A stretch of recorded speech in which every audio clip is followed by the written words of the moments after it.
Прошло достаточно много времени с нашей последней встречи. Вы отдохнули и вы готовы для еще одного погружения, а поэтому вы снова со мной. Доброго времени суток, мои пряники.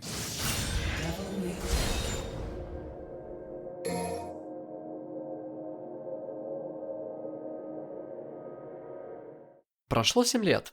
Рекорд, поставленный Алукардом, не перебивался, а спидраны потихоньку набирали новую кровь из-за популяризации марафона Games Done Quick, которые иногда давали возможность получить десяток новых раннеров в игру. Такое происходило достаточно редко, но попытка не пытка, как говорится.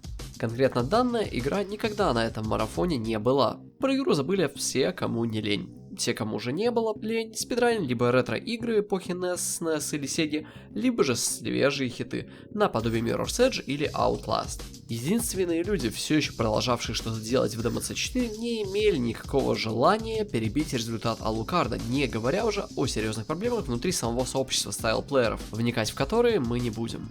Так что стагнация несуществующих стратегий и подходов, бешеный порог входа, а также отсутствие притока новых людей и, как следствие, отсутствие туториалов для них, в прямом смысле убило какое-либо спидран движение. Причем тут важна именно последовательность данных событий. Порог входа в игру безумно высокий, спидран поднимает планку еще выше, и напоминаю, что мы спидраним даже не ДМД.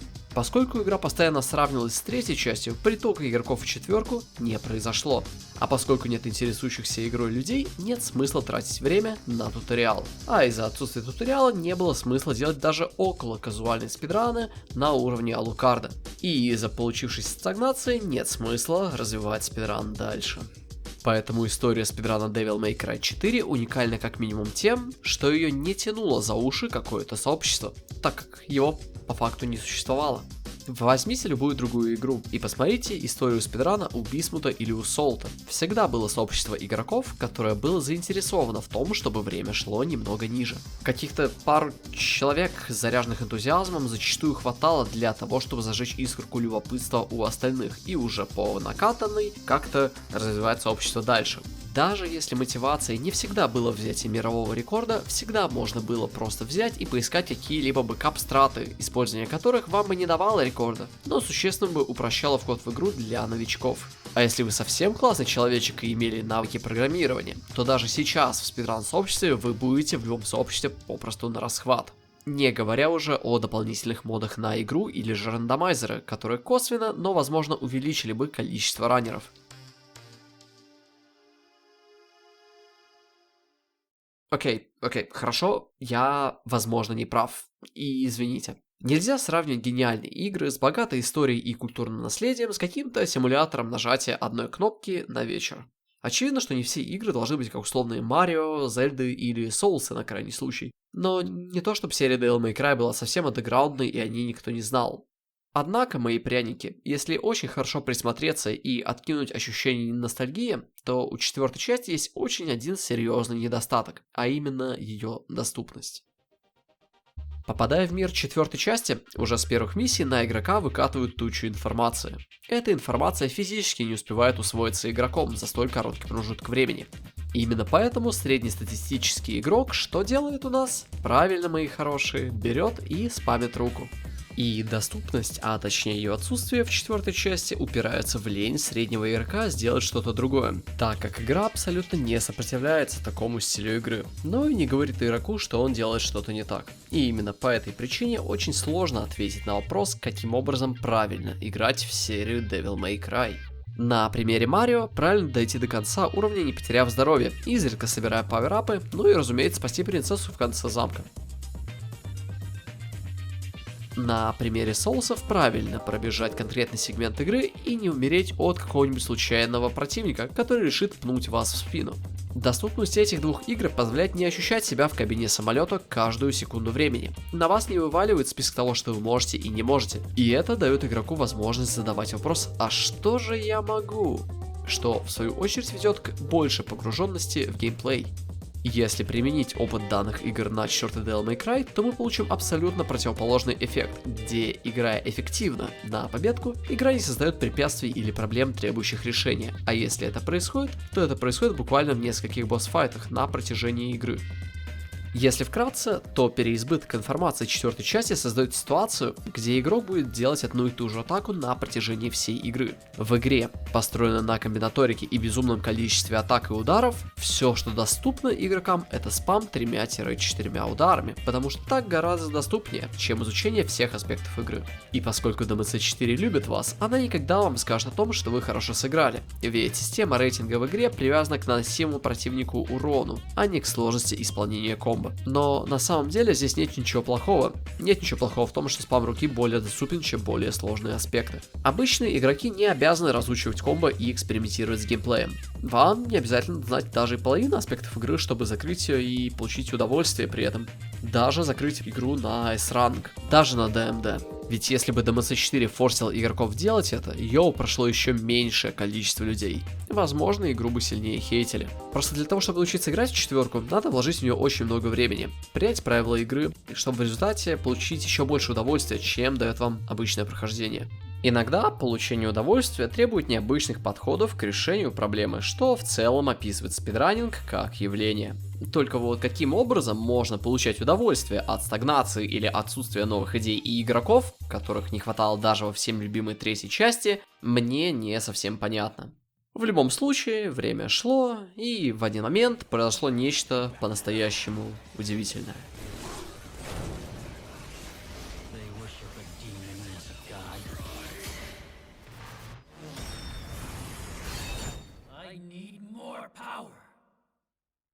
Capcom анонсирует в марте Devil May Cry 4 Special Edition, а летом того же года переиздание выходит на всех консолях и ПК.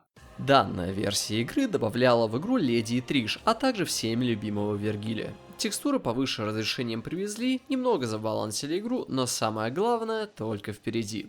Итак, для начала 4SE увеличила размер игры в 3 раза из-за увеличения размера текстурок. Половина эффектов в игре просто криво работает, что лучше всего можно увидеть на эффектах Angela. Загрузки стали катастрофически долгими, особенно если вы не счастливый владелец SSD. Удаление сейв-слотов усложнило процесс практики спидрана, заставляя заниматься заменой файлов для практиса. Ну и напоследок, проблемы с отменой приема Shuffle у Nero, смена хитбоксов Гильгамеша и фикс небольшого глича с оружием Люцифер сделала Devil May Cry 4 Special Edition, откровенно говоря, такой себе версии игры. И сходу напрашивается вопрос, так, зачем играть в более проблемную версию игры, которая может просто не запуститься, когда есть ванильная версия игры, которая запустится в 60 FPS на тостере 20-летней давности в 2022 году. На самом деле, смысл играть есть. Потому что именно эта версия игры имеет прямое преимущество во всех категориях в сравнении с ванильной версией. 4SE увеличивает количество получаемых гордых душ и красных орбов чуть ли не в 2 раза. Как следствие, вы можете купить больше приемов и больше предметов для спидрана. Ребалансу также подвергается большое количество приемов, и самым весомым изменением становится изменение Charge Shot у Nero. Данная способность наносит катастрофически большое количество урона за единицу времени в соотношении с другими приемами у этого же персонажа. Ускорение быстрее активируется в комнатах без противников, стоит дешевле и быстрее активируется. И самым главным аргументом спидранить именно версию Special Edition становятся даже не описанные мною особенности. Главным аргументом становится нескипабельный туториал в ванильной версии игры. Да, кто-то, возможно, будет удивлен, но каждый раз сыграть двухминутный автоскроллер — это безумие. До того, как вышло 4SE, абсолютно все раннеры играли туториал, ведь кнопка «Отключить туториал» в настройках попросту не работала. Именно отключение туториала стало одним из самых главных изменений версии Special Edition, а все следующие спидраны будут сделаны именно на этой версии. Зная все вышеописанное, давайте-ка познакомимся с некоторыми людьми. So the thing I focused on with Devil May Cry 4 was New Game Human. There had been a few on-off things of like New Game Plus with super costumes, but even, this early on, I thought, oh man, New Game Plus super costume, that's like just basically running from point A to point B and being very overpowered, and I didn't have much interest in that. My first runs were around, I don't think these actually got ended up being submitted on speedrun.com, but my first runs were around, I want to say 1 hour 45 minutes, and for New Game Human, that's not a good time. I remember distinctly that in the Mission 3 thing where you're doing the loop around the castle courtyard or the top rafters in the wall area, I would just, shoot a few frosts just because I could get them out of the way instead of just dealing with them.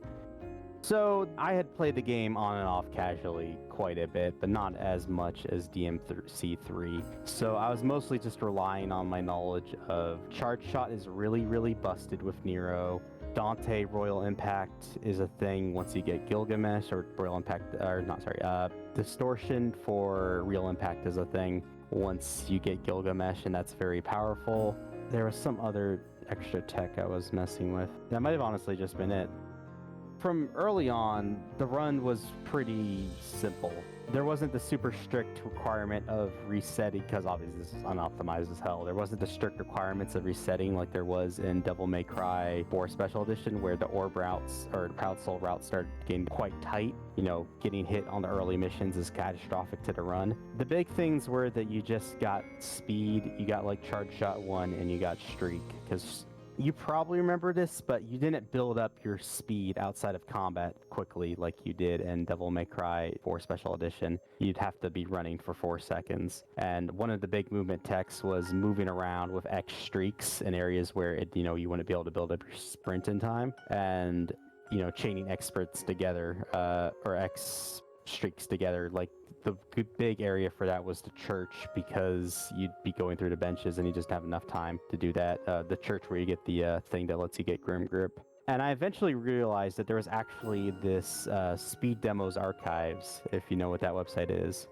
They had done a run, someone had done a run of, okay, yeah, so the fact that I was getting beaten on Devil Hunter when I was playing on Human, and they were playing on 360, that's not very good. But I was basically just doing this as goofing around because I was still fairly new to speedrunning at the time. This is around 2014 when I was doing this. And I, got some big hints for the run from this. Like the one I remember the most was the Mission 4 gyro blade thing, where you let it reset into its initial position with when you're doing the big lap around the U shape, right in the room that would lead into Dagon or Baal's fight.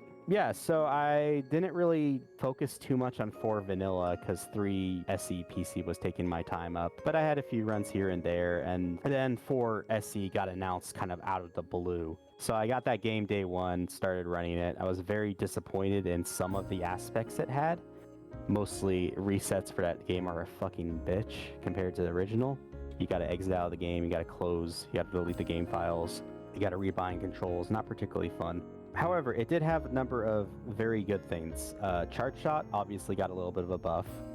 You build up your speed right away. That unfortunately did kill some of the cooler movement tech. You can't streak off of ledges or stinger off of ledges to get your sprint back instantly. The Proud Soul, you got more Proud Souls from what I remember. And around this time, I think I was like maybe one of like maybe 3 people who was doing this game. Glader was doing it on and off, if you know who Glader is. Around this time, I just put my foot down and said, we're running New Game Devil Hunter. That's the main category, because I had just done so much, or not so, I'd done a pretty decent amount of New Game Human on 4 Vanilla, and that shit's way too easy. It's mind-numbingly easy. And I wanted to conform it to what the normal difficulty was of Devil May Cry 3. So I was like, yeah, okay, let's just, keep these together. So I was kind of just goofing off around with this game. I wasn't taking it very seriously, but I mean, I was still putting my time in. And like, I remember the times we're hovering around like 137s for a while. I think Skyvarin got a sub 120 pretty quickly, and he just kind of set the standard for quite a while. I did a pretty good job of acting as a liaison between the speedrunning community and the style community. I actually had a run that was in one of the V-style compilation videos, which was, what the true style stuff became for a little bit. And it was just me doing mission 1 with Royal Guard really, really fucking fast. I think it was like a 1 minute 7-second time or something. It was rather good for the strats that existed in the day. And, I just popped it down. People liked it. I definitely worked hard to get on the good side of people like Blowhard, like Delusionary Killer, a bunch of really old boy DMC guys. Then a bunch of the newer guys as well, like Bonesy, Lisa. I'm blanking on a lot of these names now, but there was a pretty active and healthy Chaser was on Twitch for a while. Basically, anyone who's streaming this game at a decent level on Twitch, I was following them and chatting with them fairly frequently. And I think they did a good job of making a lot of these people realize that people who are speedrunning to create character action games are not exactly crazy idiots. Итак, Private Cement Band постарался перенести свои знания в другую область. Даже учитывая, что никогда не считал себя сильным спидранером, изначальные попытки сделать спидран чуть лучше действительно возымели свой эффект. Поэтому эпоху расцвета DMC4 SE мы начнем с одного из первых спидранов Private Cement Band, время которого составляет 1 час, 47 минут и 7 секунд. Сравнение ранов будет немножечко некорректным, так как ваниль никто не спидранил, а свежевышедшие релизы, как правило, собирают вокруг себя хоть какую-то аудиторию игроков. И первое, что можно ответить, это наличие турбо-мода в данном, а также во всех следующих спидранах. Он существовал в ПК-версии 2008 года, а также существует в консолях, начиная с версии Special Edition. Если пройти в Options, а после чего зайти в Game Options, то можно найти его в самом конце списка настроек. Включение данной опции ускоряет всю игру, за исключением меню, на 20%. Следующая вещь, на которую стоит обратить внимание, это тенденция фармить чуть больше, чем надо. Это можно заметить по первым 2 миссиям, которые проходятся путем сбора почти всех красных армов на уровне. И если в первой миссии данный подход не особо позволяет что-то докупить, кроме приема стрик, то вот вторая миссия является очень важным местом этого спидрана. И именно в этой миссии, даже после большого количества остановок по пути, казалось бы, безопасного во всех смыслах маршрута, мистер спидранер делает критическую ошибку. В попытке сыграть очень жадно и выстрелив при этом чаршотом, урон от которого едва превышает обычную атаку, раннер физически не может уклониться от атаки Бериала из-за кадров восстановления чаршота. Однако уже в начале 3-й миссии раскрывается идея данного маршрута. Сыграть насколько безопасно, насколько можно, потому что нам нужно получить чаршот 3. И ради именно этой способности Private Cement Band продает даже ранее купленный прием стрик. Данная идея станет основой всех спидранов этой категории, так как раньше 3-й миссии получить чаршот 3 просто невозможно. Начиная 3-ю миссию с очередной секции фарма и вскоре попадая к лучшим противникам игры, мы можем ощутить, насколько сильным стал купленный нами чаршот 3 в сравнении с ваниллой. Фактически, любое использование чаршот 3 в любого противника даст вам возможность получить безумное количество урона за очень малый промежуток времени, что делает эту способность невероятно сильной. В игре просто не существует приема настолько же сильного, как чаршот 3. А те из вас, кто напишет: Мека, ты не шаришь, лучший прием это шоудаун. Поспешу отметить, что шоудаун требует Devil Trigger, и при использовании шоудауна вы расходуете 4 полоски Devil Trigger. Противники легко могут вам прерывать шоудаун, вы сами не можете прерывать шоудаун, а время активации шоудауна очень долгое. И стоит шоудаун по урону как 3 или 4 чаршота, которые можно раскинуть по времени. Делайте выводы. По большей части, 3-я миссия проходит так же, как и 2-я, и не сильно отличается от рана Алукарда. Используем руку для убийства пугал, иногда используем чаршот 3 в противников, и приоритетом для этого чаршота являются противники с чуть-чуть большим количеством здоровья. Не забываем святую воду, а также про 4 рыцарей в конце. На этих рыцарях великолепно работает чаршот, однако урон чаршота будет напрямую зависеть от угла, а также от дистанции до цели, а еще от немножко щепотки рандома. Конкретно в этом ране, из-за ошибок в несуществующем сетапе, раннеру приходится тратить чуть больше времени на зачистку комнаты, так как урон от взрыва по первому рыцарю был сокращен щитом, а последующие рыцари были убиты комбинацией обычных атак и 3-го чаршота. Получив урон в 3-й миссии, мы очень сильно просаживаемся по экономике рана. Поэтому мы докупаем Snatch 2, для того, чтобы у нас была чуть большая дистанция притяжения, и отправляемся играть в Beyblade. Напоминаю вам, что если вытащить геролезвие с левой части карты и притащить его в центр, то после перезахода в данную комнату у нас будет в центре уже не 2 геролезвия, а 3. И после перезахода в комнату путем исследования столовой мы попадаем в большую изолированную комнату с последним геролезвием. Сетапим его таким образом, чтобы оно было неподалеку от кнопки, после чего расправляемся с пугалами, имея CS3 и Бастер. Лягушку мы оглушаем чаршотом и парой воздушных атак, после чего стараемся закончить бой как можно быстрее. Лягушка сопротивляется, но это ненадолго. 4-я миссия проходится без получения какого-либо урона, что выравнивает экономику спидрана. Пятая миссия откроется покупкой Snatch 3 и приема Сплит, который потребуется для более быстрого падения на землю. Начинаем миссию с обычного выстрела, чтобы чаршот накопился как можно быстрее. Стараемся одновременно убить двух Мефисто при помощи комбо и чаршота, что удается сделать раннеру. Толкаем гиролезвие, падаем вниз через Сплит, убиваем двух Мефисто через комбо атаки CS3, повторяем процесс наверху, после чего спокойно идем чистить шестую миссию, предварительно докупив 2 святые воды. Только вот про шестую миссию рассказывать нечего, потому что эта миссия почти полная копирка срана Алукарда. Конечно, чаршот чуть ускоряет процесс убийства противников после получения Devil Trigger, да и раннер не против чуть секреты пособирать. Но основная идея такая, что шестая миссия будет являться самой скучной миссией спидрана, поэтому с грустным лицом выходим с локации и направляемся к миссии под номером 7. А седьмая миссия начинается с докупки способностей на мобильность, на примере калибура и второго прыжка, а также прием Trigger Hard, который чуть-чуть продлевает время действия Devil Trigger. С такой же целью докупаются 2 фиолетовых орба. И с чего могла бы начаться такая великолепная миссия? Разумеется, с фарма кристалла и подбора святой воды. Убиваем пугал и делаем уже известный нам скип через пропасть.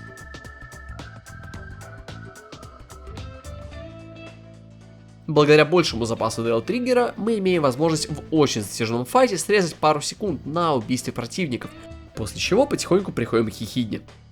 По приходу к боссу сразу же занимаемся любимым делом, придумываем страты на ходу. Заканчивается это дело примерно одинаково. Ехидна летает по всей арене, ее никак не остановить, а от того урона, что вливается через чаршот, недостаточно, чтобы оглушить босса в нужный для раннера момент. В конце концов, раннер оглушает босса и заканчивает седьмую миссию. Восьмая миссия проходит примерно по такому же сценарию, что и седьмая. Единственным серьезным различием между ранами становится более агрессивное убийство Кредо без использования бастера. Однако вот девятая миссия в данной игре является таким вот срезом спидрана. Эта миссия в целом показывает умение раннера играть в игру, поскольку именно в этой миссии есть 4 основных типа противников в 4 изолированных комнатах. В первой комнате мы видим 3 Энджела. Раннер не особо думает, что надо сделать. В какой-то момент файта ему дают шар, но из-за неправильной позиционки все 3 выживают, а раннеру приходится тратить время на их убийство. То же самое повторяется и во второй комнате. Бану дают шар, но тот не останавливается и даже не дает шанса рыцарям доделать его. В третьей комнате с пугалами мы используем все тот же добрый способ бастеров. Фростов убиваем через спам ДТ бастера и чаршотами, дожидаемся спавна ассаутов и используем чаршоты под небольшим углом, чтобы начальный урон чаршота попал по 2 другим противникам, после чего чистим комнату ДТ бастерами. Если сравнивать конкретно эту миссию с раном Алукарда, а также если вспомнить некоторые прошлые миссии, например третью, то можно проследить некоторую тенденцию бана использовать бастеры в качестве способа нанесения урона, в то время как Алукард рассчитан на обычные атаки в режиме Devil Trigger. В последней, 4-й комнате миссии мы встречаем Агнуса выстрелом чаршота, при этом получая по лицу. Основная идея убийства Агнуса проста: дать ему скушать в лицо 3 чаршота для оглушения, после чего, что-нибудь придумать. Летающие неподалеку клинки используются как способ продлить Devil Trigger, а использованный раннером ДТ Бастер только лишь увеличивает количество вливаемого урона.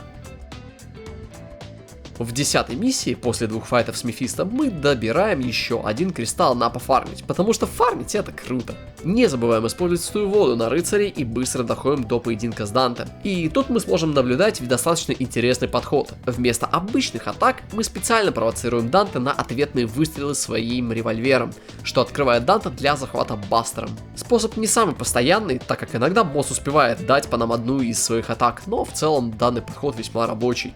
А следующий сегмент спидрана мы начинаем с закупок, которые мы не делали уже очень давно. А именно мы докупаем рулет спин, эксид 2 и эксид 3. Данные приемы нам нужны будут уже в самом начале следующей миссии для одного скипа. А скип достаточно простой. Используем хай-роллер, заряженный в 3, пара рулеток, пара прыжков и таким образом заходим к лифту с другой стороны, пропуская нужду в битве с Мефисто. Данный скип получается далеко не с первого раза из-за требования к набранной высоте, но через какое-то время раннеру удается его сделать.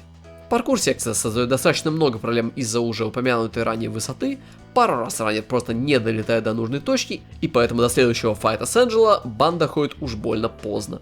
В самом файте подход особо не меняется, поэтому перейдем к файту с Санктусом, который обещает быть более важным и более интересным сражением. В попытке уничтожить щит падаем на землю и теряем время. После непродолжительной погони за боссом стараемся использовать все сильные стороны Devil Trigger, но безуспешно, так как управление в данной игре иногда дает великие мемы. К несчастью, вместо снача раннер использует бастер и теряет очень много урона. третий щит сносится еще быстрее, но из-за постоянных притягиваний к боссу погоня происходит длиною в целую вечность. В конце концов, раннер чуть-чуть бьет босса, после чего использует третий бастер. И этого третьего бастера хватает, чтобы перевести бой во вторую фазу. Рука не парируется, а значит придется тратить время на четвертый щит. Босс навязывает погоню и улетает в статую, однако в этот раз раннер парирует атаку, а босс вываливается на землю. Используем Папа как пиньяту в последний раз и заканчиваем сегмент Нера за такой маленький промежуток времени. Это был очень странный первый забег в категории. Очевидно, что раннер умел играть в игры подобного рода, да и до этого рана у него уже были забеги в третьей и четвертых частях. Свежая игра со свежими стратегиями скорее ломала уже изобретенные ранее идеи, при условии того, что данный спидран, а точнее первую его часть, использует немножечко другие идеи, чем те, что использовались в ране Алукарда. Больше фокус был сделан на использование бастер атак, меньшим количеством комбо и очень большим количеством запасных красных орбов, которые подбирались буквально везде. Данный подход в целом является очень безопасным способом начать спидран и установить какую-то, знаете, основную линию, после которой уже можно начать потихонечку резать углы и искать какое-то совершенство. И так как игра возвращает нам валюту и сохраняет орбы при переходе с персонажа на персонажа, время окунуться во вторую часть спидрана, сделанную на Данте. И первым делом мы потратим накопленные орбы и души. В сравнении с раном Алукарда мы видим некоторые различия. Раннер предпочитает взять четвертый уровень стиля Трикстер, взять остальные уровни стилей в 2, а также докупить небольшую святую воду. И первое же различие между их ранами происходит сразу же после боя с мегапугалами, которые в обоих ранах умирают от святой воды. Дело все в том, что Алукард пропускает битву с форстами внизу, в то время как Бан с радостью падает туда, забирая золотой орб, после чего при помощи спама одного интересного приема выбирается из лифта, не забыв при этом пофармить кристалл. Мефисто убиваются также по-разному. В то время как Алукард предпочитает использовать заряженный дробовик, Бан использует прием в стиле Ганслингер, Рейнсторм. И после сброса плаща, основным приемом Алукарда становятся обычные атаки мечом, в то время как Бан предпочитает использовать стингеры из Девил Триггера. Последняя же комната проходится как повезет. Ни у одного из раннеров нет прям конкретной идеи, как пройти эту комнату. Раннер же демонстрирует парочку релизов и в конце концов на удаче ловит шар, который убивает 2 из 3 рыцарей. Убив последнего спамом стингеров, он выходит и бежит на свободу. Седьмая с конца миссия проходит с спамом стингеров разной длины и ширины, поэтому просто переключимся на более интересный момент рана, а именно на битву с Ехидной. И именно тут, в этот момент, Private Cinnamon Bun высвобождается у внутреннего Дангури.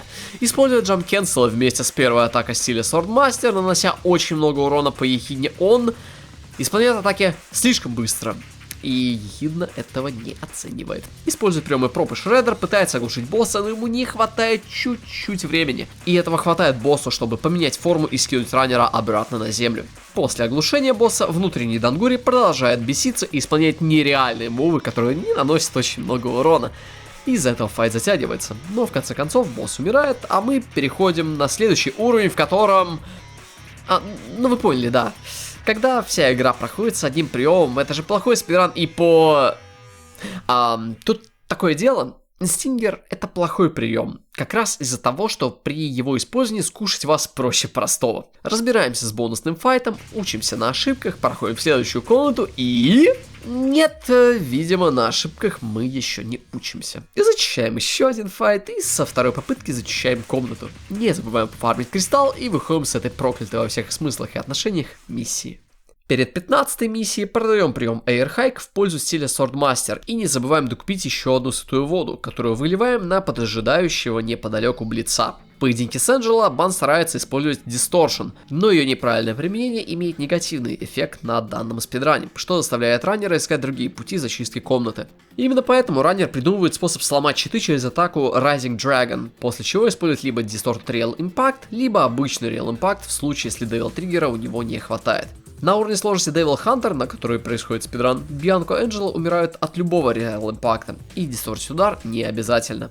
Фармим кристалл и бежим в следующую комнату. В этой комнате раннер использует механику Гильгамеша под названием Just Charge против пугал, совмещая ее с известными уже стингерами. Данная механика будет иметь очень большой вес в ранах позже. На данном же этапе просто договоримся, что удары Гильгамеша просто будут наносить больше урона при большем уровне заряда. Против больших пугал применяем DRI, но каждая попытка раннера исполнить данный удар заканчивается фиаско, что почти приводит раннера к гибели. И в этот же момент можно обратить на великолепные хитбоксы Мега Пугл, которые не позволяют вам сделать DRI в случае неправильной позиционки. Следующий файт с фростами начинается с очень редкого, но очень эффектного дисторта двух фростов одновременно. На моей памяти за 6 лет такое произошло только 5 раз. Далее раннер промазывает по таймингу Real Impact, и дальнейший файт с фростами превращается в настоящий кошмар. Кошмар быстро заканчивается путем использования приема Real Impact, после чего мы очень быстро чистим следующую комнату, убиваем водой блица и начинаем файт с лягушкой. Дагон дает нам очень неплохой цикл, и мы его оглушаем при помощи полной атаки рейвами и заканчиваем битву при помощи двух дистортов Real Impact. Важно заметить, что дисторт первого удара Real Impact не наносит урона, и эту ошибку раннер делает начиная с момента получения Гильгамеша, а сам удар имеет транскрипцию 1 ТД, 2, 3 ТД. Далее мы тратим еще одну святую воду против рыбёх, чтобы не долбиться с ними на персонажа, которых их долбит очень и очень долго. Одно из самых эффективных решений независимо от сложности, хотя общий рейтинг миссии вам это все еще припомнит. Хотя в спидране это не особо важно. Вернувшись в комнату Агнуса, стараемся выцепить одиноких Энджела. Урон мы будем наносить при помощи Real Impact. Для того, чтобы получить нужный результат, рекомендуется подкидывать врагов в воздух. Но из-за неприятной камеры и еще тучи факторов у раннера не совсем получается это сделать. Понимая это, а также недостаток здоровья вынуждает его играть казуально. Повторяем данный процесс уже в следующей комнате, но болезненно умираем от парирования Энджела в какой-то момент времени. Но рано или поздно мы все-таки выходим к собакам. Собаки же отправляются обратно в небытие с спамом Стингера, а также хорошо сетапнутыми драйвами. Фармим кристалл перед Бериалом и даем волю своему адовому комбо Мэду.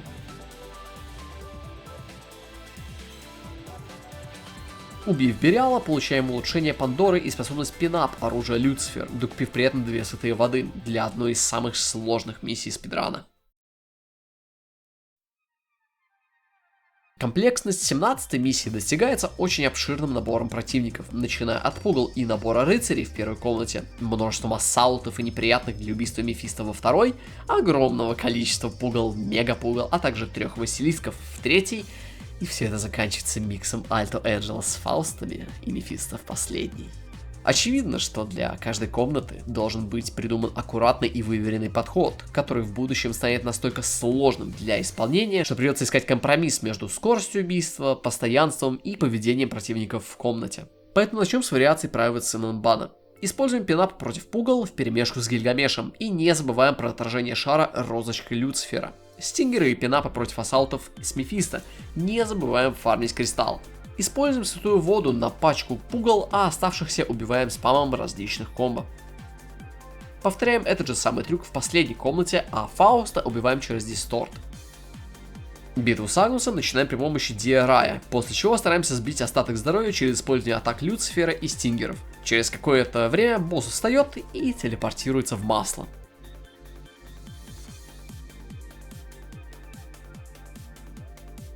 18-я миссия является одной из самых простейших миссий в игре и проходится также быстро. Кристаллы на теле спасителя разбиваем при помощи Пандоры, а самого спасителя отправляем в нокаут при помощи использования DRI. Дальнейшими дистортами по кристаллу мы убиваем босса.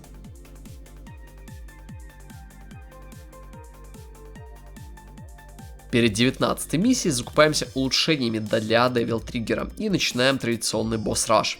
Энджела заливаются святой водой, Бериал, Ехидна и Агнус фристайлится, а вот лягушка умирает от комбинации ДТ-бастера и приема максимум бет. На самом деле, весьма забавно, что большая часть этого спидрана сделана почти без каких-либо стратегий. И все равно этот ран будет быстрее рана Алукарда из-за того, что на ПК-версии игры есть турбо. Что в целом подтверждается последним боссом игры, Санктусом. Сбиваем щит, после чего стараемся добить того ДТ-бастером, а также приема шоудаун, заканчивая бой примерно через 2 бастера. Используя опыт ванильный Devil May Cry 4, а также вложив немного опыта игры в третью часть, первым же раном бана Алукард отправляется отдыхать. По правде говоря, это не первый спидран данного раннера в DMC4 SE.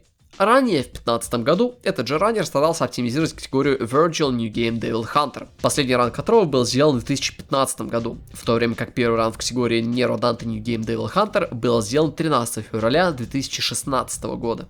К ванильному рану Алукарда мы еще вернемся, и очень не скоро. А пока что предлагаю считать ран Private Синанбана первым конкретно в DMC4 SE, и с него начинает наш путь в дебри маленькой и безобидной игры. Спустя пару дней к Private Cement Ban'у присоединился раннер Jellyfish Donut со временем 2 часа 4 минуты и 11 секунд, который уже в марте срезал свое время до часа 48 минут. Однако больше ранов в этой игре он не делал, а следующие несколько месяцев он потратил на оптимизацию DMC Devil May Cry в категории NG+ Human. Так что Бан остался единственным активным раннером в категории, и так осталось до начала 2017 года. Но до этого произошло два достаточно важных события, о которых нельзя не упомянуть. Как я упоминал ранее, Private Cement Ban имел раны на Вергилии. Спидран на Вергилии в разы проще, порог входа чуть меньше, и так уж вышло, что казуальное большинство игроков любит Вергилия. Если мы говорим о развитии сообщества, а в 2016 году развивать спидран сообщества было то еще болью, Private Cement Ban решил попробовать подать спидран Вергилия на SGDQ 2016, в надежде, что его ран привлечет большее количество людей к спидрану DMC4, и, возможно, некоторое количество из этих людей придут к спидрану Nero Dante. Сам контекст рана на ГДК, а также его последствия мы опустим. Спидранинг не строится на драмах и не существует дважды в году. Но время шло, и за те полгода с момента спидрана Вергилия на ГДК пришло очень много людей. И в то время, пока большая часть людей была прикована к другим интересным событиям в других частях серии, Private Cement Ban продолжал двигать границы рана дальше. Следующий на очереди спидран был сделан в конце 2016 года, и работа над этим раном велась одним Private Cement Ban'ом, что в конечном итоге обеспечило ему время в 1 час 27 минут и 29 секунд. В данном спидране почти невооруженным глазом можно будет заметить многие улучшения по маршруту игры. Многие дополнительные закупки уберутся в пользу прохождения миссий без урона. Сегмент Данте получит новую мувмент опцию под названием Wave Dash, а переосмысливание некоторых приемов Данте позволит намного быстрее защищать поздние миссии, и за счет этого получать больше Devil Trigger, который обеспечит нам намного более быструю зачистку некоторых комнат. Поэтому давайте быстро пройдемся по основным изменениям рана и подытожим вклад Private Cement Ban на маршрут DMC4. И начнем мы с нового цикла на пугал. Отличается намного больше скоростью исполнения, но можно потерять 77 кадров, если последний противник в комнате умрет от чаршота. В целом работает на протяжении всей игры и будет наблюдаться на протяжении всей второй миссии. Начиная с этого рана, можно заметить, как зарядка меча все больше и больше места имеет в данном маршруте, и можно легко обратить внимание, как быстро падает Бериал. К этому рану Бан постарался также придумать адекватный цикл на фростов. Через эксиднутый хайроллер вместе с хорошими баунсами третьего чаршота в будущем позволит всем раннерам чуть-чуть попотеть в попытках придумать что-нибудь более быстрое. Важно отметить, что Бан также использует прием сплит против фростов, что не является самым эффективным средством убийства данных противников. Четвертая миссия позволит нам увидеть еще одну интересную стратегию на зачистку комнаты, которая дает нам почти чистейшее прохождение, без каких-либо лишних движений. Да еще и раннеру очень сильно повезло с гиролезвием. В шестой миссии, после того, как мы получим Devil Trigger, мы его используем на самом первом бою, чтобы к последнему бою опять иметь полную полоску. Конкретно в этом ране цикл далеко не оптимален, но задатки успеха уже были заложены. Мы также меняем байлист в седьмой миссии. Покупаем Airhike, Trigger Heart, Рулет, Спин, а также 2 Эксида. Не забываем купить 3 ДТ шарика и 1 святую воду.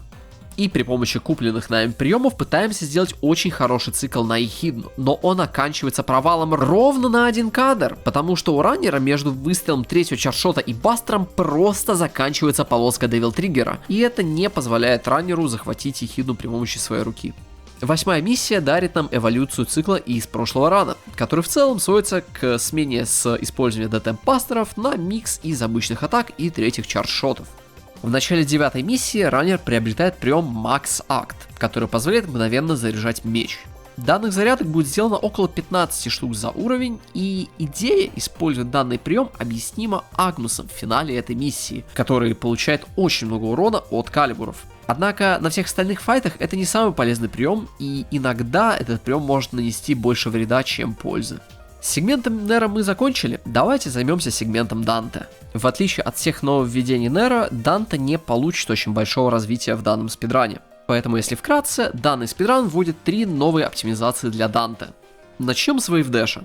Wave Dash — это новая техника передвижения, и используется она только в комнатах, где изначально есть какой-либо противник, который не позволяет нам быстро войти в состояние спринта. Делается Wave Dash достаточно просто. Используем Dash в стиле Trickster, отменяем Dash в конце анимации при помощи стиля Royal Guard, что в целом оправдывает название данной техники, потому что двигаетесь вы как волна. Данная техника пришла напрямую из Style Play, где используется достаточно часто. Помимо ввода Wave Dash, раннер также чистит свою 16-ю миссию от лишних атак, из-за чего миссия стала чуть более оптимальной, хотя ничего нового он не привнес. Остаток же рана не имеет такого большого количества новых идей, поэтому мы их пропустим. Private Cinnamon Bun, несомненно, очень важный человек для сообщества. Он постарался воскресить его и в конце концов сделать хоть какую-то попытку хорошего спидрана, и я считаю, что эта попытка достойна похвалы. Все основные решения по спидрану четверки были заложены именно этим человеком. Конечно, уровень игры в 2016 году был намного ниже, чем сейчас, но это не особо сильно решало, так как сравнивать особо было не с кем, да и сам раннер не сильно хотел толкать игру в этой категории, нежели раны Вергилия или же раны DMC3, в раны которых было вложено куда больше усилий и сил, в чем Ран ранее признавался в интервью. В консольных категориях была пара человек, но там были раны Вергилия и Леди Стриж, которые к данному ролику особо отношения иметь не будут. Да и вдобавок там всего лишь был сделан один ран, а про ребят ничего не было слышно и по сей день.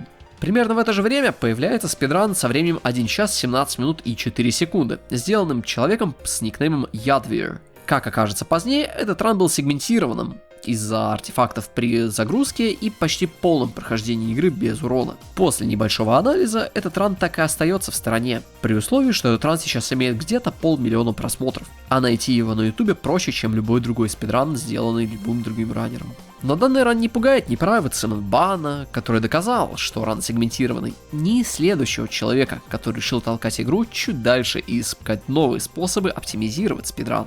Человек, открывший дорогу множеству идей, а также человек, подаривший нам один из самых первых скипов за весь ран. Знакомьтесь, Skyvern. Devil May Cry 4 was probably my favorite game for quite a while. I played a ton of it back when I was in college, and I was sort of like living on my own at the time, and I didn't really have all that much to do. So I had a bunch of free time to play quite a bit of video games when I was while I was procrastinating my work. I wasn't really into that type of game when I started playing it, but as I played it more and more, I eventually hit a point where I started realizing that not only did I really enjoy this game, but I was also getting kind of good at it. So it became just like this really incredibly fun thing to just do bloody palace runs over and over and over again, just to like have fun with the system and exploring all the mechanics of the game. And then I kind of realized that Devil May Cry 4 was the only game that I knew well enough that I could probably try to speedrun it, so I did. It's incredibly fun to like streamline your gameplay and try to get it as close to perfect as possible, but I feel like for me that's constantly battling with the threat of boredom as I repeat the same things over and over again. There's a lot of resetting that happens in the first few missions, which can be a bit frustrating. And I think every speedrunner knows the feeling when they're like halfway through a run and they realize that it's just not gonna be the run, and you're not really sure whether to reset or to go through and like get the practice for the rest of the run.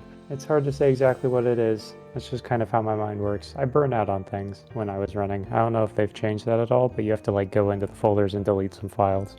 Games Done Quick is amazing in general at bringing attention to speed games. I think I'm sure like that community is what brought me to DMC4, just because I made the connection of like speedrunning and this game I'm good at. Like the exposure in a forum as big as Games Done Quick is always a good thing, and I think it has a very positive impact on the way people view this game. I don't think this game is extremely popular, especially 4. The amount of people it might draw is probably pretty low, but it's probably a lot higher than it would be if Games Done Quick didn't expose people to it. I would definitely say that Games Done Quick is the reason I started speedrunning Devil May Cry 4. Because when I started DMC4, I'm pretty sure you were still in 3 doing a, weren't you doing a Heaven or Hell run? But even while you were speedrunning 3, you were always like encouraging everyone and engaging with everyone. So I think that was definitely something that keeps people coming back. Because if people know that they have someone to talk to about something, it's a lot more likely that they're going to engage in the activity.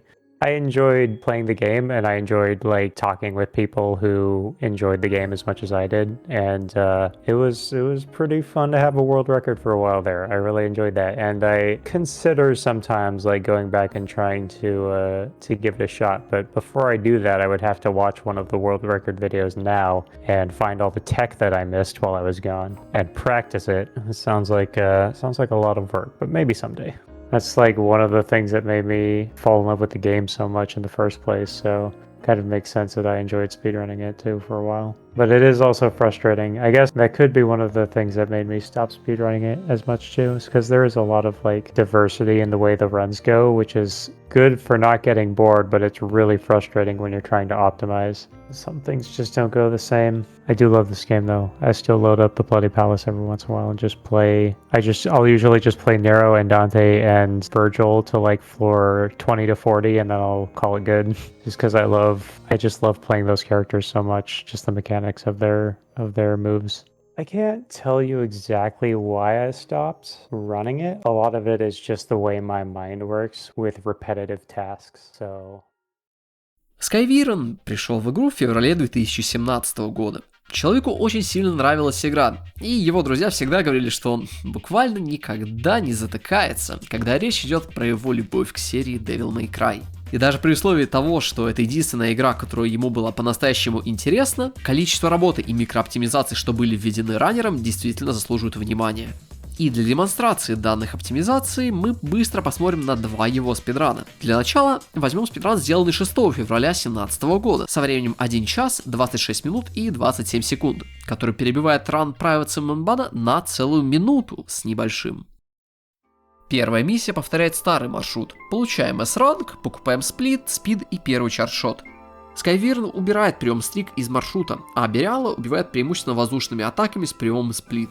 Третья миссия, по словам раннера, была самой лучшей миссией в его жизни. Skyviren особо ничего не поменял, но он вывел одну интересную теорию на первом файте с фростами, в котором, используя взрыв от третьего чартшота, можно зачистить обоих фростов гораздо быстрее. Он также постарался оптимизировать циклы в некоторых комнатах и мувмент, но допущенные ими ошибки связаны скорее с приоритизацией противников чартшота в Торчер Чембере и предпоследней комнате. В четвертой миссии мы покупаем рулет спин, стрик и калибур. И сразу же можно заметить, что оптимизация четвертой миссии начинает выходить из-под контроля, потому что в сравнении с прошлым раном Private Summon зачистка некоторых комнат были сделаны с очень сильным расчетом на происходящее. Расчету также начала поддаваться лягушка. Именно в этом ране был придуман первый плюс-минус адекватный, но все еще цикл на лягушку.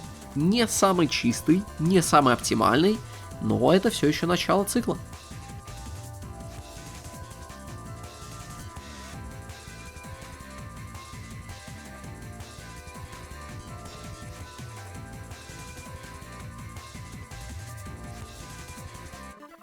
В пятой миссии покупаем Snatch 2 и Snatch 3 для большей дистанции захвата и наслаждаемся инерцией в одном из файтов, что подарит раннеру небольшой, но все еще красивый таймсейв. В шестой же миссии раннер делает очень странное решение, а именно продает рулет спин в пользу Эйр Хайка. Я считаю, что это не самое адекватное решение, так как без рулетки убивать Энджела в конце миссии весьма проблематично.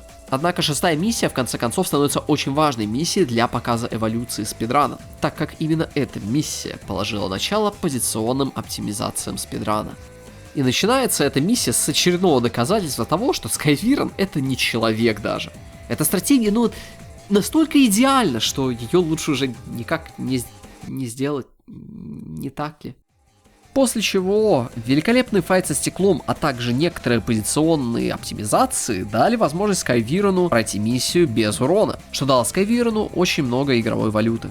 На полученную валюту мы покупаем второй и третий эксиды, Триггер-хард, а также 3 ДТ-шарика, продав при этом Snatch 2 и Snatch 3. Седьмая миссия является прямым развитием идеи Private Summon из его прошлого спидрана. А к восьмой миссии мы в первый раз за все это время сможем наконец-таки купить прием Showdown. Если пройти хотя бы одну миссию с уроном, кроме шестой, то прием нельзя будет купить, даже после продажи всех филлерных приемов. Получение Showdown за счет хорошей и качественной игры дает нам возможность сделать новый цикл на кредо, используя Showdown, что сохранит очень много времени в данном спидране. В 9-й миссии, чисто ради теста, Skyviren решает продать рулетку в пользу покупки Max Acta. И здесь можно отметить один очень интересный файт. Теоретически, эта комната очень сильно была сделана. В будущем данный цикл будет доведен до ума, но с точки зрения эволюции маршрута это очень и очень важный момент, который очень много времени сохранит при следующих спидранах. В 10-й же миссии мы руками убиваем Энджела, не тратя при этом святую воду, а на Данте мы используем новую стратегию, основанная на использовании воздушных бастеров с последующим дострелом 3-го чаршота, взрыв которого повторно подкинет Данте в воздух. В 11-й миссии Раннер обратно покупает рулетку и думает о покупке шоудауна, но ему чуть-чуть не хватает душ. На боссе этой миссии Раннер показывает какие-то совершенно невозможные цифры урона, которые в своих будущих спидранах никогда не сможет повторить.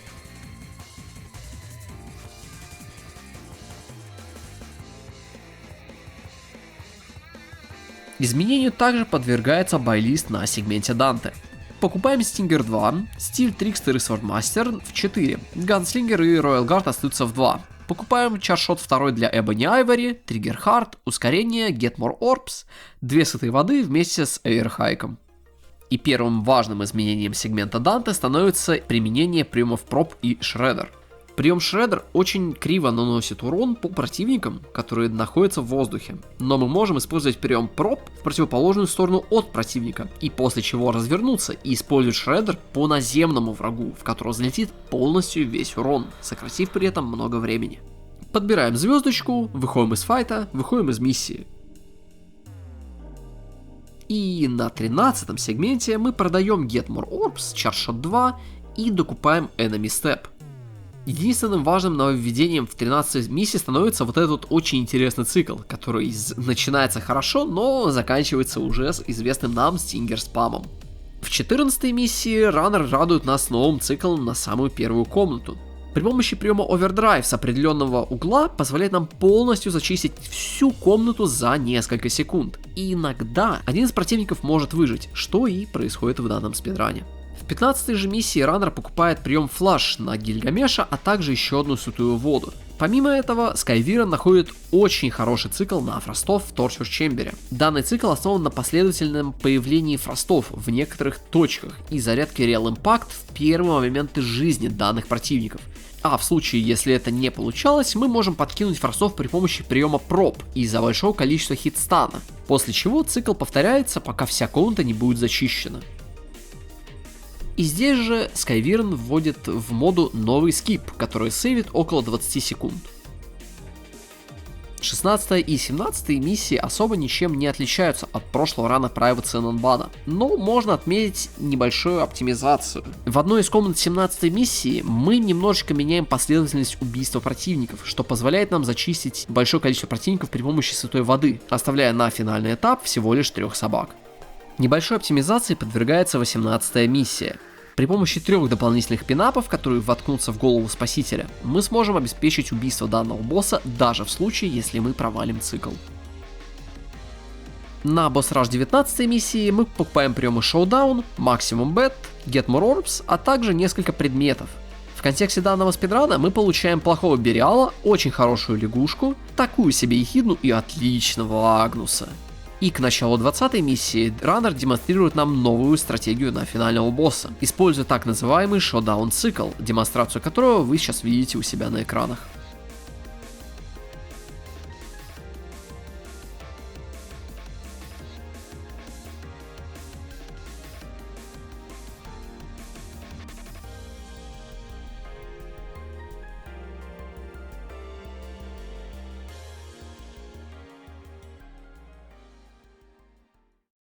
Ну что ж, данный спидран имел крайне большое количество новых идей и просто ощущался немножечко иначе, чем последний ран Private Senonbana. Если спидраны Бана ощущались как попытка забайтить людей на хороший спидран, то вот спидраны Skyviren ощущались как «Парни, давайте найдем что-то новое». Это можно увидеть в анализе конкретных комнат, количестве новых оптимизаций, а также настрою раннера по будущим спидранам. Однако надолго одного раннера не хватит, и следующие пару забегов, так сказать, сожгут все желание раннера продолжать двигать ран дальше. И это не проблема конкретной игры. Очень большой процент спидранинга построен на повторении одних и тех же действий. Но конкретно в нашем случае данный процент все еще даже не достиг проблемной зоны. Маршрут был весьма и весьма щадящим к игрокам любого уровня. Вы могли пофармить пару кристаллов и все равно выйти в адекватный ран. И поскольку следующий спидран станет для него последним, а Skyviren не вернется даже после 4 лет перерыва, давайте же узнаем, какое наследие оставит нам раннер.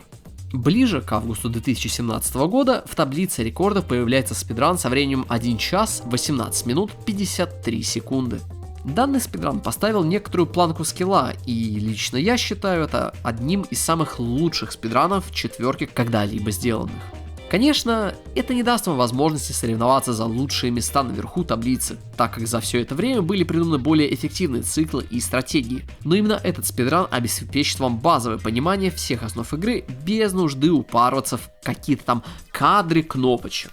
Давайте же начнем наше погружение в данный спидран. Во второй миссии раннер начинает делать цикл Бастер с переходом в первый чаршот, что позволяет немножечко быстрее убивать пугал. Перед тем как выйти из некоторых комнат, мы ломаем себе шкафчики с арбами, дабы обеспечить себе рейтинг С за найденные арбы в миссии, при условии, что перед файтом с боссом он заберет минимум 4 шара из 6 в канаве. Бериала убиваем преимущественно наземными атаками, используем 2 бастера, а также делаем идеальные увороты, что в сумме даст раннеру рейтинг Б за стиль. Но поскольку раннер не брал шары в канаве, для него именно такое убийство Бериала становится обязательным условием для продолжения данного рана. Важным изменением данного маршрута становится новый скип. Используя инерцию от выстрелов первого чаршота и конвертируя полученную скорость при помощи обычного удара мечом, мы сможем пропустить полностью сегмент с платформингом. Данный скип сохраняет около 20 секунд от спидрана и достаточно постоянно делается всеми раннерами на данном уровне игры.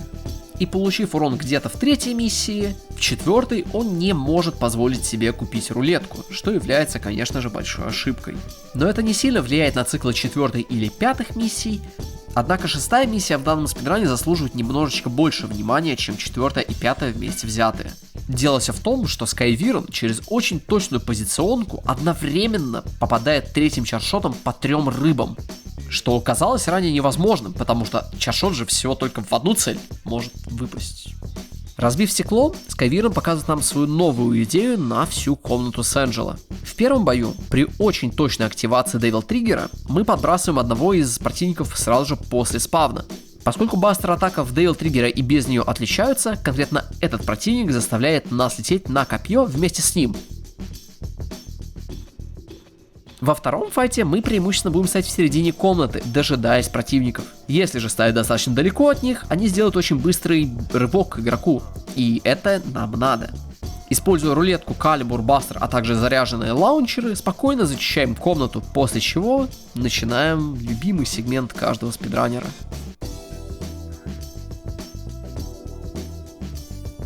В седьмой миссии покупаем триггер Хард, Стрик, а также 3 арба Devil Trigger.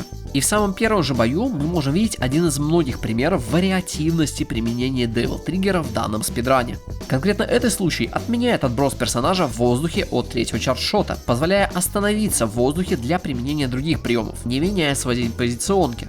И сразу же после зачистки комнаты раннер делает калибр буквально вслепую, чтобы сделать какой-то микроскип, и у него это удается.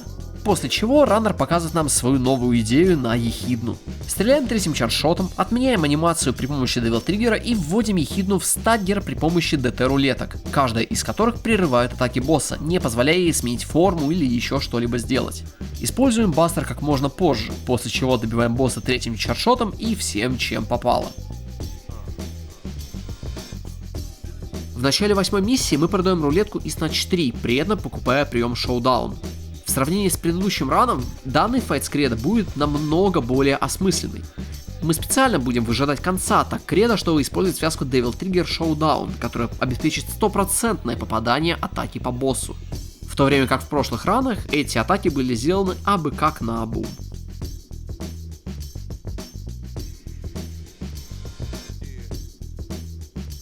В 9-й миссии продаем Showdown, покупаем вместо него Max Act и 2 Exceed. Шариков при этом мы не будем дожидаться в этом спидране, а противников мы будем долбить преимущественно по одному.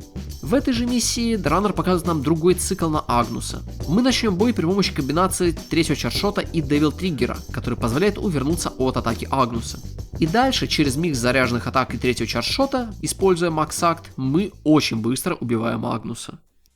В 12-й миссии делаем уже известный нам скип, ловим шарик от Энджела, и в начале 13-й миссии докупаем Enemy Step, на который не хватило в прошлой миссии.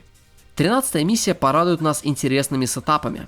Поскольку два ассаута спавнятся по линии, в них в теории можно дать прием Overdrive, пока эти противники никуда не ушли.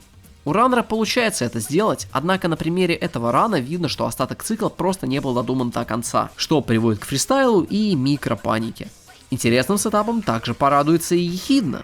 Мы используем стиль Трикстер для быстрого сокращения стартовой дистанции при помощи приемов Трикап и Skystar. В комбинации с небольшим количеством воздушных атак, а также использование святой воды, позволяет нам гарантированно скипнуть одну из фаз босса и заставить Ехидну сразу же сесть на землю.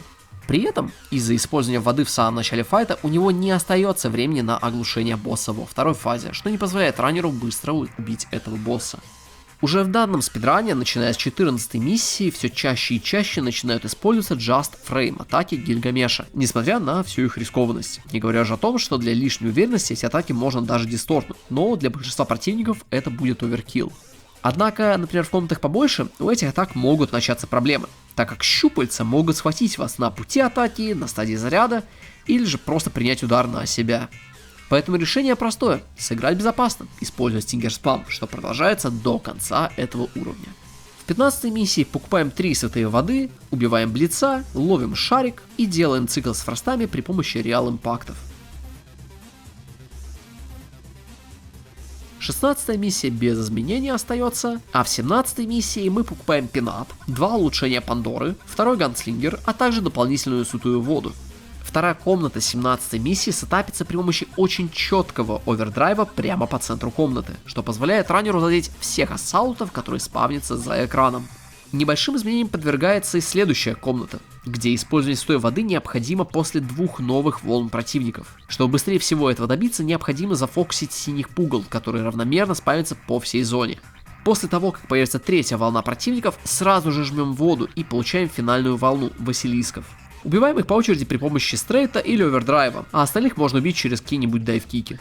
И если этими 2 циклами и небольшими оптимизациями раннер себе обеспечил сохранение времени, то вот на Агнусе раннер делает серьезную ошибку, которая теряет ему очень много времени.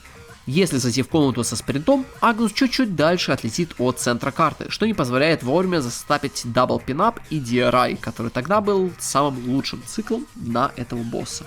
После этого провала раннер принимает решение сыграть очень безопасно.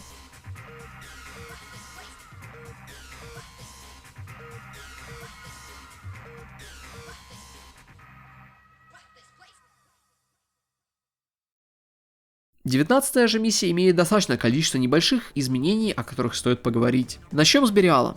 Раннер продемонстрировал нам очень эффективный цикл с использованием абсолютно всех ресурсов и возможностей персонажа на момент 2017 года.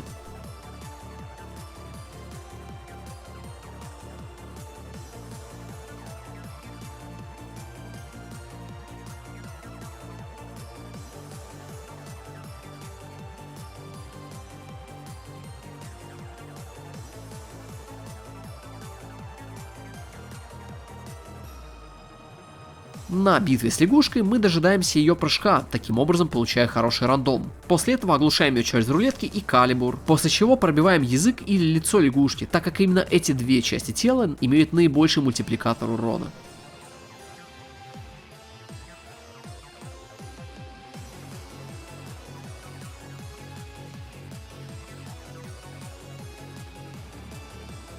На Ехидне раннер жмет ДТ заранее и старается оглушить босса намного раньше, чтобы скипнуть фазу, но ему не хватает чуть-чуть урона.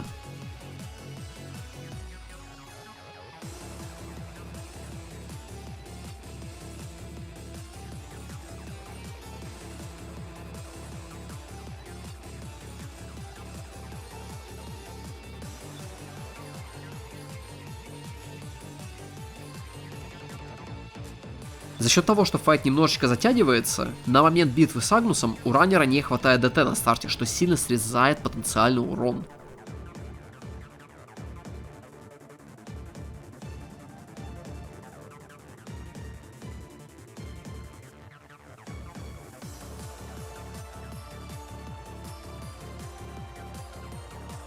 На момент оглушения Агнуса мы получаем Devil Trigger, но мы не используем Devil Trigger Buster, поскольку использование данной атаки даст боссу некоторое количество новых атак, вокруг которых очень сложно играть без потери времени и урона.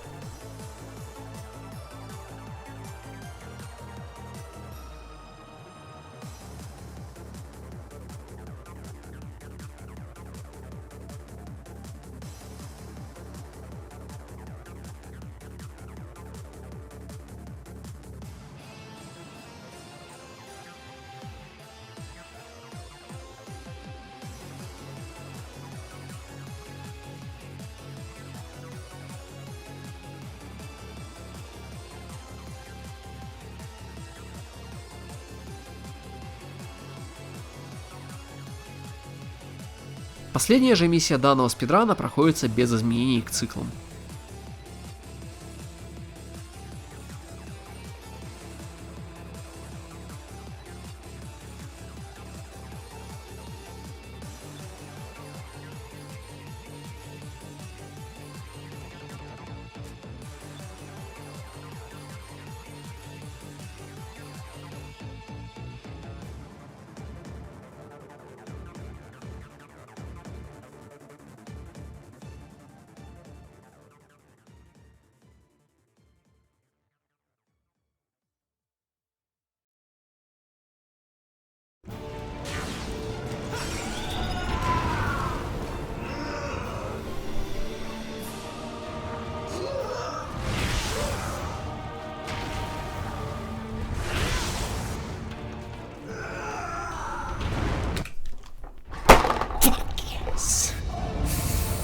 Holy shit. It's been so fucking long since I actually PB'd in this fucking game. Oh my god. I'll be right back. I have to go to the fucking bathroom. Sam was made for syndicates like you back to hell.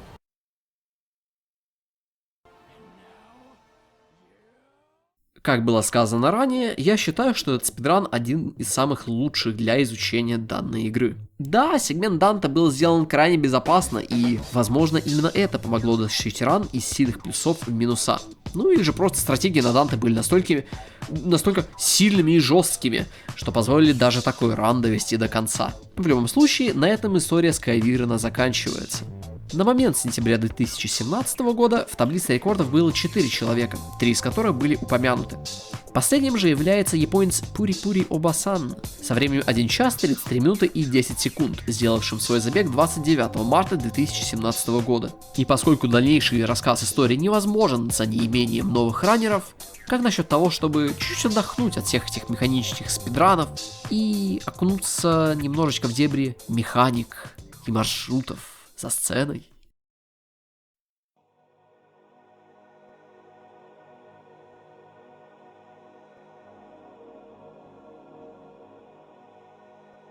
В то время, пока Скайвирен долбил DMC4 SE в поисках хороших и оптимальных способов прохождения без риска для рана, один псих пытался бегать обычную Devil May Cry 4 в попытках применить идеи Скайвирена на свой ран. Поскольку и раны ванилы и Special Edition отличались от слова совсем, получилось так себе. И... да, привет, это я. Поскольку маршрут DMC4 SE имеет большое количество ресурсов для менеджмента, была предпринята попытка пробежать ванильную версию игры как можно чище, дабы срезать разницу в маршрутах ванилы и Special Edition. Собственно, таким образом я придумал другой маршрут для игры, который невозможно было протестировать в 4SE из-за недостатка активных раннеров на таблице. Поскольку на тот момент я был единственным человеком, который хоть как-то играл в четверку. Маршрут называется Grid Route, и суть его весьма проста. Используя формулу расчета получаемых гордых душ, накрутить себе количество получаемых орбов за счет приема Get More Orbs. Важно отметить, что ГМО не увеличивает количество подобранных шаров, однако притягивает эти шары к персонажу, срезая время на их сбор на уровне, что должно было привести разницу между версиями к минимуму и дать возможность купить приемы, которые без ГМО нельзя было бы купить. И для того, чтобы этот маршрут работал, надо было разобраться в том, как вообще работает система оценки игрока в конце миссии, так как количество собранных орбов напрямую влияет на рейтинг. Итак, полная формула выглядит таким образом. У каждой миссии есть награда за прохождение, которая выражается в очках. После чего все это перемножается с рейтингом скорости миссии и рейтингом собранных шаров, а также с бонусами или штрафами за зачистку миссии и в конце концов за выбранную игроком сложность. Все это формирует так называемый Devil Hunter Rank, показываемый в конце каждой миссии, и как следствие финальный рейтинг миссии. Давайте я вам продемонстрирую данную формулу в действии, и мы возьмем вторую миссию за основу. За прохождение второй миссии за 3 минуты и 48 секунд мы получаем 1500 очков. Данные очки мы складываем со всеми очками силен за миссию, что дает нам 5638 очков в сумме. Закрытие второй миссии меньше чем за 15 минут дает нам рейтинг S, а за 48% собранных шаров нам дают рейтинг C. Конвертируем данные рейтинги в множители. Рейтинг S получает множитель 3, а рейтинг C получает множитель 1,25. Поскольку мы не получали урон и не использовали предметы в данной миссии, мы дополнительно перемножаем весь результат на 1,5 и на 1,2 соответственно.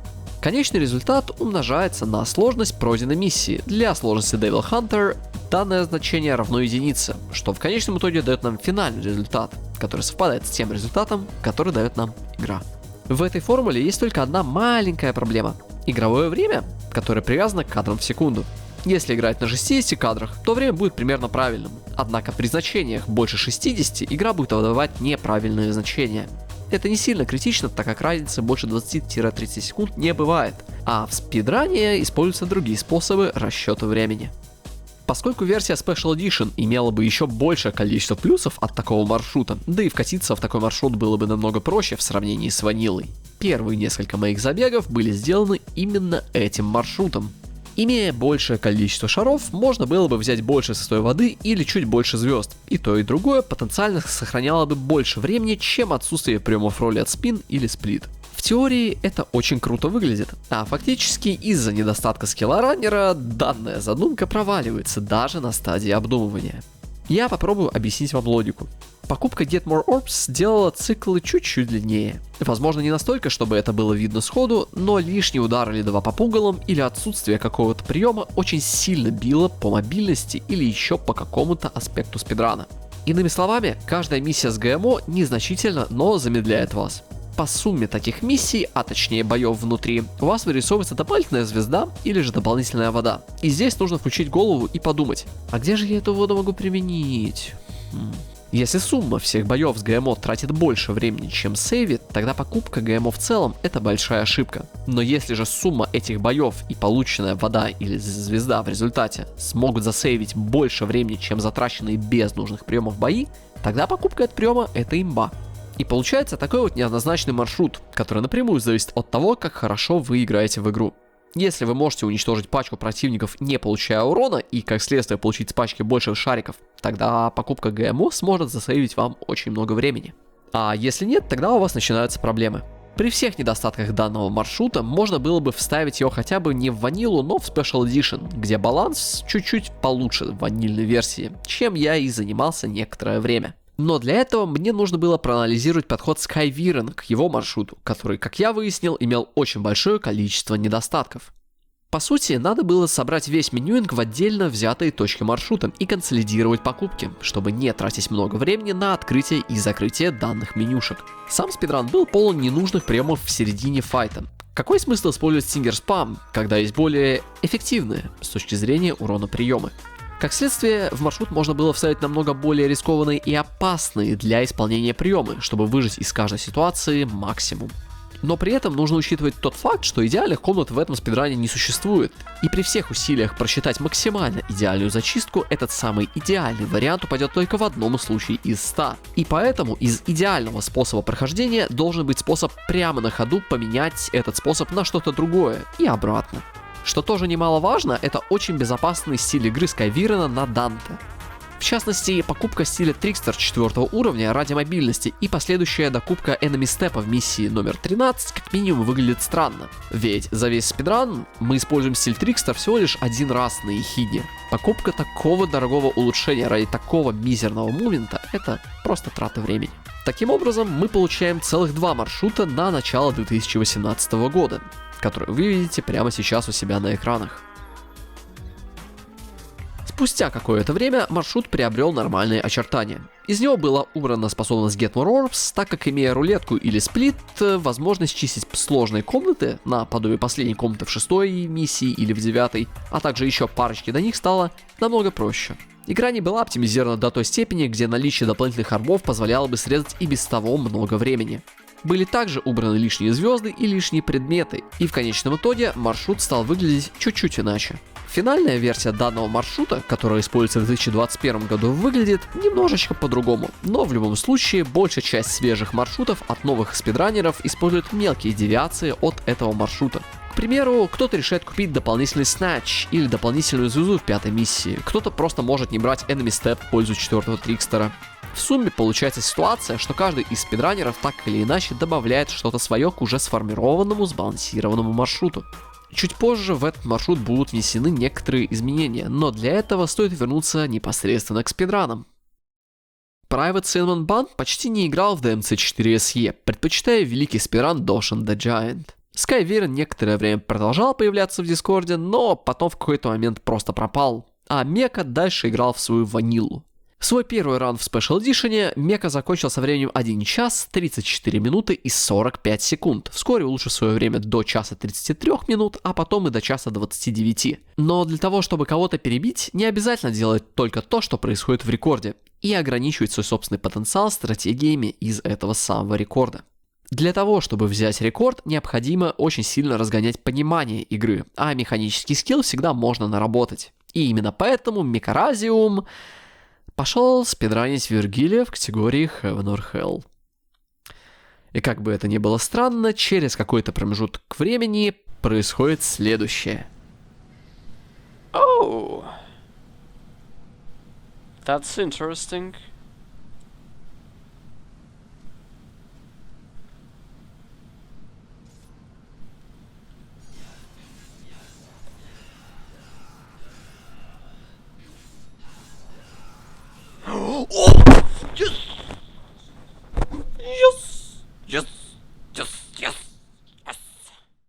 В 10-й миссии при помощи воздушных стингеров в форме демона можно было пропустить целую битву внизу. Это возможно сделать при помощи генерируемого импульса скорости, а также инерции от самих стингеров и использования трикапов. Подумав о том, что данный трюк можно было бы повторить и на Неро, была предпринята попытка найти сетап, используя те ресурсы, которыми мы обладаем на начало 10-й миссии, играя за Неро. И через какое-то время я нахожу сетап, основанный на инерции чаршотов. И именно этот сетап стал началом новой эры спидранов четверки.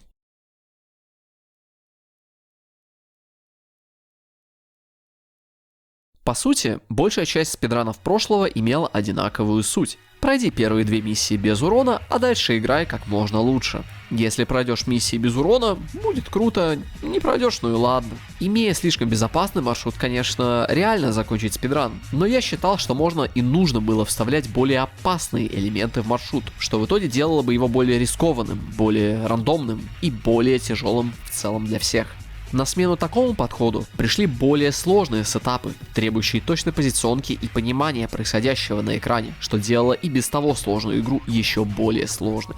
Честно говоря, уже на этом этапе я понимал, что новичкам в этой игре будет не то чтобы очень сложно бороться за верхушку таблицы.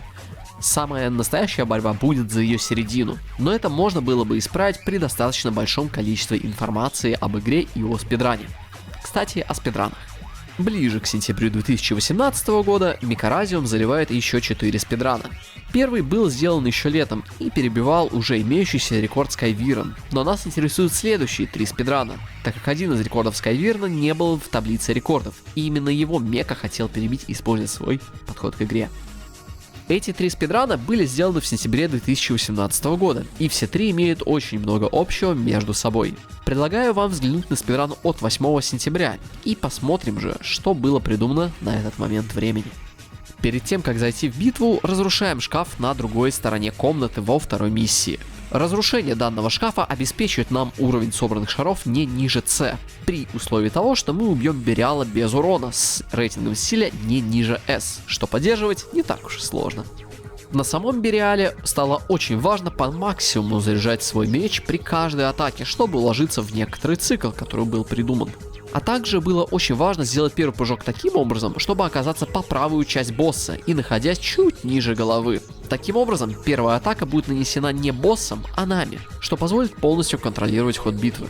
Уворачиваясь от предсказуемых атак Бериала, находясь внутри его слепой зоны, через некоторое время оглушаем босса. Здесь очень важно подметить, что мы не делаем второй бастер, так как он наносит очень мало урона и отталкивает от нас босса. Нам нужно оставить Бериалу меньше 4 полосок здоровья, чтобы босс перешел во вторую фазу. И используя инерцию от чаршота, мы можем встать в идеальную позицию, которая обеспечит нам хорошую атаку. В третьей миссии битва с врастами также подвергается небольшим изменениям. Мы ждем, пока второй фрост заспавнится, после чего стараемся толкнуть этого босса к первому через использование третьего чаршота. Важно, чтобы взрыв чаршота задел их обоих, ведь тенденцию использовать взрыв чаршота мы будем продолжать использовать на протяжении всего спидрана. Мы будем стараться стрелять в желтых или фиолетовых пугал, так как у них чуть больше здоровья, и стрелять нам нужно под таким углом, чтобы взрыв от чаршота подкинул остальных пугал поближе к нам. Изменился цикл и на гиролезвие в 4.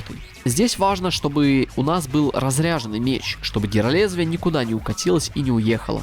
Бьем гиролезвие только один раз, так как это даст нам идеальную возможность остаток бросков сделать с максимальной уверенностью, что гиролезвие никуда не улетит. В сравнении с другими спидранами, где удары по гиролезвиям были сделаны от балды. В пятой же миссии мы применяем новую технику под названием Snatch Cancelling. Если после использования приема Snatch вовремя и в ритм нажимать кнопку Exceed, то Exceed отменит анимацию Snatch и позволит еще раз его использовать, удваивая, а то и утраивая скорость применения данного приема. Эта техника позволяет намного быстрее сбить накидки Фаустом и Мефисто и будет использована на всем протяжении всех будущих спидранов. Небольшие изменения также претерпевает 6-я миссия, где мы будем начинать экспериментировать с приемом X-Streak, который в комбинации с третьим чаршотом выталкивает всех рыб из-под земли. В последней же комнате меняем цикл убийства Энджела. Мы будем складировать рыцарей в дальнем углу от комнаты, чтобы те рыцари, которые остаются вне нашего обзора, как можно быстрее оказывались прямо у нас под носом. Передних же рыцарей убиваем через третий чаршот. В 7-й миссии, где появляется другой сетап на скип, а также в 8-й миссии, в которой происходит такой же унылый файт на кредо, в целом ничего нового не происходит. Поэтому перейдем к миссии под номером 9, в которой мы начинаем строить некоторые теории того, как работают шарики в этой игре. И по-моему, эта теория максимально проста. Мы просто делаем таунты, и сама игра дает нам шарик, и мы его отражаем. Последним же изменением в 9-й миссии становится изменение в цикле Агнуса. Мы делаем третий чаршот и с небольшой задержкой активируем Devil Trigger. Первая атака Агнуса всегда одинаковая, это атака мечами по направлению к игроку. И этим надо пользоваться, так как использование Devil Trigger при активации дает вам очень много кадров неуязвимости. После того, как мы оглушили босса, мы наносим ему какое-то количество урона, но не отправляем в стаггер и даем ему выйти из стана. В противном же случае босс улетит в другую часть карты и будет нас какое-то время отталкивать, лишая возможности его атаковать. Для 10-й миссии мы продадим прием сплит, чтобы обеспечить себе новый скип. При этом докупим прием Максакт, чтобы как можно быстрее зарядить меч. И уже на 36-й минуте спидрана мы делаем новый скип, который мы, как вы помните, нашли сначала на Вергилии, а потом адаптировали под Нера. Используя инерцию первого чаршота, удара меча для переноса этой самой инерции, а также хайроллер, заряженный в 3, вместе с приемом Калибур и использованием второго прыжка для того, чтобы сбросить гравитацию, мы спокойно пересекаем комнату и сохраняем целых 40 секунд.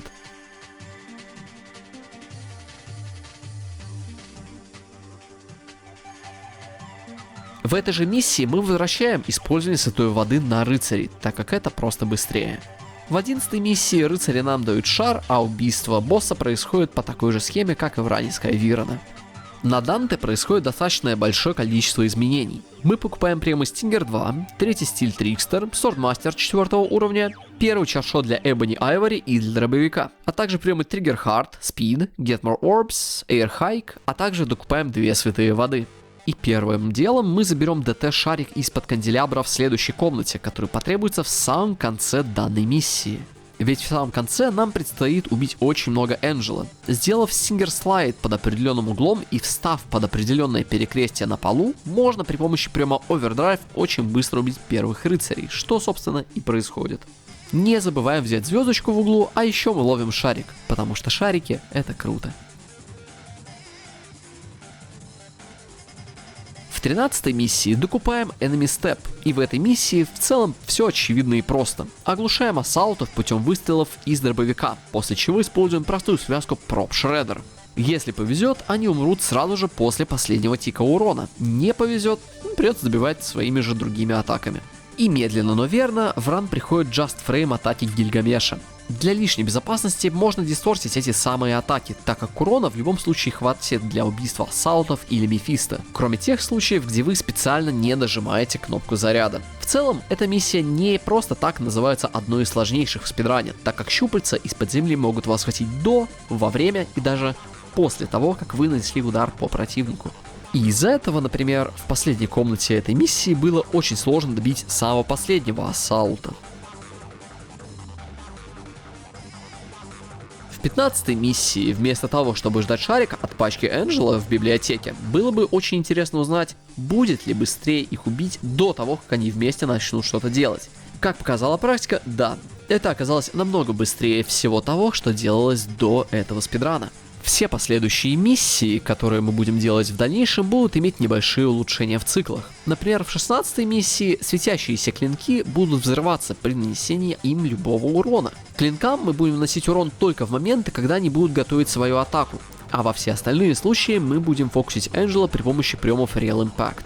В 17-й миссии при помощи дайвкика Гильгамеша, еще одной атаки, а также приема Стрейт, мы можем заставить абсолютно любое пугало отправиться в масло. Как и в следующей комнате, мы будем использовать сетап с пинапами, поскольку сама комната достаточно узкая, и мы можем использовать это для того, чтобы задеть как Мефисто, так и ассаутов. В случае, если у нас появляется возможность сделать связку Stinger и Just Straight, мы ее сразу же используем. И в этой же миссии на битве с Агнусом мы будем делать свои первые попытки вставить Just Straight 2 с дистортом, но получается очень так себе.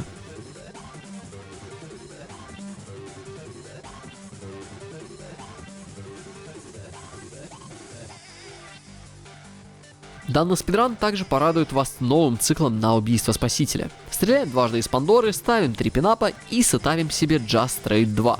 В данном спидране у меня не получилось попасть таймингом вовремя, но при помощи Distorted Real Impact и еще одного выстрела из Пандоры я смог сохранить данный спидран.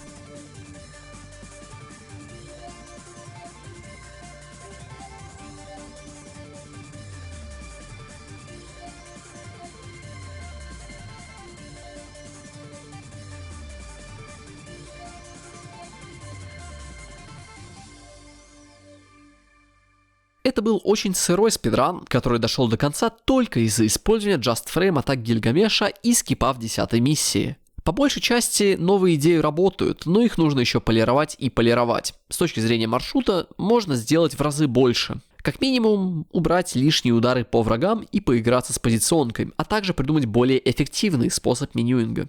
Собственно, я этим и занимался все время после этого спидрана. Однако самые внимательные из вас наверняка заметили неоднократное использование словосочетания Just Frame или же Just Charge в контексте данного видео. Да и чуть ранее я неоднократно упоминал наличие данной техники, но ни разу не вдавался в подробности, что же это такое. Давайте же исправим это.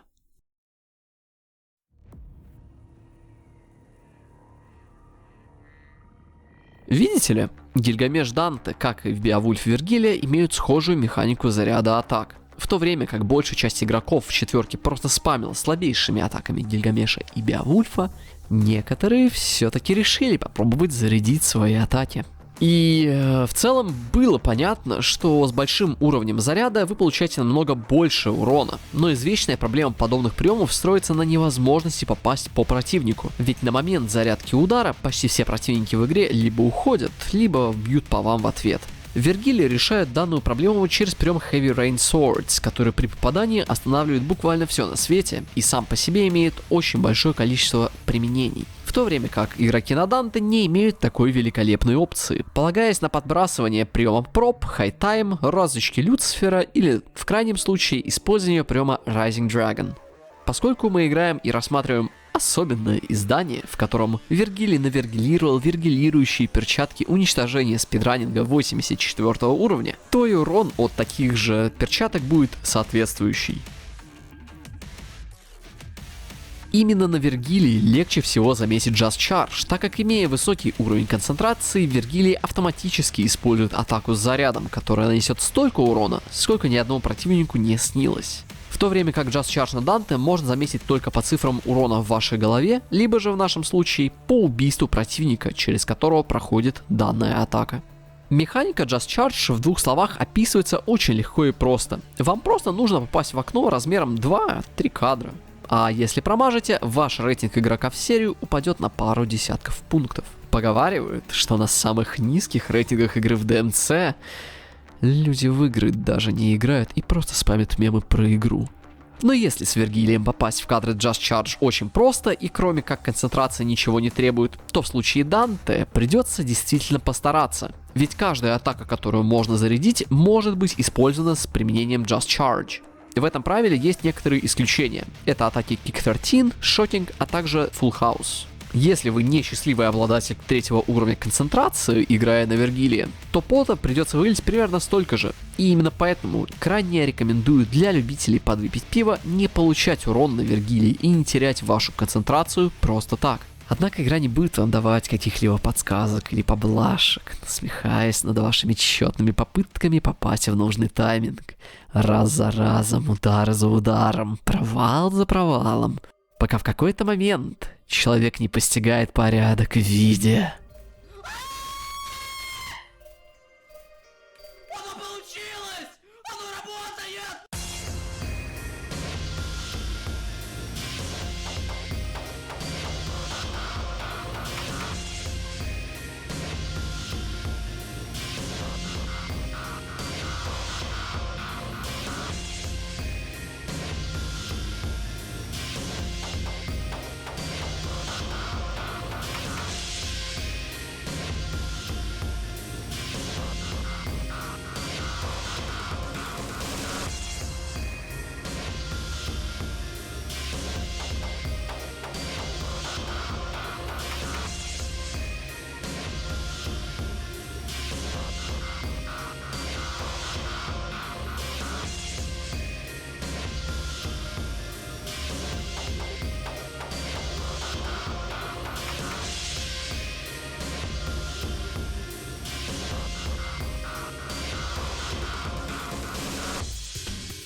Да.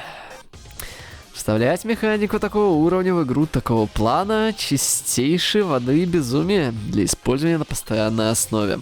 Ну, не будет же человек просто брать и вставлять подобные приемы в спидран. От них же весь спидран можно закинуть. Но мы вставим. Ведь именно используя Just Charge можно быстро убить Агнуса в 17-й миссии, сетапать убийство пугал и ассаутов при помощи любого лаунчера с последующей телепортацией в масло, а также паре других стратегий на других сложностях. И даже если список применений данной техники не такой уж и большой с виду, на самом деле она сохраняет очень много времени. В контексте этого спидрана мы будем использовать приемы стрейт и первый удар комбо А из-за отличного соотношения урона к скорости заряда. Во всех последующих забегах количество подобных атак будет становиться все больше и больше, а процент успешных выполнений данных атак станет одним из определяющих факторов успешных циклов в спидранах. Зная все это, давайте посмотрим на следующий спидран, который положил конец правлению Скайвирана и который был сделан буквально на следующий день. В сравнении с прошлым спидраном мы сделали небольшую оптимизацию на Бериала. Делаем прыжок чуть ниже обычного, чтобы атака босса подвинула нас не в бок, а оставила нас прямо по центру. За счет этого босс успеет сделать еще одну атаку, а мы без риска для себя сможем оглушить босса. В конце битвы с Бериалом босс дает нам гейзеры, и в этот момент вы можете заметить одну очень важную особенность приема Бастер, который позволяет нам не получать урон, пока мы находимся внутри некоторой катсцены. В третьей миссии продолжаем использовать те теории, которые были выведены в прошлом забеге, и делаем небольшие изменения в цикл Torture Chamber. Стартуем битву через использование Charge Shot 3 под некоторым углом, как обычно, но дальше идет новая деталь. Вместо использования дополнительных бастер-атак, которые легко прервать и наносят больше урона, чем надо, мы будем использовать комбинацию Бастер, Стрик, Мили. Если стрик заряжен, то он еще дополнительно распихнет энеми вокруг нас, что в некоторых случаях бывает полезно, а в некоторых случаях наоборот губительно. В данном спидране также можно заметить проявление так называемого 120 FPS глича. Никто до сих пор не знает, почему это происходит и почему иногда урон от третьего чардшота просто игнорируется противником. Таких случаев было слишком много, и конкретно этот интересен тем, что на момент 2018 года все спидраны делались на 60 кадрах, так как таблицы рекордов были объединены в одну, а выше 60 кадров в секунду консоли не могли вытянуть.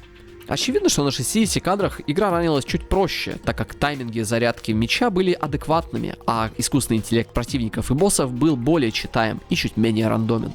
Примерно так же продолжаются наши попытки найти более оптимальный цикл на Мефисто. Проблемой является тот факт, что второй Мефисто всегда будет находиться за решетками, которые будут либо блокировать Charge Shot 3, либо он будет атаковать, что не позволит нам выстрелить третьим чардшотом из-за обилия стен в этой локации. Эту проблему мы решим в будущих спидранах, а пока посмотрим на шестую миссию, где сетап, придуманный в прошлом спидране, наконец-таки обретает форму.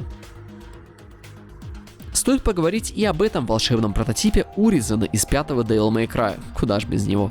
Мало кто знает, что урон от клинков, которые вы кидаете за Вергилия, Леди или Нера, напрямую зависит от количества FPS в настройках игры. Если настройка FPS стоит на 60, клинки в среднем будут отдавать намного больше урона, чем если эта настройка будет на Variable.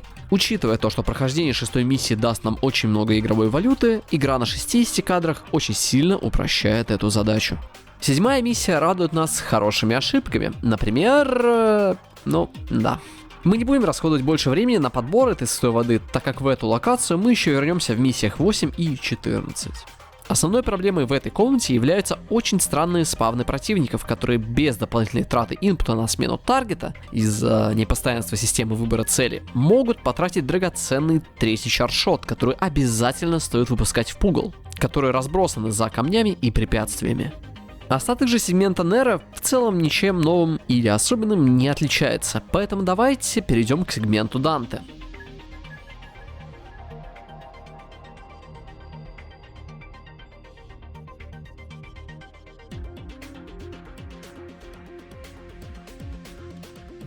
Покупаем второй Стингер, третий Трикстер, четвертый Свордмастер, все как обычно. Но потом следует Чардшот первый для Эбони Айвори и дробовика, а также приемы Триггер Хард, Speed, Get More Orbs, Air Hike и, внезапно, Enemy Step. Покупка Enemy Step возможна только при условии, что миссии с 1 по 5, а также 7 были пройдены без получения урона. Реализовать Enemy Step мы можем только в 15-й миссии, где нас ждет небольшая оптимизация. Вместо того, чтобы играть в рандом и ждать шар Энджела, мы попробуем взять и убить сначала Альта Энджела, чтобы не дать тому использовать атаки, и ломаем при этом позиционку остальных Энджела в комнате, что позволит нам убить их при помощи комбинации Real импактов или Distorted Real импактов. Однако в прошлом спидране Альто Энджел остался жив после неправильного тайминга DRI, и свич на остальных Энджела до убийства Альта, мягко говоря, сделала комнату еще хуже. Небольшие доработки подвергаются также противники в 17-й миссии. С пугалами в целом все понятно, используем Just Straight в комбинации с дайвкиком Гильгамеша. Мы не будем ждать шарик Энджела и просто убьем их через Real импакты, что будет чуть быстрее получения шарика. Также мы утвердим применение аудиострат на Люцифере при помощи пинапов, которые оказались очень хорошей идеей в этом спидране, поскольку, как я говорил ранее, эта комната имеет очень узкие проходы, и противники особо не могут здесь разбежаться. Нескольких пинапов хватит, чтобы добить ассаутов, а стандартный чардшот из пистолетов добьет еще и Мефисто. В некоторых случаях взрыв пинапов еще и позволяет сбить накидки с Мефисто, но это очень маловероятный сценарий.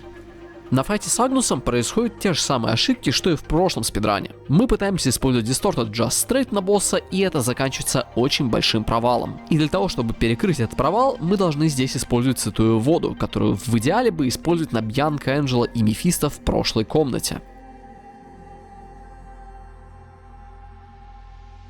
На Спасителя попадаем дисторкнутым вторым стрейтом, который требует очень точного расчета, и переходим на босс-раш 19 миссии и 20. В 20-й же миссии мы имеем новую идею. Нам нужно как-то скипнуть очень долгую анимацию Бастера перед тем, как умрет босс. Поэтому план был такой. Мы подкидываем босса в воздух и долбим его без использования приема шоудаун. После чего даем ему восстановить щит и только после этого делаем шоудаун. Повторяем это все еще один раз, чтобы в финале вместо Бастера использовать святую воду.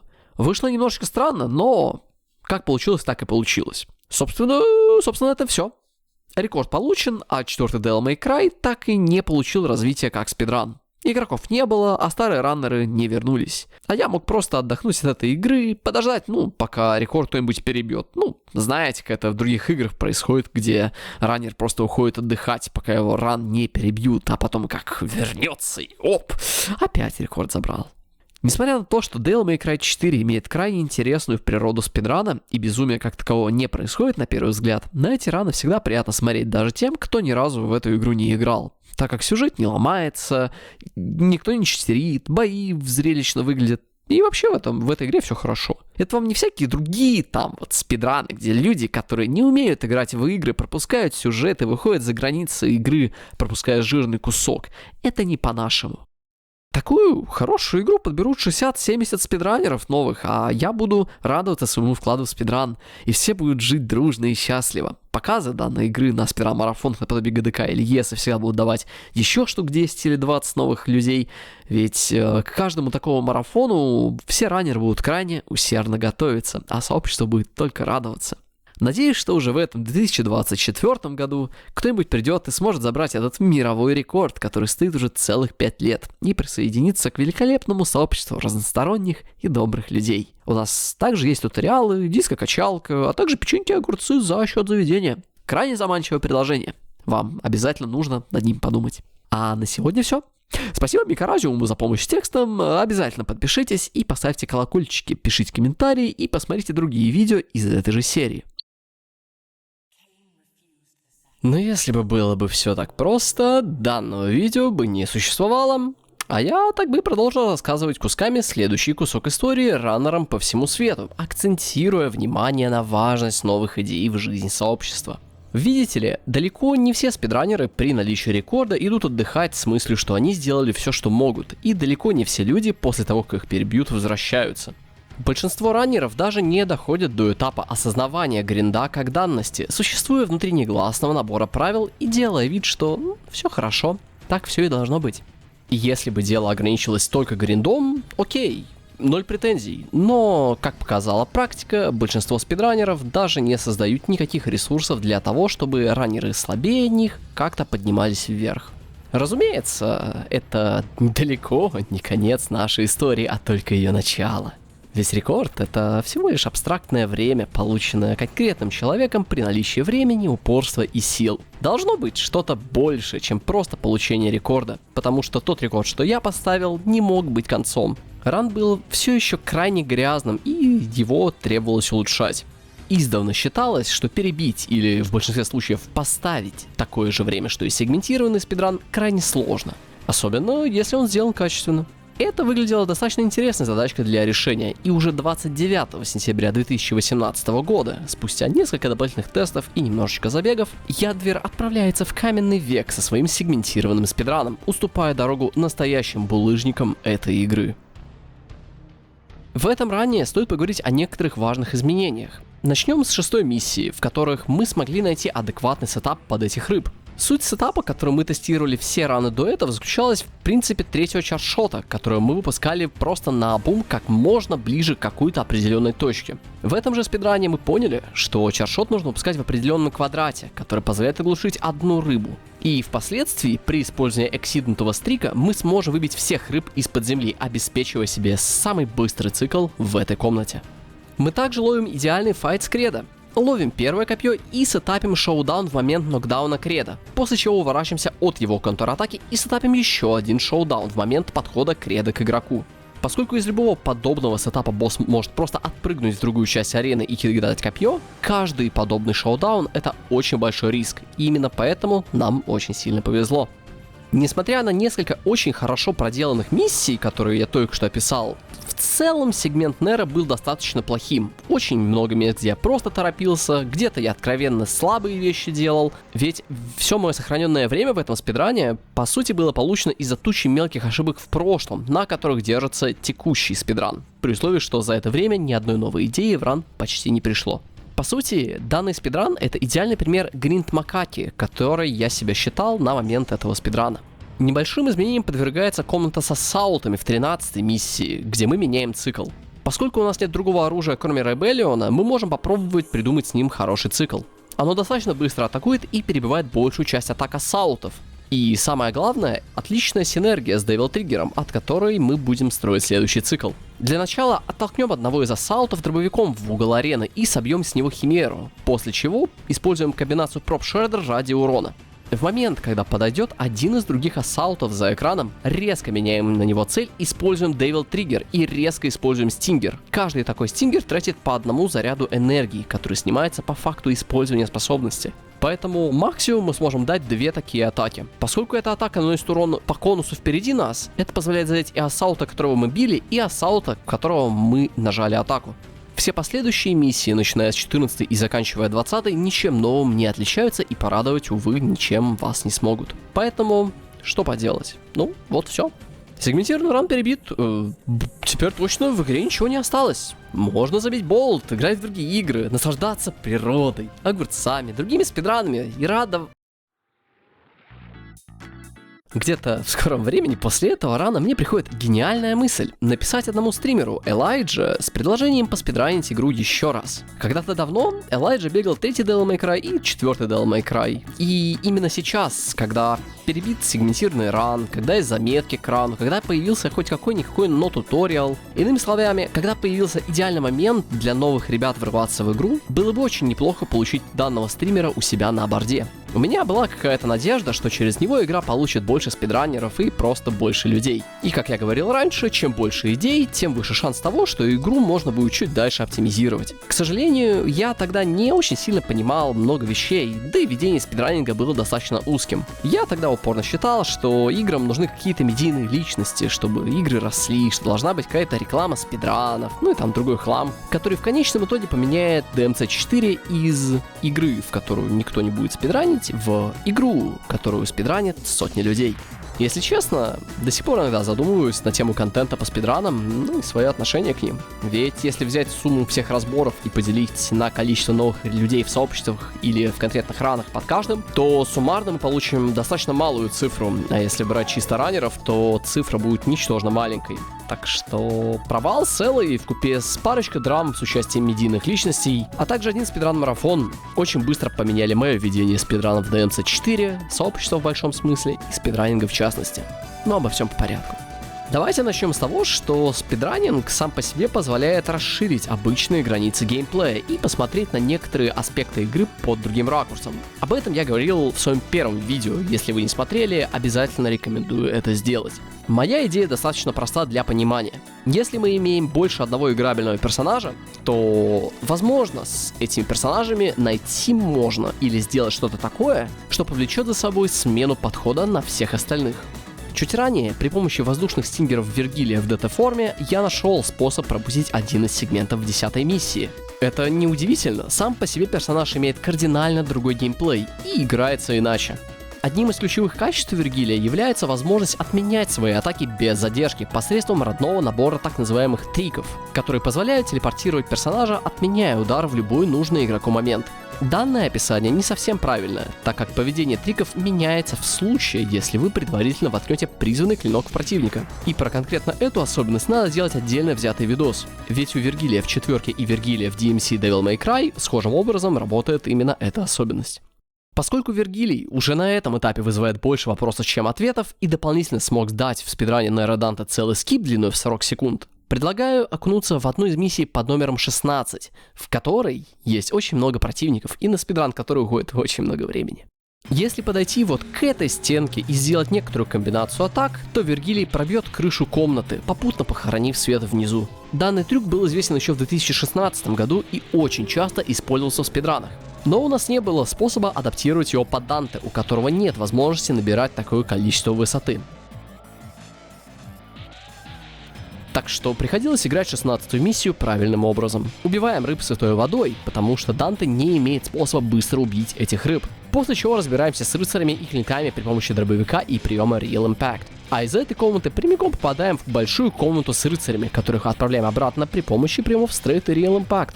Казалось бы, ничего сложного нет, но до этого момента делать 16-ю миссию было крайне мучительным занятием, ведь в этой миссии слишком много сложных противников, тем более, что вот, например, Вергилий может всю эту боль просто пропустить за пару секунд. Так что должен был существовать способ сделать что-то подобное и на других персонажах. Раз в 10-й миссии я смог придумать способ повторить скип на Нера. В январе 2019 года два игрока, Delusion, Rekiller и Oni-san, нашли две важные для спидрана детали. Во-первых, прием Rolling Thunder у персонажа Триш может отменяться в выстрел Пандоры в воздухе до того, как гравитация начнет влиять на персонажа, что дает возможность Триш пропустить уровень при условии того, что игрок будет правильно отменять свои атаки. Во-вторых, при достаточно богатом наборе способностей Данте повторить нечто подобное в теории можно было, но потребуется чуть больше времени, так как пиковое значение высоты, которое может набрать Данте, можно заполучить при помощи следующей комбинации на ваших экранах. Но даже исполнив данную комбинацию, всего этого не хватит, чтобы оказаться наверху. Решение пришло в их голову парой дней спустя.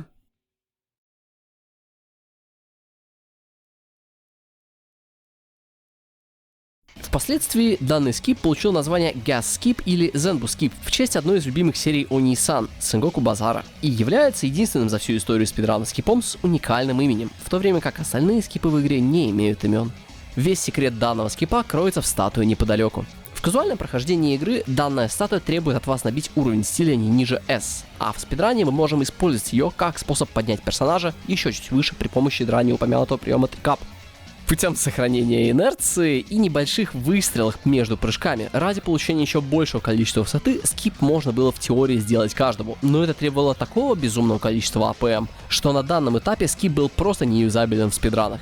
Ни Delusion, Rekiller, ни Oni-san на тот момент не спидранили ни тройку, ни четверку, но именно из-за них маршрут Нера Данте заиграл новыми красками.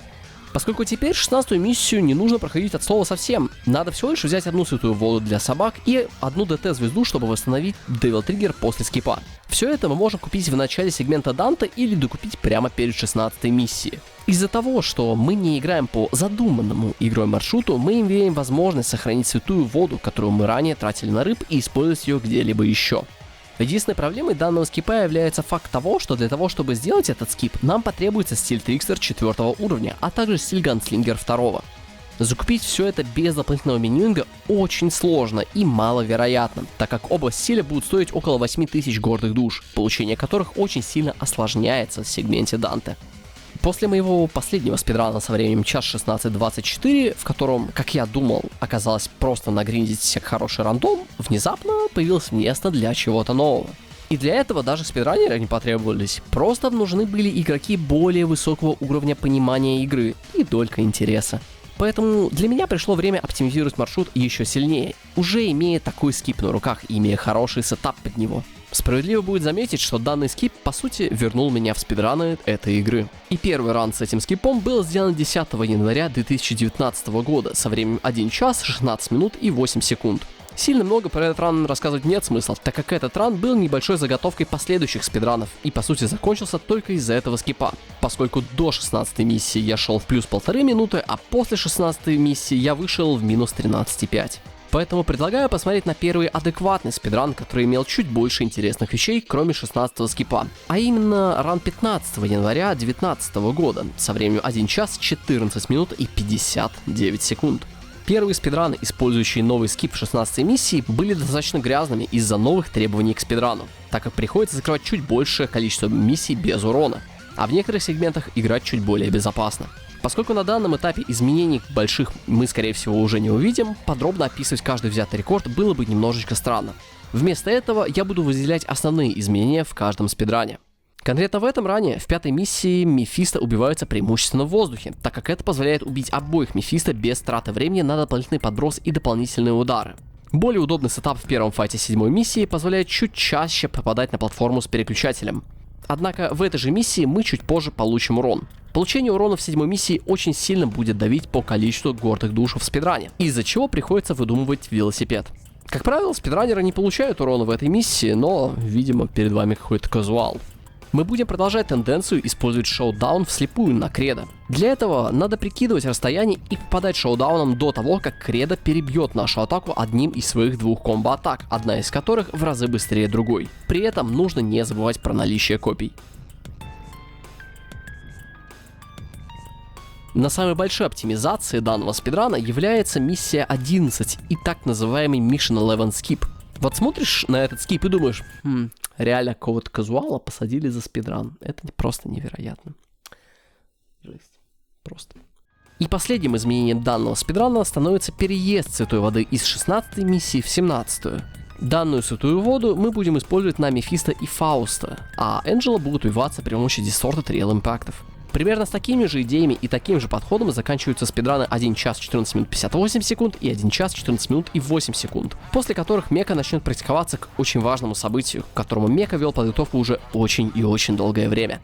Событие, которое, как ему казалось, должно было изменить спидраны этой игры навсегда. My name is Mecha, I run Devil May Cry series, and you're about to witness the true New Game Plus Devil Hunter experience. Будучи крайне оптимистичным человечком, я не желал оставлять мысль найти людей для спидранов DMC 4. После того, как спидран Алукарда был перебит в ванильной версии игры еще в далеком 2017 году, я сделал небольшой туториал по всем скипам DMC 4, который, как я думал, позволит новым спидранерам хотя бы начать спидранить игру. Ведь в далеком 2017 году люди не спидранили DMC 4, так как скипы слишком сложны. Ну, по крайней мере, именно такую отговорку мне давали люди, которые приходили в спидран Discord.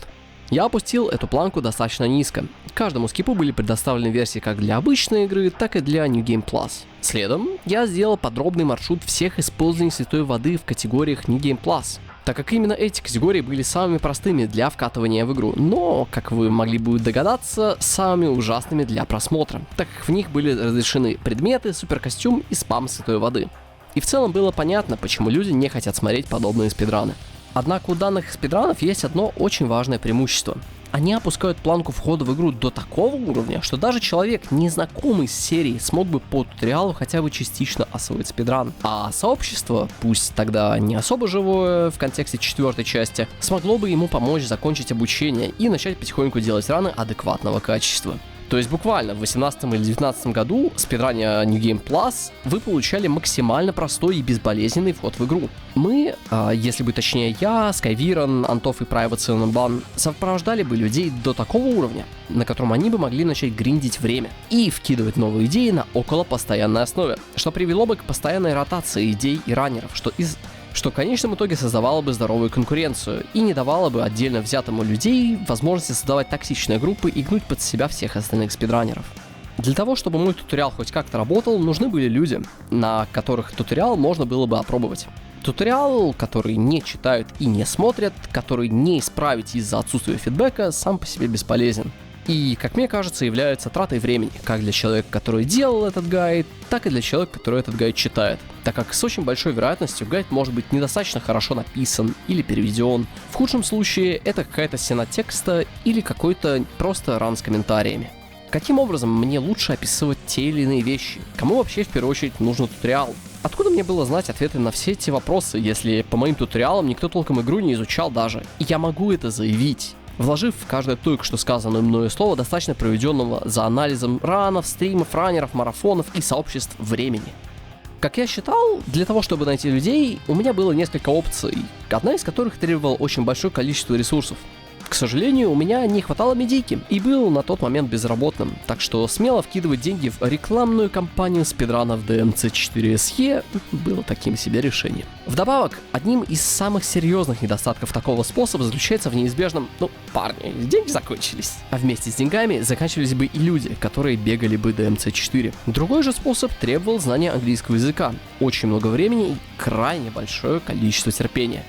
С терпением у меня вроде бы проблем нет, поэтому спидран-марафоны стали моим способом найти людей, заинтересованных в спидранах. С 2017 по 2018 год я ежедневно мониторил марафоны и подавал спидраны 3-й части и 4-ки. В 3-ке это был Heaven or Hell, в 4-ке это были основные категории. В сумме за этот промежуток конкретно я смог показать эти игры 13 раз, трижды на русском языке. Разумеется, на спидран-марафонах я оттачивал навыки комментирования своих спидранов, смотрел много других забегов и потихоньку смотрел на другие сообщества, расширял кругозор. Почти в каждом своем марафон-ране я делал аспект на какие-то общие вещи. Хорошее сообщество, туториалы есть, сложный ран, но который очень интересно бегать. И что забавно, в последнее время это можно услышать почти в каждом марафон-ране, так как это комбо из совершенно обычных, обезличенных к играм фраз, по сути, является идеальным концом любого марафон-спидрана. Так что, в конце концов, что-то, да, я начал понимать. Оттачивались навыки из какой-то небольшой вероятности, что спидран Devil May Cry 4 примут на один из больших марафонов, который в свою очередь позволит игре действительно расцвести.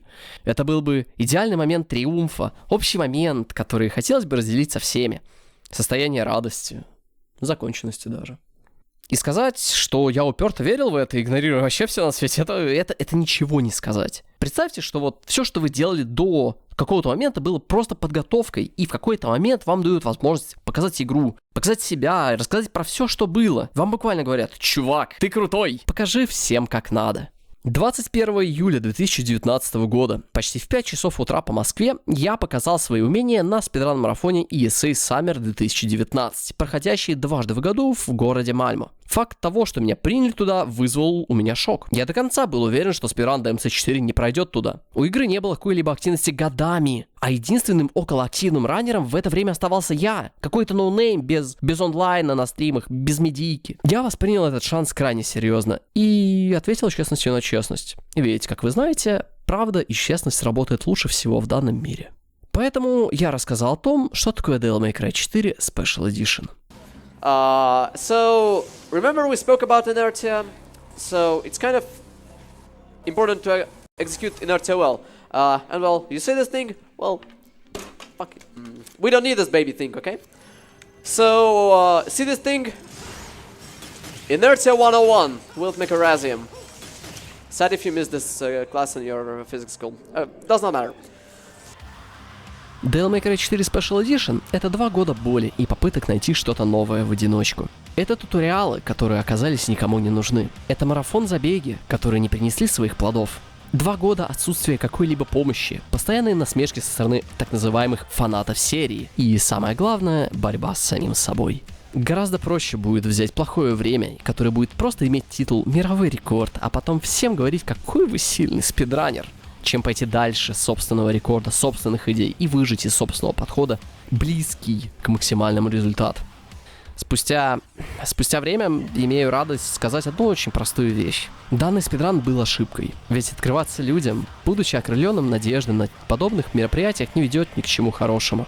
Даже если сам ран на марафоне был сносным по моим меркам, а в конце этого рана я показал ГМ до кредо, то общее ощущение от всего вокруг, что не было связано с мероприятием, было крайне мерзким. И самое обидное в этой ситуации, казалось бы, то, что конкретно в этот момент тройка ничем не отличалась от четверки, учитывая, что по тройке работа почти не велась. Спидранеры появлялись хаотично, и сделав один спидран, не реализовав даже 10-ю часть возможностей игры, просто сдавались. Я в шоке был от подобного рода приколов. Только как минимум имеет дополнительный фактор ностальгии, воспринимается в публичном поле лучше, чем когда-либо будет восприниматься четверка. Поэтому сейчас на ваших экранах сравнение двух таблиц рекордов в основных категориях DMC3 и DMC4 2019 года. Путем нехитрой логики можно заметить, что в обеих играх было по максимум 2 активных спидранера, которые в целом следуют примерно этой же зависимости. Конечно же, результат не должен быть мгновенным, никто же от вас не ждет топ-10 за 2-3 рана, но год-полтора более чем достаточно времени для любого человека подумать над тем, надо ли ему это или не надо. Поскольку вся работа конкретно в стройке по большей части велась именно для обеспечения новых раннеров ресурсами, выводы напрашиваются сами. К 2019 году я надеялся, что прогресс стройки четверки выйдет где-то в 30-40 раннеров в каждой игре. Я вложил достаточно много сил к получению данной циферки в четверке, но, видимо, я слишком сильно верил в концепцию сообщества, ведь, как показала практика, прямо писать о том, что тебя волнует и что ты ощущаешь, это неправильно и должно порицаться. Мой спидран на марафоне вызвал смешанную реакцию внутри сообщества, сославшись на негативный пиар серии, токсичность. Изредка проскакивал низкий уровень умения игрока. Но, учитывая факт, что спидраны DMC4 всегда собирали вокруг себя меньше людей в сравнении с другими частями серии, имели меньше раннеров, а также не имели ни одного появления игры на других популярных марафонах очень долгое время, можно предположить, насколько сообщество заботилось об этой игре. В сумме, марафон ран на ЕСе не помог игре получить новых спидранеров или собрать достаточно большую аудиторию вокруг данной игры, что дополнительно подливало масло в огонь конкретно этого спидрана. Было немного обидно на фоне всего этого. Казалось бы, влил душу в ран, постарался открыться людям, получил список вопросов на размышления. Зачем вообще спидранить?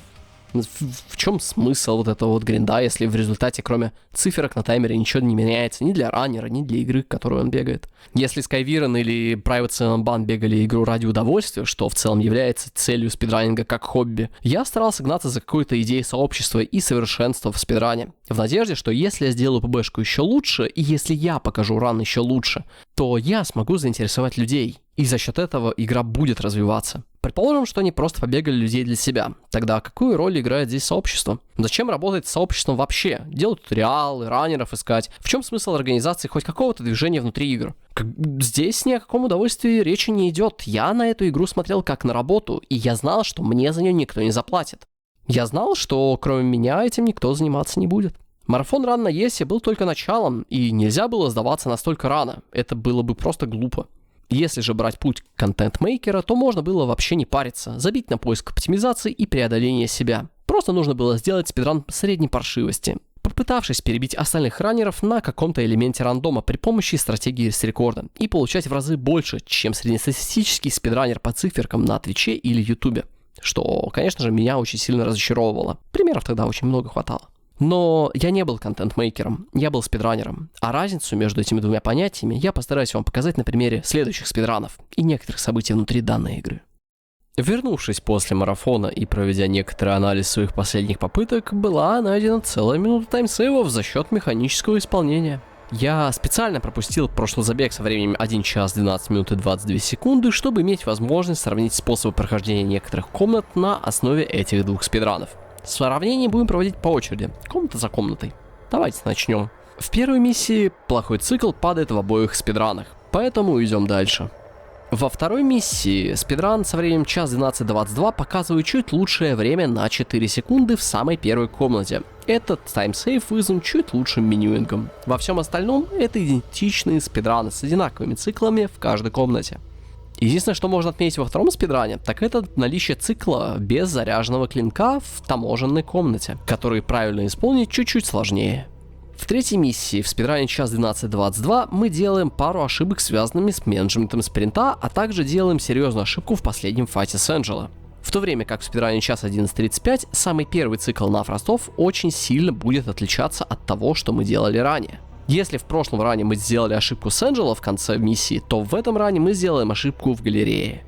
Четвертая миссия в обоих спидранах отличается очень плохими гиролезвиями и очень плохими пейсами до лягушки. Пятая и шестая миссия очень плохие что в том ране, что в другом. Давайте возьмем их по очереди. В спидране 1 час 12:22, кроме посредственного прохождения миссий и плохих Энджело, а также очень медленного стекла со временем 2 минуты и 52 секунды, общий уровень прохождения данных миссий оставляет желать лучшего. Если взглянуть на мой свежий ран 1 час 11:35, то мы видим намного более лучшее исполнение Torture Chamber в пятой миссии. Однако от плохих Энджело, увы, никто не застрахован.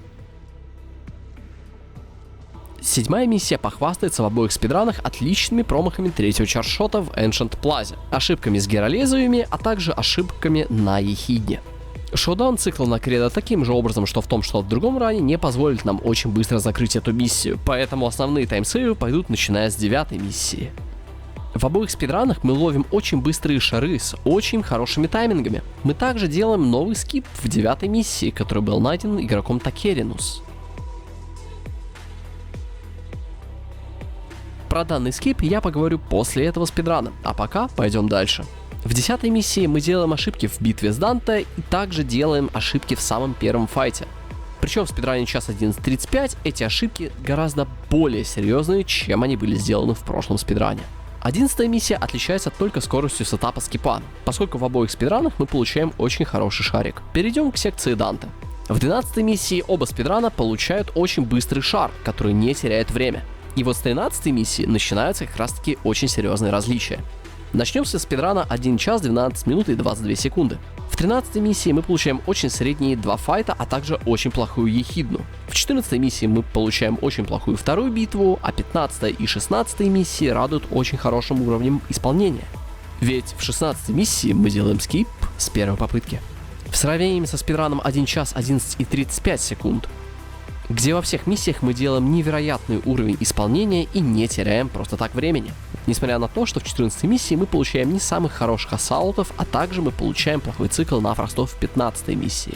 Скип в 16 миссии был сделан абсолютно так же с первой попытки. В 17 миссии, комбинируя джастрейты, получение шарика, очень средний переулок, а также крайне ужасного Агнуса, в целом понятно, почему спидран час 12:22 окончился именно так. Потому что в противовес этому спидрану у нас есть шарик с очень хорошим первым файтом, который заканчивается неплохим исполнением переулка и фристайлом на собаках. Однако Агнус в этом спидране, откровенно говоря, не очень хороший. 18-я автоскроллер миссия ничем интересным не выделяется, впрочем, как и 19-я миссия, но стоит отметить использование святой воды на Агнуса в 19-й миссии в спидране час 11:35. Ну а 20-й миссии давайте посмотрим без лишнего монтажа.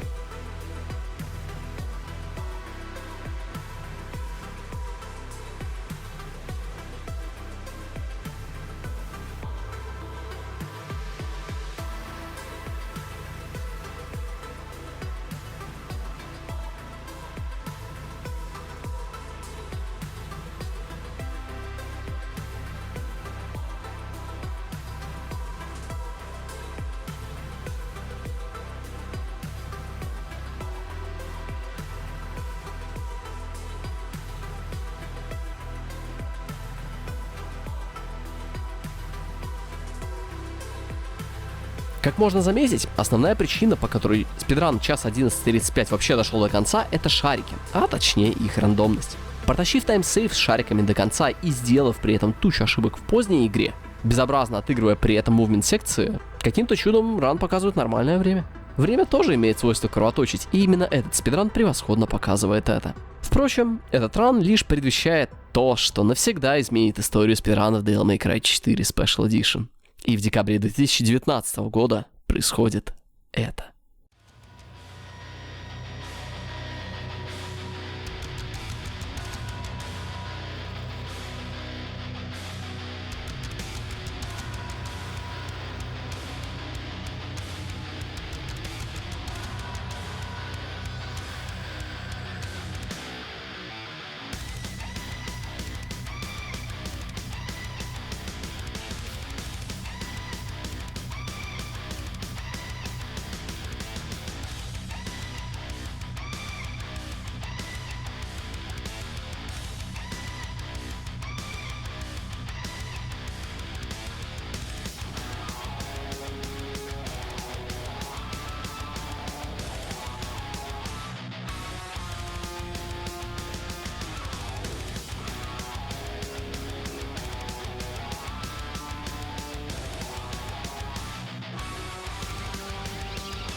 Сложно сказать, что такое было час 10:43.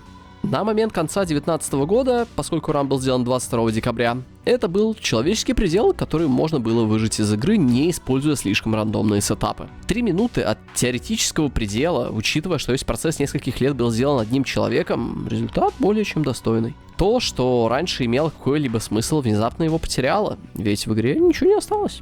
Маршрут был выстроен, стратегии все найдены, и час 10:43 был пиком моего понимания на тот момент. Надо было придумать способ его сломать. Очевидно, что проблема отсутствия спидранеров строилась на вещах чуть более сложных, чем просто отсутствие рана на больших марафонах. Поэтому надо было подумать о других способах найти людей. Но, как вы уже поняли, это не обязательно делать через спидраны, через тучу видосов с объяснениями, гайдами или чем-то подобным. Ведь в игру толком даже играть не надо было. Ведь для решения следующей проблемы требовались мозги, а не мускулы. Одной из серьезных проблем внутри игры являлись загрузки. Даже сейчас эти проблемы не дают раннерам адекватно спидранить эту игру. Если на спагетти код капкомов мы повлиять не можем от слова совсем, то вот на загрузки вполне можем. Внутри спидранинга распространен способ измерения спидранов без загрузок, или же в простонародье LRT. Данный способ часто используется почти во всех играх с каким-никаким активом, и главным его преимуществом является уравнивание железа за $3000 и картошки за $300 в сале. Для создания LRT потребуется немного покопаться в памяти игры, используя сторонние программы, например Cheat Engine, и написать логику для таймера, после чего закинуть написанный вами скрипт на шарпах непосредственно в общепринятый спидранерами таймером LiveSplit. Если вам хоть немножечко стало интересно про что-то подобное, справа сверху я оставляю небольшой туториал, который описывает в общих чертах, как все это работает. В спидран-сообществе DMC не так много программистов, которые могли бы создать большое количество средств для упрощения поиска маршрута или гличей внутри игры. Но нам повезло, и один крайне хороший человек, спидранер DMC 4, а также ремейков Resident Evil, Mysterion, согласился помочь нам со скриптом, который вырезает загрузки из игры. Данный скрипт был достаточно важен, так как теперь было неважно, сколько стоит ваше железо, ведь на загрузках вы не получите преимущество перед человеком, который спидранит на вершках и корешках. Все последующие спидраны будут сделаны, используя этот скрипт, поэтому время из реального стало временем без загрузок. Первый спидран с этим скриптом стал спидран D Cosmic со временем 1 час 18 минут и 13 секунд реального времени и 1 час 9 минут 50 секунд без загрузок, делая его спидран мировым рекордом на очень короткий промежуток времени. Сильно вкапываться в этот спидран не будем. Отмечу только то, что Cosmic де-факто считается лидером DMC сообщества, 4 не была его основной игрой, и на момент создания видоса Cosmic не смог преодолеть барьер в 1 час без загрузок, сделав последний спидран в 2023 году.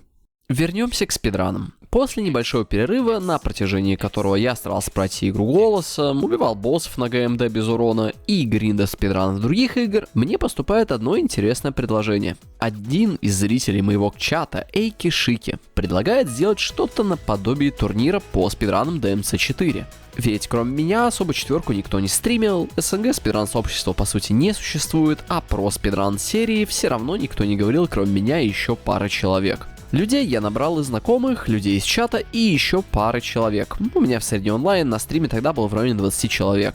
В сумме набралось 6 человек, которые по правилам турнира должны были закрыть первые 4 миссии игры. Для турнира я написал заметки, чтобы ребятам было чуть проще было входить в игру, и в результате игра получила очень много новых людей, часть из которых пришла уже после турнира, а именно Арткиллер, Филонот, Лерой, Ранзера, Луками, Сейфер, Курациста, Yellow Megaman 32, а также самое главное солнышко DMC 4, Мартин Тайм. Считаю, что проведенный турнир по DMC это самая лучшая идея, которая когда-либо приходила кому-либо в голову, и которая положила конец аргументу, что Мека все делает один. Тогда я рассчитывал, что то сообщество, которое я наконец-таки смог создать спустя такой промежуток времени и трудов, сможет толкать игру дальше, и которому я смогу доверить развитие игры. Попытки делать подобные гонки были еще раньше. В 2018 году я сделал небольшие гонки с Private Sunbaном, Лонером, Антофом и еще с некоторыми раннерами чуть позже, в 2021 и 2022 году. По сумме всего было сделано около 5-6 гонок, не больше. Вдобавок, еще в далеком 2018 что ли году я минимум дважды предлагал идеи так называемого релей-рейса, где все игроки серии собирались бы в команды и бегали бы так называемую эстафету. Но тогда никакой реакции не последовало, и идею я достаточно быстро свернул, хотя сам концепт релей-рейса был придуман далеко не мной. Можно было бы не брать все игры серии, взять хотя бы одну или две игры и сделать эстафету по миссиям, но по общему фону моего рассказа понятно, что ни та, ни другая идея не получила своей реализации в первую очередь из-за неимением людей в играх, и уже во вторую очередь из-за отсутствия ценности в данном способе проведения своего времени. По интересному сложению обстоятельств, одна из этих игр — это DMC 4. Странно же все это, конечно же. В любом случае, я продолжил гриндить DMC 4. Причины было две. Я не хотел просто так оставлять новых ребят внутри игры, потому что они могли привнести в ран какие-то изменения, которые я не доглядел или не досмотрел, а также намечавшийся тогда SGDQ 2020, который был проведен в онлайн формате, попасть на который типа считается важной частью любого спидранера. Ну, типа, понимаешь, да? Я сфокусировался на подготовке. Все как обычно. Большой ивент, который должен будет принести штук 10 новых раннеров. И это дало бы возможность спокойно закрыть эту страницу моей жизни на позитивной ноте. Мой тогдашний уровень игры позволял вообще вытворять все что угодно. Я был на пике своей формы, как год назад на Есе. Только я сделал некоторые выводы из своего геймплея и улучшил его. Я практиковался каждый день, на стриме или без него, выдрачивая какие-то геймплейные аспекты и тайминги, которые, откровенно говоря, иногда проседали. Я даже реверсал смог вставить в одну из миссий. Пусть данный реверсал и не сейвит много времени, но зато оно показывает тот уровень игры, который должен быть у игры подобного уровня. Такие мелочи мало кто бы заметил, но именно эти мелочи, как я считаю, подчеркивают стиль игры и позволяют отличить подобных игроков из общего фона. Меня убедили мои друзья, что ГДК это не Еса, и большая площадка будет того стоить. И учитывая уровень моих спидранов, это сможет дать сообществу тот рост, ради которого я работал такое большое количество времени. Я был тогда скептически настроен, так как на тот момент я уже начал копать в сторону зависимости спидранов на ГДК к количеству приведенных ранами новых раннеров. Но я попробовал довериться людям после всего, что я видел на этот момент.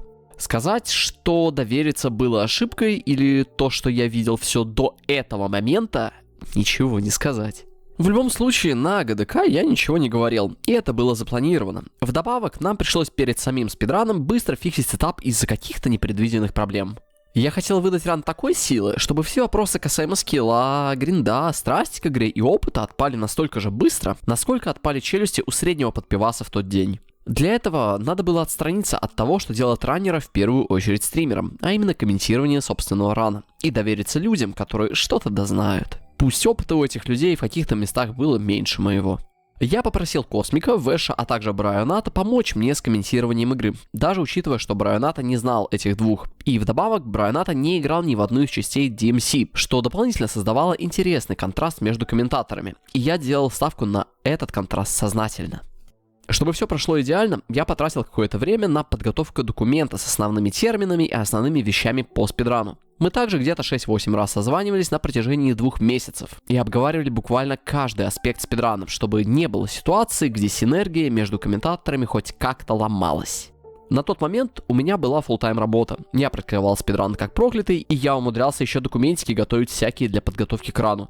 И поэтому получилось удовлетворительно. Хей, меня похвалили! Надо же было радоваться за себя, хорошо же было! Но что-то было не так, и это не был перфекционизм. Надо ли было настолько сильно с этим запарываться? Нет. Важно ли это было для меня? Абсолютно. Не уверен, что кто-то вообще тратил так много времени на подготовку рана, сколько я влил в подготовку к ранам на Есе и на ГДК. Вот настолько сильно для меня это тогда значило. И уже после ГДК первая мысль, надеюсь, это даст новых раннеров или поможет сообществу. Какая же жалость, что я дважды попал в одну и ту же ментальную ловушку, и после которой меня начало плавить настолько сильно, что я вернулся ровно туда, откуда начал, а именно к гринду. Так а что же еще делать в спидранах, если любая попытка дать что-то полезное и интересное заканчивается полным игнорированием? Возможно, именно в этот момент надо было гриндить для себя, через себя, забив болт на всех людей вокруг. Но на тот момент я не считал это хорошей опцией. Мне все было еще не похуй. Спасибо турниру и всем тем, кто пришел от турнира в эту игру. Ведь именно отсюда идет следующая проблема. По размерам, культурной ценности и циферкам ГДК многократно превосходит Есу, а вместе с Есой и все другие более мелкие спидран-марафоны. Так что, как минимум, хотя бы одного человека игра должна была получать, но этого не произошло спустя 2 года ожиданий. Неужели вот того уровня скилла, что я показал, было недостаточно?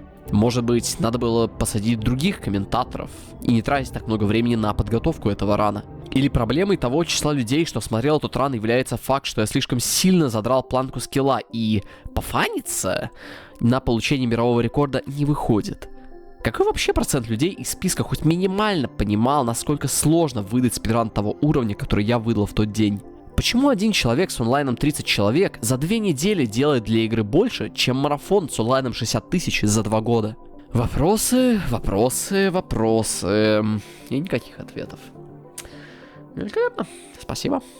Поскольку мы только что осознали, что обычные демонстрации спидрана не давали буквально ничего, именно после рана с ГДК до меня дошла вторая мысль. Причина, по которой большая часть людей тратит деньги и катается на ГДК, в первую очередь социальная. Это не только стрим на 60 тысяч человек, но и много разных активностей, на которых можно встретить своих кумиров или фанатов, познакомиться с другими раннерами. ГДК это больше про нетворкинг на основе спидранов, а не про показ сильных раннеров в интересных и сильных играх. Как следствие, можно делать все, что угодно под предлогом «я тип спидраня». И только потому, что ты попал на стрим с 60 тысячами человек, это будут смотреть люди. Циферки на вашем стриме будут расти и так далее. Но с одной единственной оговоркой. Только пока вы спидраните эту же самую игру. Можно справедливо сказать, что ГДК это платформа для буста онлайна стримеров, а не спидранов, и которая срабатывает в одном случае из 100, а то и меньше.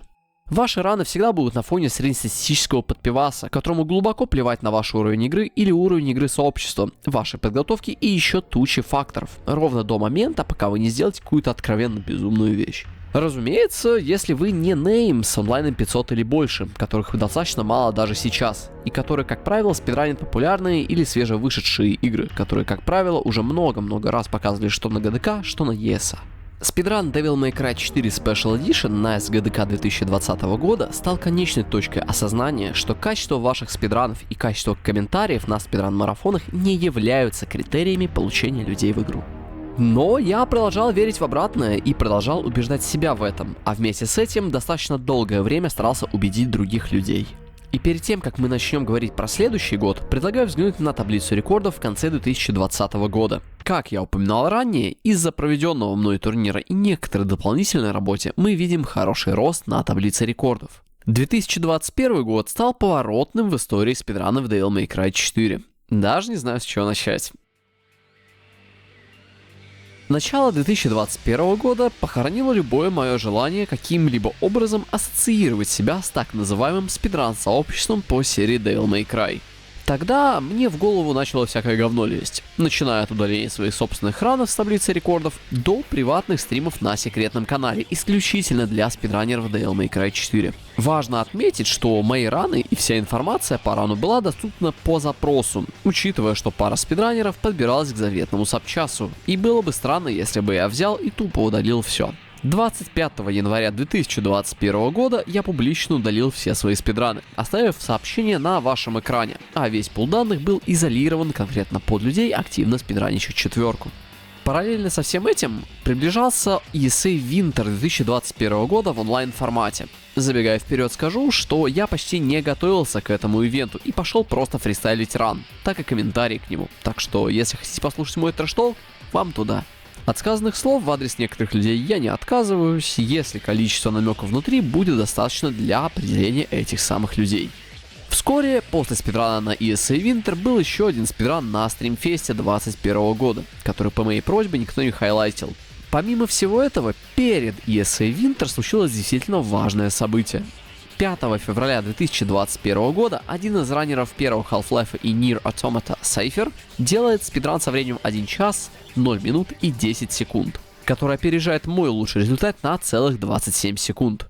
У данного спидрана было очень многообещающее начало. Хороший цикл напугал, отличный бериал, немножечко странные фросты, приемлемый Torture Chamber и очень хорошая лягушка. Первые 4 миссии данного спидрана закрываются за 11 минут, 14 секунд и 590 миллисекунд, что является крайне хорошим временем для рана подобного уровня. Следующие пару уровней не имеют каких-либо новых идей или оптимизаций, так как 5 и 6 миссия спидрана стали автоскроллерами с некоторыми элементами рандома, секунд на 20 в сумме. Однако вот в 7 миссии кое-что странное, но все-таки происходит. Вот тут, папа, стоп! А в уже далеком 2018 году один спидранер из Китая, Lost Feather, играя на Вергилии, нашел интересный скип. Если встать в очень точную позицию и попробовать улететь на другую платформу, игра не даст вам этого сделать, остановив игрока за шаг до невидимой стены. Играя за Nero в 2019 году, я почти смог приблизиться к разгадке, ведь я смог долететь до нужной нам двери и до катсцены с другой стороны. Но у меня не было способа выбраться за границы уровня, как это делал Lost Feather, поэтому идею скипа я замял. В 2020 году, а точнее в сентябре 2020 года, раннер Мартин Тайм смог придумать сетап, который позволяет пропустить почти всю 7-ю миссию. И данный сетап стал использоваться всеми раннерами, несмотря на сложность в его исполнении.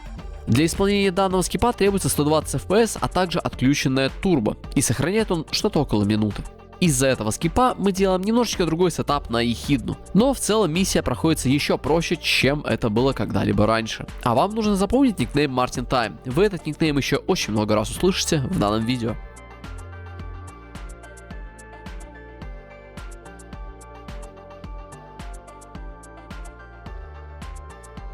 Включаем турбо на 8-ю миссию, закрываем ассаутов и кредо уже известными нам циклами, после чего ловим 2 шара на Бьянко Энджело. И тут мы делаем еще один скип, переоткрытой легендой СНГшного ДМЦ сообщества Такеринусом. Данный скип называется Elevator Skip. Используя комбинацию из хайроллера, калибура, кенселов, чаршота и инерции, мы имеем возможность пропустить самый первый файт с пугалами. Несмотря на то, что этот скип достаточно сложно в исполнении на 60 кадрах, на 120 кадрах, на которых будут сделаны все следующие спидраны, данный скип проблем не вызывает.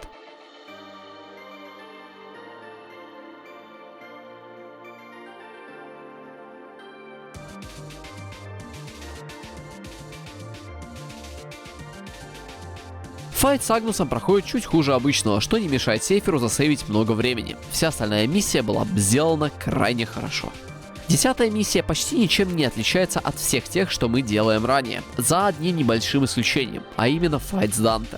Данный файт теперь использует новый цикл, придуманный арткиллером. Дело все в том, что дополнительная атака мечом каким-то образом не позволяет Данте оказаться на земле после второго воздушного захвата, что позволяет игроку влить в него столько урона, сколько требуется для его убийства. При этом эта дополнительная атака может быть сделана только без заряженного меча, иначе данный цикл проваливается. В 11-й миссии делаем успешный цикл на Санктуса и закрываем сегмент Нера чуть больше, чем за полчаса. При таком многообещающем старте Нера остается только закрыть сегмент Данте, и начинается он не самым приятным образом. Сначала рыцари не дают шар, потом ассаут начинают мемить, и заканчивается все это крайне плохим циклом на Ехидну. 14-ю миссию проходим уже известными нам циклами. Сетапом овердрайв в первой комнате и добиваем последнего энеми. Мефисто и Фаустов убиваем через реал импакты или дисторты. Сетап особо не меняются. Последние комнаты уже очень плохо идут, и поэтому Сейферу приходится фристайлить. Заливаем блица святой водой, после чего через реал импакты стараемся зачистить комнату с рыцарями. Это не выходит и приходится импровизировать. В столовой убиваем обычных пугал, используя Just Charge, больших через Distorted Real Impact. Фросты уже давно проблемой не являются, как и блицы, поэтому переходим к лягушке. Лягушку мы убиваем при помощи отличного цикла их крайне хорошего дисторта. 16-я миссия начинается с отлично исполненного скипа, прекрасной мувмент секции, а также крайне быстрым бериалом. По сути, Сейфера от заветного сабчаса отделяет только одна миссия, это 17-я, потому что 18-я и 20-я миссии это автоскроллер, а 19-я миссия не создавала бы такой большой проблемы, чтобы потерять сабчас. Посмотрим же, удивит ли данный ран нашего Сейфера.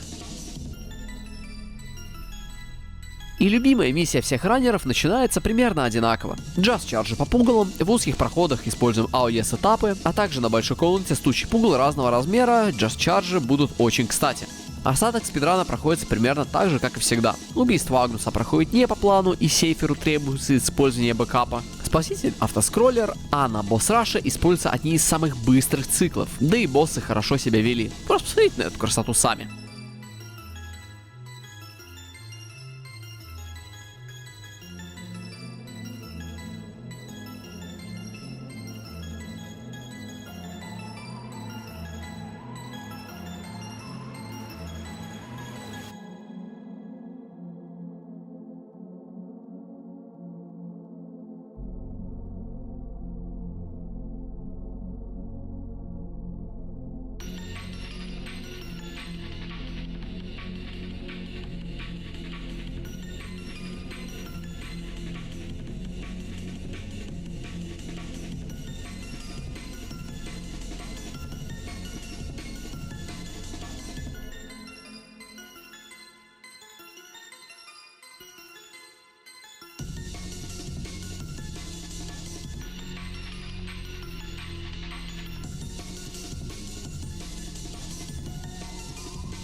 Последний же босс этой игры, Санктус, умирает очень быстрым и консистент циклом, и Сейферу просто остается дойти до самого конца, сделав простое КТЕ из 3 ударов. Что? Сейфер. Вот как-то так, одним простым нажатием можно потерять легендарный спидран. Очень сложно посчитать точное количество подобных спидранов, которые так нормально и очень хорошо идут, и которые просто умирают от одного неправильного парирования. Несмотря на одну маленькую ошибку в конце, это очень достойный ран. В любом случае, Сейфер не вернется улучшать свое время, как и Курациста. И как бы мне не хотелось бы, чтобы многие из тех, кто пришли в эту игру, продолжали свой путь дальше, я не был в состоянии убедить людей делать это. У меня не было сильных аргументов. А если они и были, то воспринимались как в шутку, так что об эффективной коммуникации можно было бы сразу позабыть.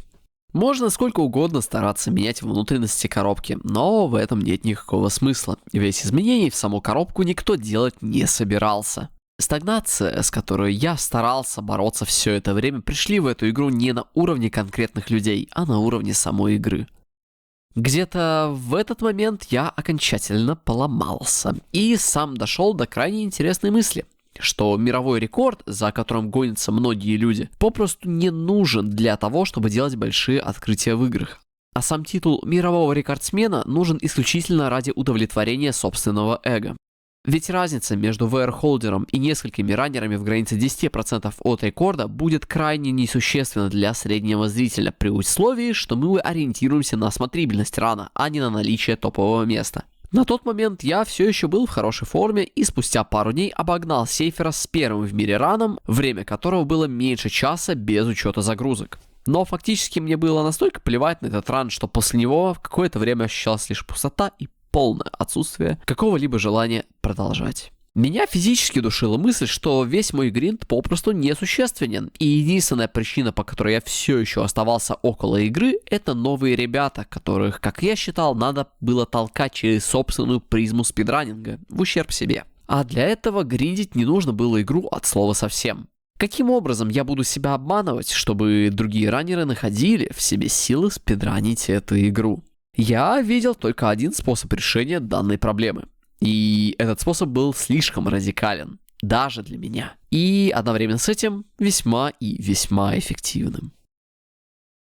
Так уж получилось, что спидраны Devil May Cry 4 на самом деле не выделяют с каким-то подходом, а просто следуют тому же своду правил и законов, что и остальные спидраны, один из которых имеет формулировку уменьшающейся полезности. Если вкратце, то чем выше по уровню оптимизации находится рекорд, тем меньше шанс, что кто-то новый найдет что-то новое и сможет значительно его улучшить. И все, что остается новым раннером, это копировать чей-то стиль. Нет никакого смысла создавать свой стиль игры, копать глубже того, что уже есть в игре. Все, что требуется от нового раннера, это отказаться от мысли совершенствовать себя и свои наработки, принять стагнацию и стать просто еще одним раннером.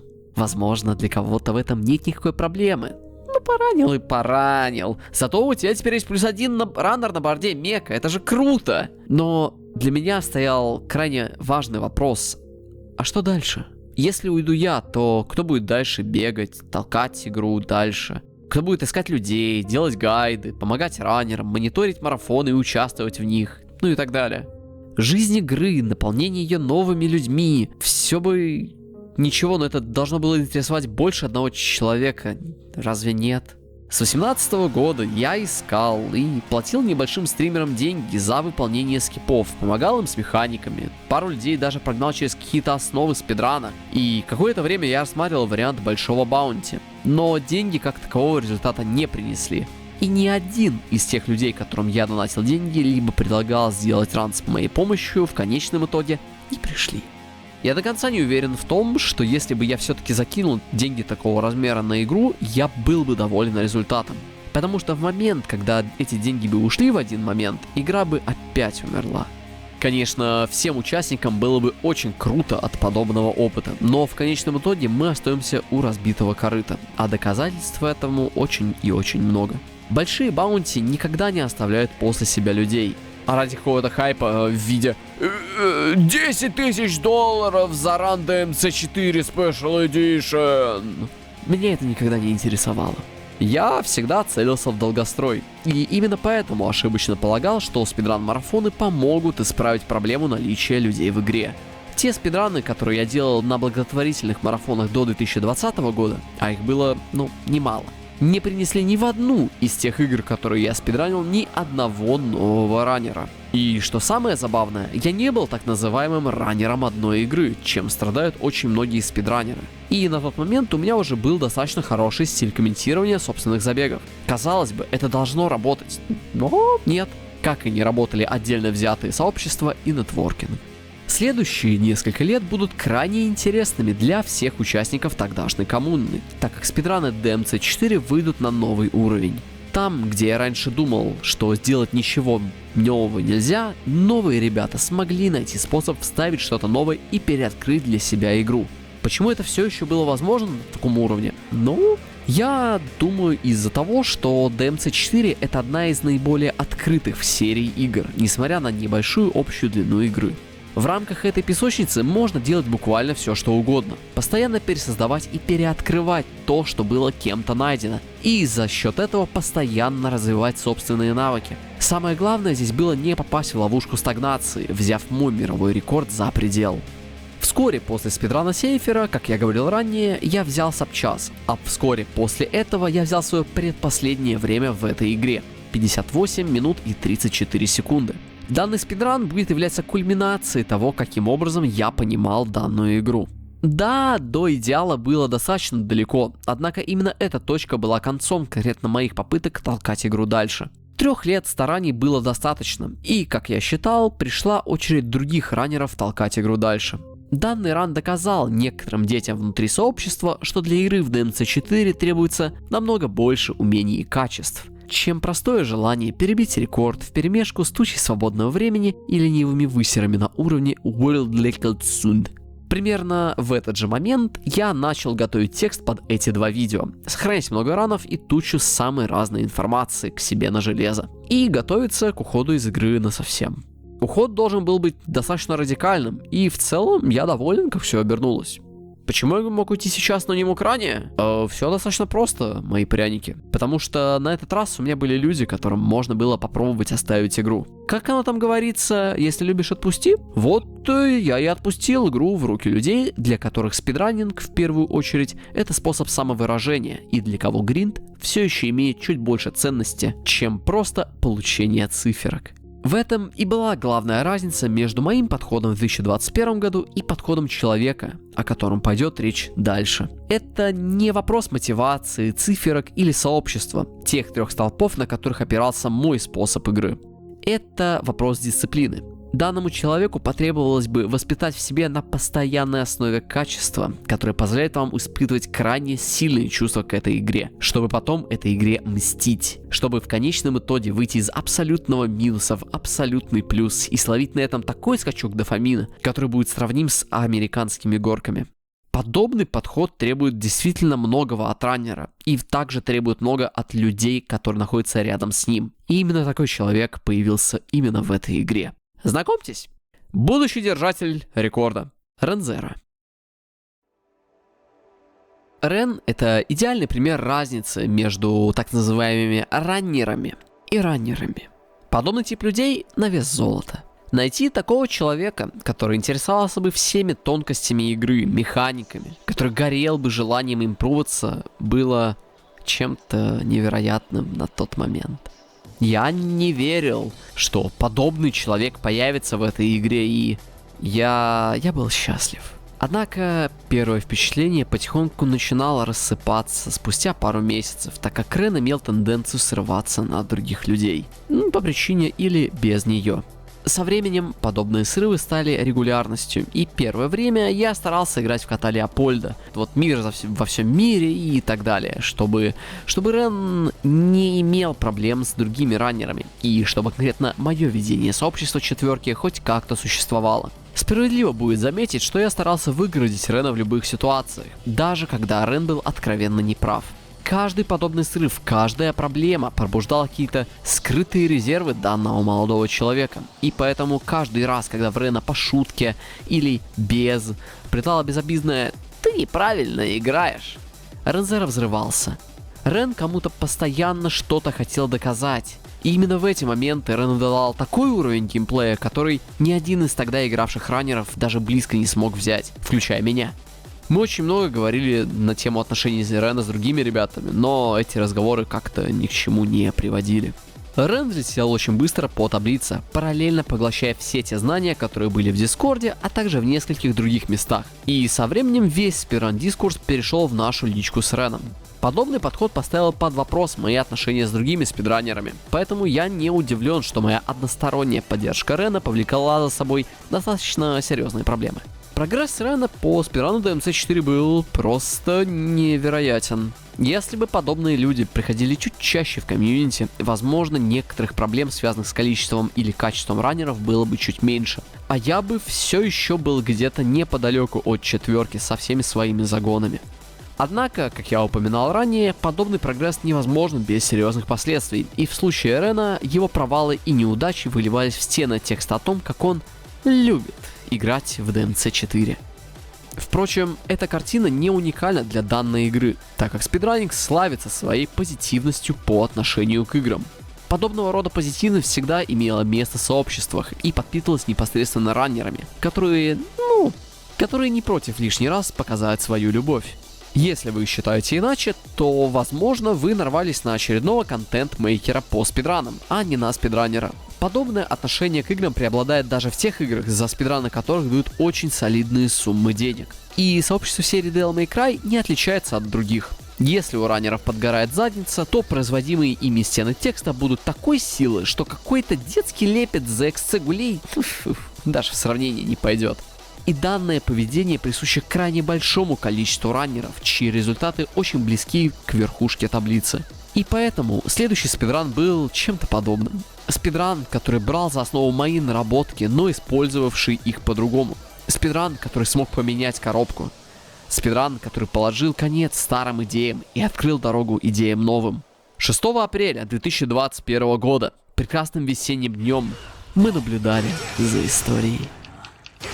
Ну, у меня сегодня Данте выебывается весь день, я не знаю. Блядь. Что это было сейчас? 53 переката. Я ничего сделать не могу.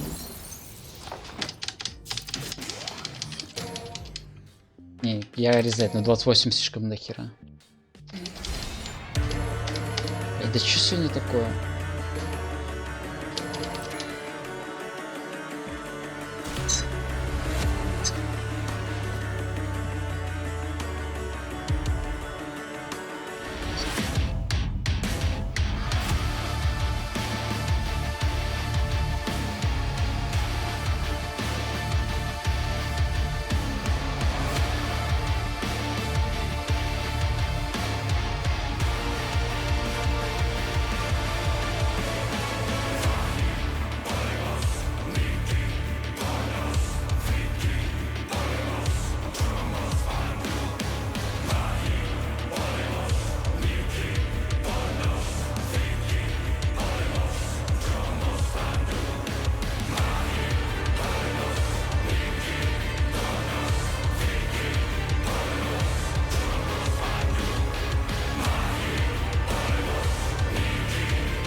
Собственно, вот так и было покончено с моим пребыванием на троне этой игры. Больше не являясь держателем рекорда, я мог спокойно и без лишних сожалений переложить свои обязанности на человека, который скиллом и упорством заслуженно получил ран лучшего качества, чем мой. Пусть его идеи дальше двигают людей. Пусть он ищет раннеров, занимается организацией жизни сообщества четверки и, короче, буквально делает то, что делал или старался делать конкретно я. Но почему данный результат вообще был возможен? Откуда вот взялись все эти таймсейвы? Очевидно, что тут не только механическим скиллом ограничился Рен, так что вместо того, чтобы идти дальше по истории, мы пойдем назад и посмотрим на историю спидрана четверки чуть-чуть с другой стороны. Давайте вернемся в 2020 год, в котором происходили очень важные изменения в этом спидране. Помните, вот тот самый турнир. Там еще много разных людей пришло, по моим меркам. Пока большая часть из этих людей ушла выдрачивать дальше спидран основной категории, парочка людей, в частности Такеринус и Арткиллер, решили бы зайти к спидрану с другой стороны. Со стороны поиска циклов на боссов. Не то чтобы циклы были очень плохими, но в них очень было много свободного места, и из этих циклов требовалось убирать лишнее и доводить эти самые циклы до ума. В 2019 году, будучи модератором игры, я создал категорию Boss Rush, в которой при помощи одной из опций трейнера можно было последовательно бить всех боссов внутри Bloody Palace. Категорию никто не трогал, я сделал 2 рана как Proof of Concept и забыл про нее. После турнира, именно в этой категории, происходят все основные изменения всех спидранов, начиная с 2020 года. Именно на циклах с боссами идут самые большие изменения, в сравнении с которыми мелкие изменения и мелкие идеи в механическом исполнении спидранов, начиная с час 10:43, выглядят несущественно. Я специально не трогал циклы на боссах, поскольку эти циклы повторяются из рана в ран без изменений, за редкими исключениями циклов на лягушку или Агнуса. И я думаю, именно сейчас пришло время исправить это, а заодно показать полные циклы на боссов без лишнего монтажа. 26 апреля 2020 года Такеринус показывает свой спидран в категории Boss Rush со временем 4 минуты и 22 секунды, перебивая мой спидран годовой давности на 28 секунд. На Бериале сразу же используем Devil Trigger и делаем 2 максимум бета. В конце второго удара мы вводим шоудаун, и по сути мы это уже делаем без ДТ. После всего этого используем Charge Shot 3 и обычные атаки для добивания босса. Перед входом в лягушки делаем таунт и максимально заряжаем свой меч.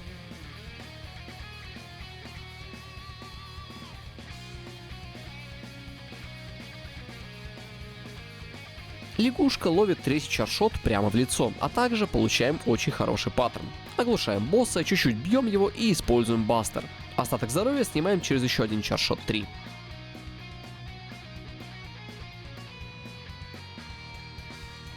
И на пути к Ехидне заряжаем свой меч на полную катушку.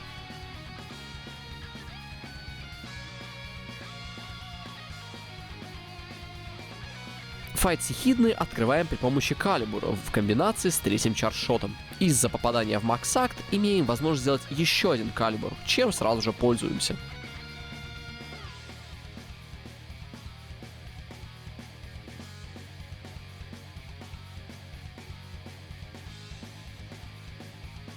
Остаток босс-файта решаем при помощи комбинации приема сплит в Devil Trigger и третьего чаршота, а также бастер атаки в конце, которая не попадает по боссу.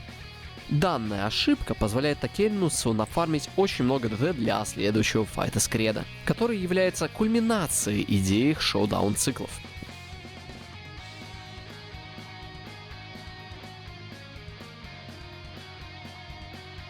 Делаем третий чаршот, отменяем его в Devil Trigger и сетапаем шоудаун наугад, попадая при этом в босса. Повторяем цикл еще раз, и сразу же после того, как мы нанесли последний удар шоудаун, буферим еще один шоудаун. Данный цикл позволяет игроку очень быстро снять большую часть здоровья босса и убить Кредо при помощи бастера.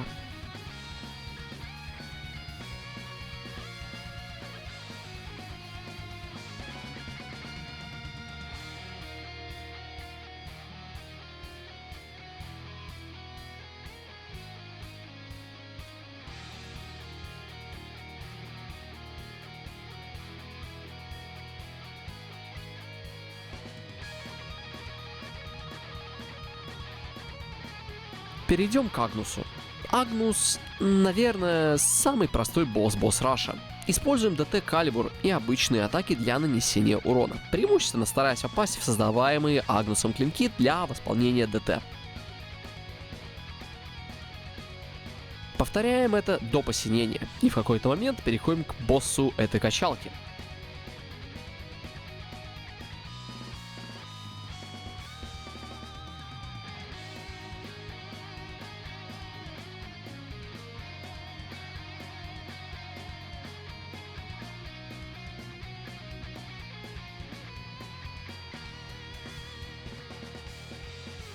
Последний босс данной категории проходится через манипуляцию приемом Snatch, которая заставляет Данте делать один и тот же уворот в сторону с последующим использованием стингера по игроку. Ловим Данте из стингера и делаем ДТ бастером в воздухе.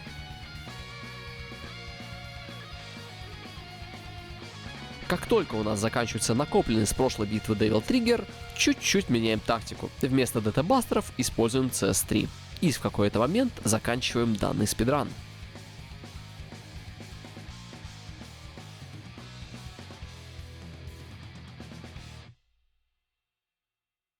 Данные идеи, в свою очередь, послужили толчком для арткиллера, который на тот момент изучал игру с ног до головы и по большей части анализировал недостатки в имеющихся тогда спидранах. Концепт Boss Rush ему очень сильно понравился, и ближе к началу апреля 2020 года арткиллер ставит время 4 минуты и 24 секунды. Этого было недостаточно для взятия рекорда, но это лишь начало. Улучшив свои циклы и вставив чуть больше новых идей, 17 мая 2020 года Такерину сломает 4-минутный барьер своим спидраном 3 минуты и 59 секунд, а затем в течение следующего месяца он улучшает время до 3 минут и 44 секунд, на котором он останавливается и по сей день из-за крайне серьезных проблем в реальной жизни. В данном спидране Бериал ничем уже новым не похвастается, так как сетап с максимум бетами зарекомендует себя как идеальный способ убить лошадку.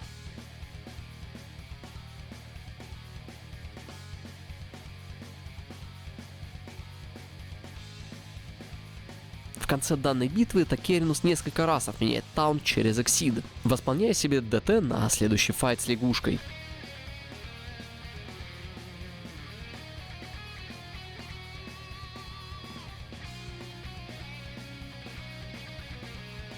Лягушка ловит третий чаршот в лицо, и мы опять получаем очень хороший паттерн. Оглушаем босса через заряженный калибур, после чего делаем комбинацию из максимум бета и чаршот 3, после чего добиваем босса еще одним максимум бетом. Меч зарядить мы не успеваем и остаемся без какого-либо запаса Devil Триггера на следующий файт. Позволяем Ехидне уйти в следующую фазу прямо со старта, предварительно получив чуть-чуть ДТ за счет уворачивания от атак, после чего раскрываем нашу тактику. Использование идеально сделанных сплит в ДТ форме, что позволяет сохранить очень много времени, при условии, что раннер сможет попадать в макс-акты достаточно часто.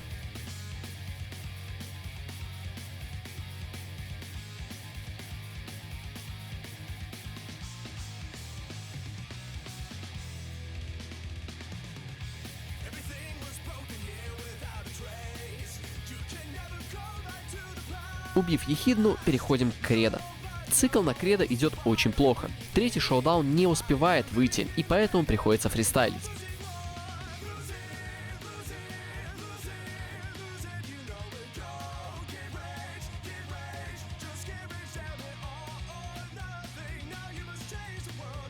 Однако данный фристайл обеспечивает неплохое время убийства босса, а также дает нам очень много ДТ под следующий файт с Агнусом, который мы, разумеется, используем с первой же секунды.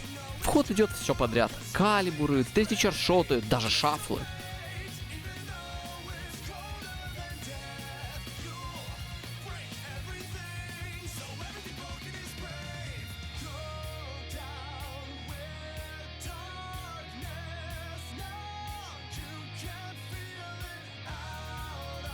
В конце данной битвы набиваем себе ДТ при помощи таунтов.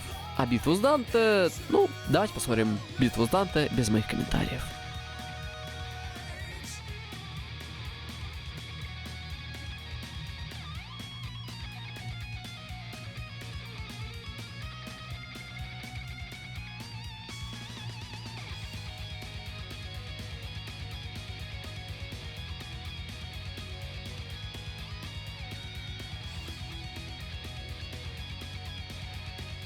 Стратегии, используемые Такеринусом в этих ранах, впечатляли своей целостностью. Скиллуху было видно, начиная с Бериала и заканчивая очень хорошим Данте.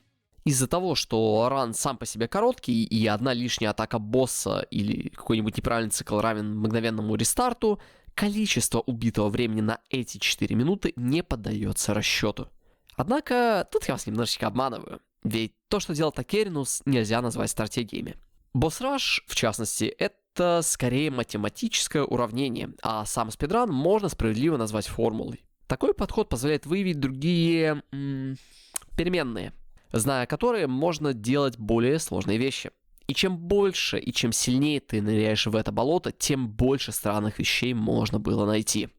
Почти все спидраны, по версии Такеринуса, являются не более чем огромным полем для экспериментов, в котором целостность как таковая отсутствует, а хаос, которым пахнут эти самые спидраны, приведет к ним людей, способных данный хаос либо возвести в абсолют, либо вывести из хаоса истину. И как вы думаете, кого бы все это остановило? Точно не арткиллера. 1 августа 2020 года 3 минуты и 46 минут от арткиллера. 2 секунды от рекорда. Так близко и так далеко. Но именно в этот момент арткиллер берет передышку, конкретно от этой категории, и идет вверх по основной таблице, вернувшись к этому рану лишь в конце 21 и 22 годов, взяв еще более сильное время и в конце концов перебив Такеринуса. К тусовке приятных людей в какой-то момент присоединяется Ранзера, сделав несколько спидранов со временем 5 минут и 10 секунд в 2020 году и чуть позже 3 минуты и 52 секунды сразу же после того, как взял мировой рекорд в основной категории. На данный момент это все, что надо знать про данную категорию, а также про важность идей арткиллера и Такеринуса на данный спидран, за что обоим стоит как минимум поставить памятник на пляже. Вы могли обратить внимание, что данная категория не включает в себя убийство Санктуса из 20-й миссии. Поэтому давайте сделаем быстрый экскурс по данному босс-файту, но без даты никнеймов. Потому что у меня нет документации конкретно по этому боссу, и я думаю, что те, кто придумали эти циклы и микрооптимизации на этого босса, и так знают, кто они. Этих людей 5 штук, 3 из которых держали в какой-то момент рекорд в одной из категорий игры. Поэтому начнем. Итак, битва с Санктусом в конце игры имеет 3 фазы. На первой Санктус активирует свой щит, который блокирует весь урон и не дает боссу быть оглушенным атаками игрока. В первые кадры активации щита игрок может получить урон и быть далеко отброшенным подальше от босса. В случае разрушения щита босс начинает крайне агрессивно летать по арене и старается держать дистанцию. Боссу доступны несколько атак с телепортацией, пара атак в ближнем бою и возможность блокировать атаки игрока в случае атаки мечом. Вторая активируется в случае, если игрок каким-то образом пробивает блок Санктуса. И в этот момент запускается таймер, время которого зависит от процента здоровья босса. Чем меньше здоровья, тем меньше у вас будет времени нанести боссу урон. Как только таймер заканчивается, босс сразу же переходит в первую фазу. Третья фаза идентична первой, однако после того, как игрок разрушит щит, босс телепортируется в центр арены и последовательно будет пытаться поразить игрока при помощи меча Спарды. Данную атаку можно спарировать бастером или святой водой, либо дождаться ее конца, после чего наказать босса за такое поведение. Начало у всех циклов примерно одинаковое. Делаем таун, чтобы получить чуть-чуть ДТ, после чего ломаем щит боссу при помощи заряженной рулетки. С этого момента у нас есть 4 большие опции, которые определят ваше время на боссе. Начнем с простого. Оглушив босса при помощи комбинации калибура и бастера, мы сможем сделать шоудаун с переходом в бастер. Данная комбо позволит вам стабильно наносить урон на всех уровнях сложности, и в контексте данного спидрана всего лишь 2 таких цикла позволят вам убить Санктуса.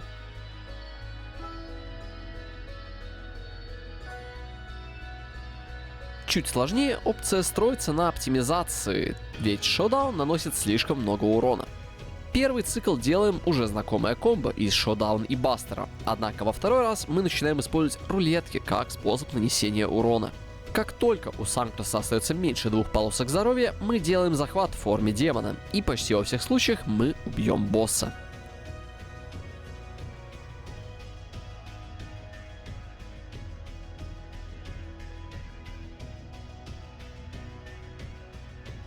Сумеречная зона спидранов всегда радовала своими циклами, и следующий цикл прямиком оттуда.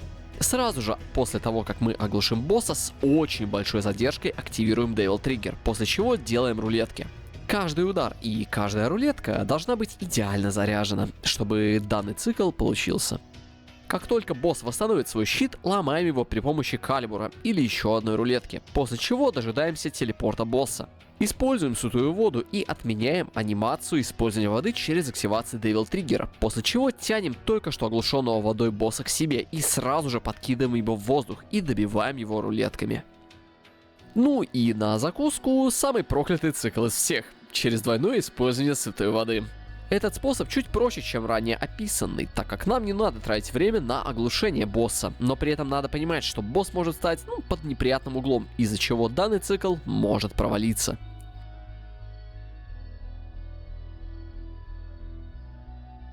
Поскольку это самый конец спидрана, у игроков всегда есть возможность выбрать тот цикл, который им нужен. Самым безопасным является цикл с 2 шоудаунами, но, как показывает практика, он самый медленный.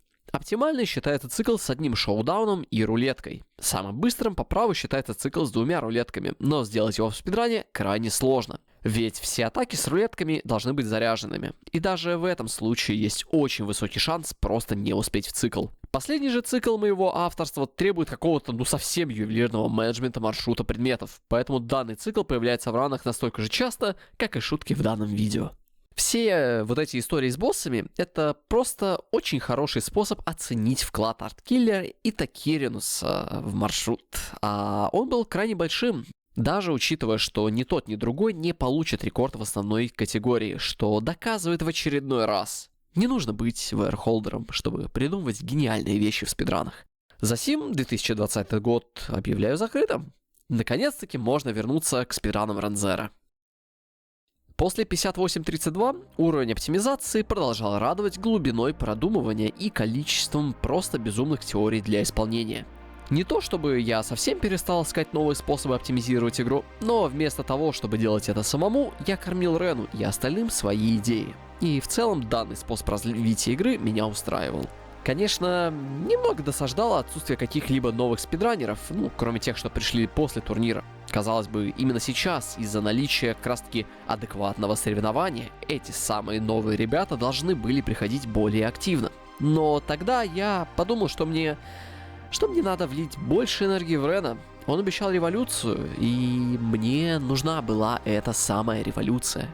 Нельзя позабыть об идеях Мартинтайма, который предложил вернуться к идее Devil Shot'а, который последний раз появлялся в спидране Skyvirona 2018 года. Вы скажете, что это безумие? Нет, ребята, вот это безумие. Представьте, что человек тратит часов 40 или сколько, не знаю точно, но находит объяснение этому феномену. И представьте, что этот же человек агитирует раннеров найти применение этой находки, ведь она точно засейвит много времени. Вам мало? Как насчет теории, что в 6-й миссии игры можно достать дополнительную святую воду и вставить ее в спидран? И под эту самую святую воду теперь нужно менять весь маршрут. Может быть, вы слышали про оптимизацию второй миссии через инерцию чаршота? Эта игра все еще была полна вопросов, появившихся исключительно из-за наличия другого стиля игры, который в конце концов оказался доминирующим. Хотите импроваться в игре дальше определенного порога? Не играйте как Рен. Играйте душой. Но не делайте крайне частую ошибку. Не берите Рена за основу. Играть так, как играет Рен на дистанции, дарованной единицам, к числу которых себя причислить я не могу. Мой стиль игры крайне сильно отличается от стиля игры Ранзера, как и отличается стиль игры Арткиллера или Лонера. Если после данного видео вы заинтересуетесь изучением данного спидрана, самое худшее, что вы можете сделать, это посмотреть текущий рекорд Рена. Вместо этого рекомендую посмотреть и попробовать проанализировать для себя спидраны Skyvirona или Loner Hero. Причина проста.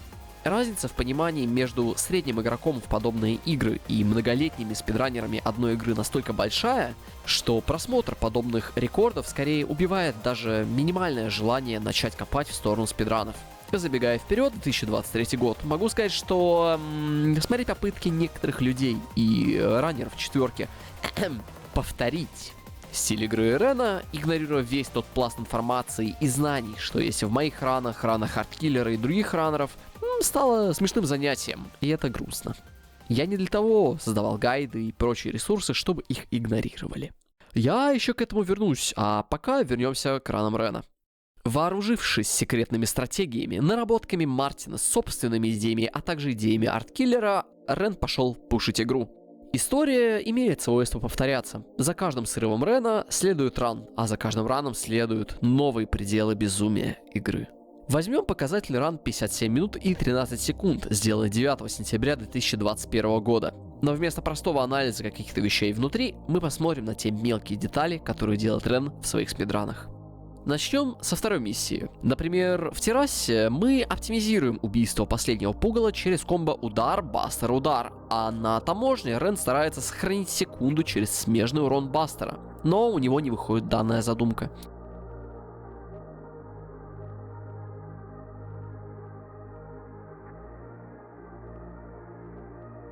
Битва с Бериалом радует нас очень четким расчетом урона. Сносим около 3 полосок здоровья прямо со старта боя, и после бастера, используя первый чаршот и снач, начинаем вливать урон, не разгоняя при этом стиль.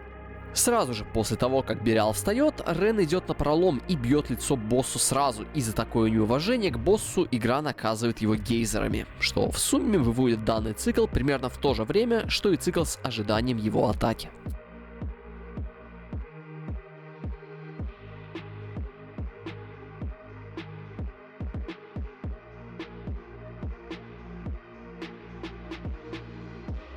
Третья миссия радует некоторыми изменениями в сравнении с прошлым спидраном. На файте с фростами Рен специально разворачивает камеру, чтобы дальний фрост не давал плохой паттерн. Данную фишку в свое время подметил Сейфер и чуть позже использовал арткиллер, но именно в этом спидране Рен ее начинает вставлять на постоянной основе. Для Torture Chamber Рен придумал собственный цикл, который в будущем доработает. При старте боя сразу же даем третий чаршот в правое пугало, после чего сетапаем себе стрик вперед. Это позволяет нам встать в оптимальную позицию, в которой использование циклов на убийство пугал из прошлых спидранов вместе с третьим чаршотом обеспечит более быструю зачистку комнаты. Циклы в галерее и на Энджела не претерпели серьезных изменений с прошлого спидрана, поэтому переходим к лучшей миссии спидрана под номером 4. В данном спидране Рен делает ошибку на файте с фростом из-за боязни закинуть цикл с гиролезвием, из-за чего файт сильно затягивается. Однако данная ошибка нивелируется хорошим сетапом гиролезвия в центре холла, безопасным сетапом гиролезвия перед лягушкой, а также очень приятным исполнением файта с Энджела, где Рен идеально повторяет свой цикл из прошлого спидрана. Лягушка же не дает нужный нам паттерн, файт сильно затягивается, поэтому используется, около казуальные циклы, ежели какой-то очень продуманный подход.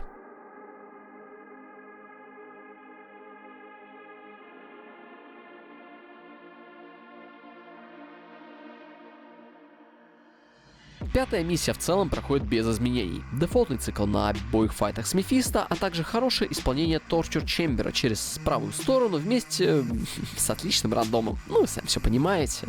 Да.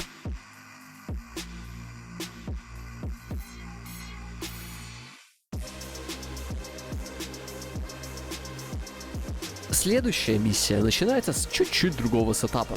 Используем стрик из сплита вместо обычного прыжка, в процессе которых мы заряжаем пистолет для битвы с рыбами. Сам файт с рыбами проходит как обычно. Я неоднократно показывал и говорил, что данный файт стал автоскроллером. Меняется цикл на кубик. Вместо традиционного 2-3-5-1-4 Рен делает 2-2-6-6-4. Это чуть-чуть сохраняет времени. Подобные микрооптимизации появляются сразу же после файта с Агнусом. Мы делаем стрик в левую сторону от колеса и при помощи полученного слайда делаем волджамп, когда до этого абсолютно все спидранеры просто шли от колеса пешком до стены. На 3 файтах с рыцарями почти никаких изменений не происходит. В первом файте отключаем ДТ непосредственно в процессе бастера, чтобы призванные клинки не заруинили нам цикл. Во втором файте делаем таунт после убийства первого Энджела. Последний файт проходит как в предыдущих спидранах, а платформинг-секцию после них чуть-чуть дорабатываем при помощи эксидов, которые позволяют нам падать чуть-чуть быстрее. В 7-й миссии забираем Святую Воду и делаем небольшую вариацию первого файта, где Рен меняет цели непосредственно для последующего врыва в колесо. Тут же делаем слайд с небольшой поверхности под углом и заканчиваем секцию очень чистым калибуром. Делаем уже известный нам скип с отключением турбо и непосредственно перед босс-файтом докупаем 3 фиолетовых шарика и триггер хард. Ранее мы делали данную закупку непосредственно перед миссией, а сейчас мы ее делаем с целью восполнить запасы ДТ, потраченные в первом файте. Сама битва ничем не отличается от всех предыдущих. После битвы сносим пару семечек призрачными клинками неподалеку от триггера, подлучая при этом белый орб.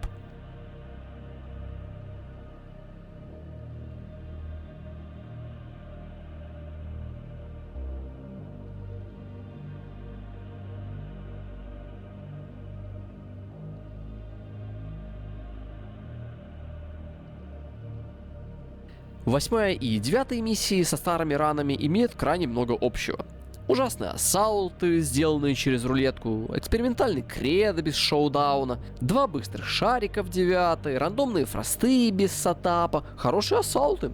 И почти идеальное прохождение 9 миссии, включая весь босс-файт с Агнусом. Кстати, на данном босс-файте Рен ловит самый худший рандом, который не позволяет ему получать ДТ с клинков, а также который дает Агнусу возможность сделать все что угодно, поскольку мы не имеем возможности мгновенно сбить атаку босса после первой фазы. Это теряет не очень много времени в ране, но что поделать.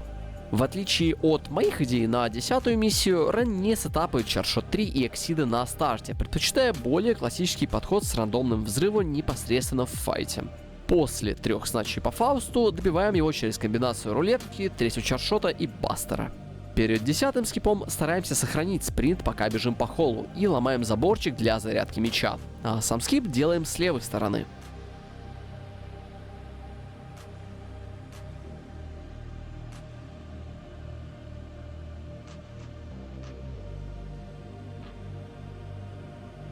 Данте проблем не вызывает, так как на этот момент мы используем цикл, о котором я рассказывал чуть ранее, и который обеспечит идеальное убийство абсолютно во всех спидранах. За подобные циклы Рен расплачивается отвратительным файтом с Энджело. Мало того, что они шарик не дают, так и сетапаться под рулетки рыцари попросту отказываются. Файт затягивается, но в скором времени мы добираемся до Санктуса.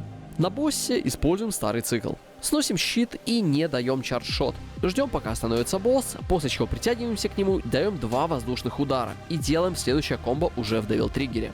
3 наземные тычки, хайроллер, 3 рулетки, после чего используем бастер. Парируем руку и добиваем босса при помощи еще одного хайроллера и рулетки.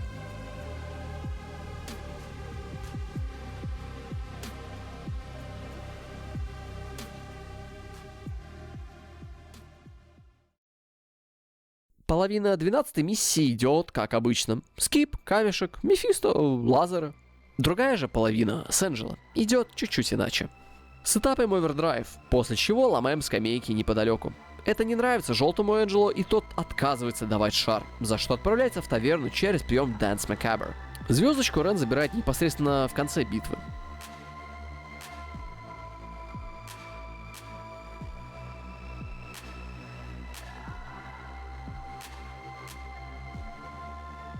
Давайте перейдем к Ехидне, где Рен показывает смесь моего цикла и смесь цикла Арткиллера. Используем 2 стингера и стараемся влить в босса как можно больше урона. Это срабатывает, Ехидна переходит в следующую фазу, где вовсю идет настоящая резня при помощи обычного комбо Аребеллиона и небольшого количества проп-шредеров для нужного нам стаггера.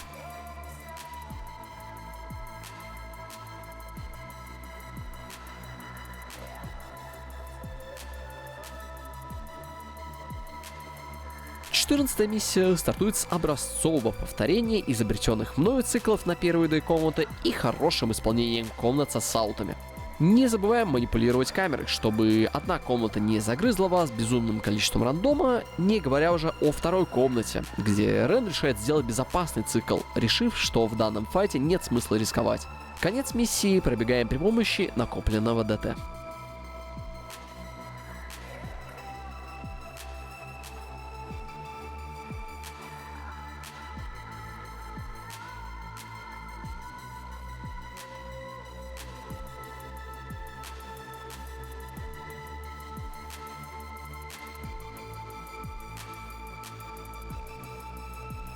Тенденция Энджело в данном спидране делать смешные вещи продолжается в следующей миссии.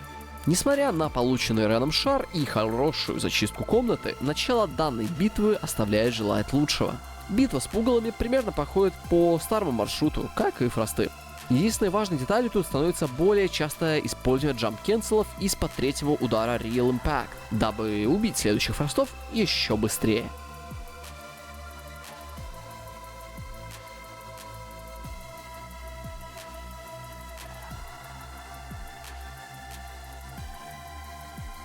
В комнате с Блицом убиваем одно из пугал через комбинацию High Time Straight, что позволяет нам сохранить 77 кадров и быстрее заспавнить Блица, что в сумме дает нам более быструю комнату.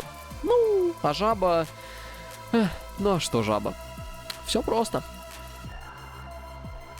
Сохраненное до этого момента время улетает в трубу из-за ошибок в менюинге перед 16-м скипом.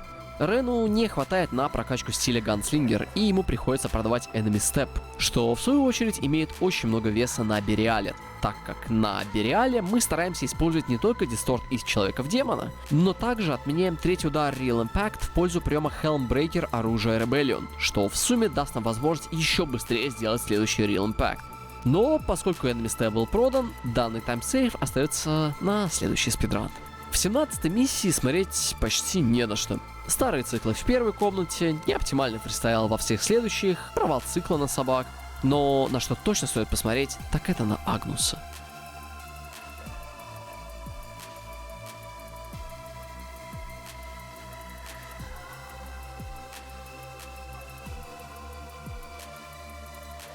Безупречное исполнение сложнейшего в спидране цикла раздражает одну статую, большую. Да, настолько сильно, что она отказывается давать свою руку. Всегда любил эту игру за подобные моменты. Можно идеально отыграть в комнате и потерять время на вещах тебе неподвластных.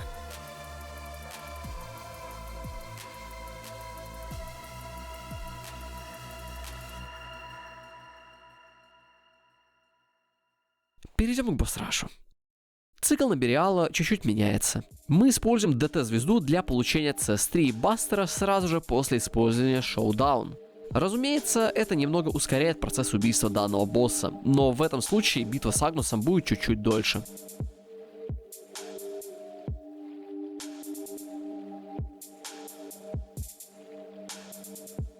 Убийство Баэля в целом ничем новым уже не похвастается. Старый цикл с двумя максбетами и чаршотом между ними, что является чуть более медленной версией цикла.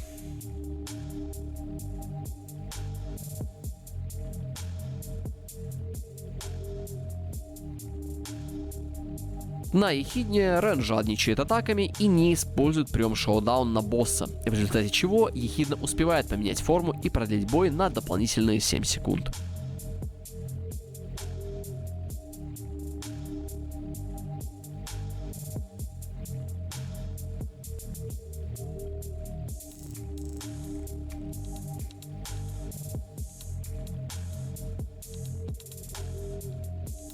А в конце босс-раша Агнус получает калибур прямо в лицо без ДТ, так как звездочку мы потратили ранее на Бериале.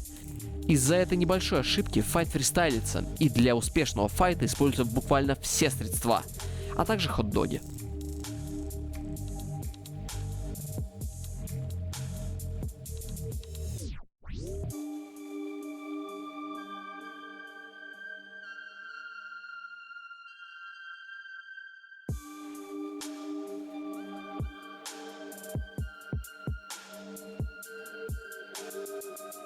Финальная битва с Санктусом нас радует исполнением цикла с шоудаунами при помощи одной святой воды. Если вы все еще помните небольшую историю босс-раша, то данный цикл является самым медленным, но самым простым для исполнения. И поскольку на данном этапе было бы глупо сливать спидран с таким хорошим временем, в целом выбор понятен. Руки парируются без проблем, а спидран заканчивается с таким прекрасным временем.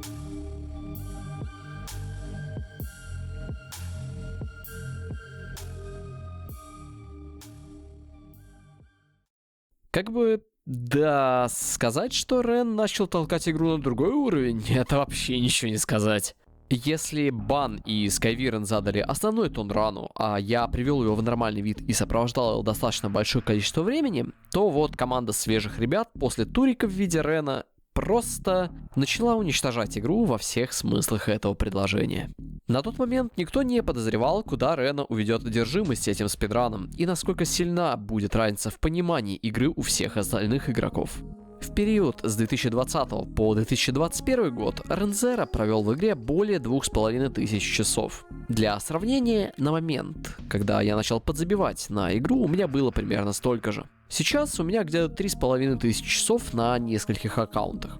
Арткиллер наиграл около 700 часов и в какой-то момент времени заберется выше меня, оптимизировав при этом категорию Boss Rush и поучаствовав в оптимизации Вергилия уже в 2023. Почти все раннеры ниже отыграли гораздо меньше времени. Не то чтобы Арткиллер не мог составить конкуренцию Рену тогда или сейчас. Разница между Арткиллером и Реном строится на основе майндсета к игре, а не на механическом умении или понимании одинаковых концептов. Майндсет Арткиллера никогда в жизни не позволит тому перегриндить Рена, но это не делает Арткиллера хуже. Раз уж пошли говорить про майндсет, то стоит упомянуть очень важный момент. Я не пытаюсь притащить за уши мысль с проведенным временем в игре, но раз уж вы хотите получить результаты лучше тех, что имеете, вам нужно проводить в игре больше времени, чем кто-либо еще. И это в целом очевидно. Но я разделяю время, которое вы тратите просто на гринд-рана на автопилоте, и время практики, делая ставку как раз таки на второе. Там, где кто-то скажет: просто играйте больше и получите рекорд на халяву, что является крайне тупым способом обобщить процесс, я предлагаю углубиться в причинность. Особенность стиля игры Рена заключается в первую очередь в его возможности очень быстро загонять механические части спидрана в бессознательную область. Рену вообще не нужно думать про спидран, он нажимает на кнопки и не теряет на какие-то там ваши раздумья время. Однако, если играя по такому стилю не практиковаться или просто подзабить, такая система накрывается медным тазом, и после перерыва в неделю или две приходится изучать ран почти с нуля. Там, где я старался разогнать понимание игры, чтобы адаптироваться, Рен всегда играет от идеального расклада и подгоняет плохие паттерны к идеальному, что позволяет Рену стабильно играть по так называемым голдам. Для тех, кто не знает терминологии, это лучшее время игрока в конкретно взятом сегменте. Это и есть тот самый более эффективный стиль, о котором я говорю. Он позволяет на дистанции получать больше быстрых ранов ценой более быстрого выгорания, в то время как мой способ искал больше способов вытащить ран из плохих ситуаций. В свежих или не до конца оптимизированных играх подход Рена будет, возможно, не самым эффективным для получения результата. Однако в играх, где места для оптимизации крайне мало, именно игроки с таким подходом выжимают из игры все. 2021 год был годом спидранов Рена. Только за год Рен сократил время с 58 минут до 56 минут в ноябре и чуть позже до 50 минут в декабре. Сложно назвать раннера, который вложил так много сил в игру конкретно в этом году, потому что кроме вот всего вот этого мною сказанного, Рен также вложил свои силы к спидранам Вергилия, с которых изначально и начинал спидранить. Объективно будет сказать, что всего за один год Рен сделал импакта на игру, спидран и сообщество больше, чем некоторые его участники за последние 5 лет. И все еще не имеет Рен ни онлайна, ни на Твиче, ни просмотров на Ютубе. Раз уж пошли говорить про цифры, то на момент взятия рекорда Рен осмотрел 10 человек, а в моменты каждого из следующих рекордов не шибко больше. Все потому, что Рен не стример, Рен не делает контент. Рен — это спидранер. Спидранеры проходят игры быстро. Включить стрим в 3 ночи, сделать один ран без комментариев и выключить стрим с тучей нецензурной лексики? Классика. Я восстановил свои удаленные ранее спидраны и пошел дальше улучшать свой спидран для новичков, который ставит точку на моем каком-либо пребывании около сообщества. Я не хотел спидранить эту игру, не хотел прикасаться к ней, не хотел контактировать с любыми людьми, связанными с этой игрой, но мне приходилось.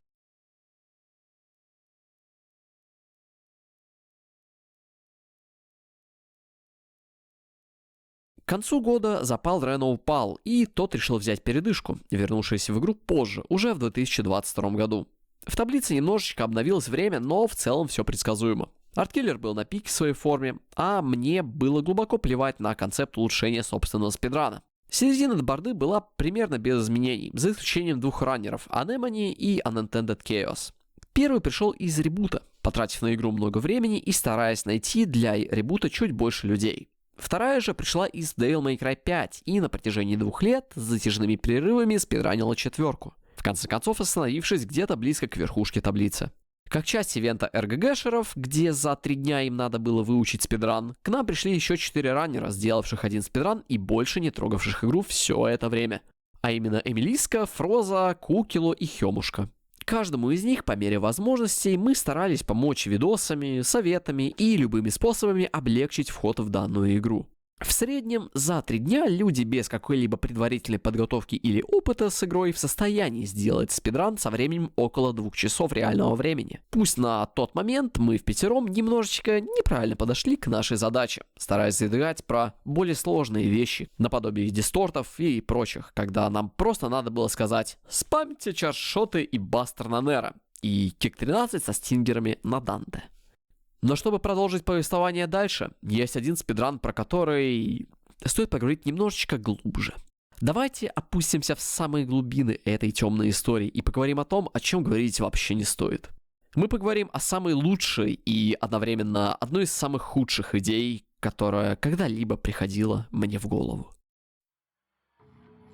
Слова сегмента «ты спидран», совмещенные вместе, скорее негативный окрас имеют. Спасибо безумному количеству контент-мейкеров по спидранам. По своей сути, именно такие спидраны позволяют увидеть на своих глазах, до какого предела можно довести игру при том количестве знаний, что существует на данный момент. Культура сегментов раскрывается в TAS-спидранах, где эмуляция старых консолей позволяет вытворять совсем проклятые вещи.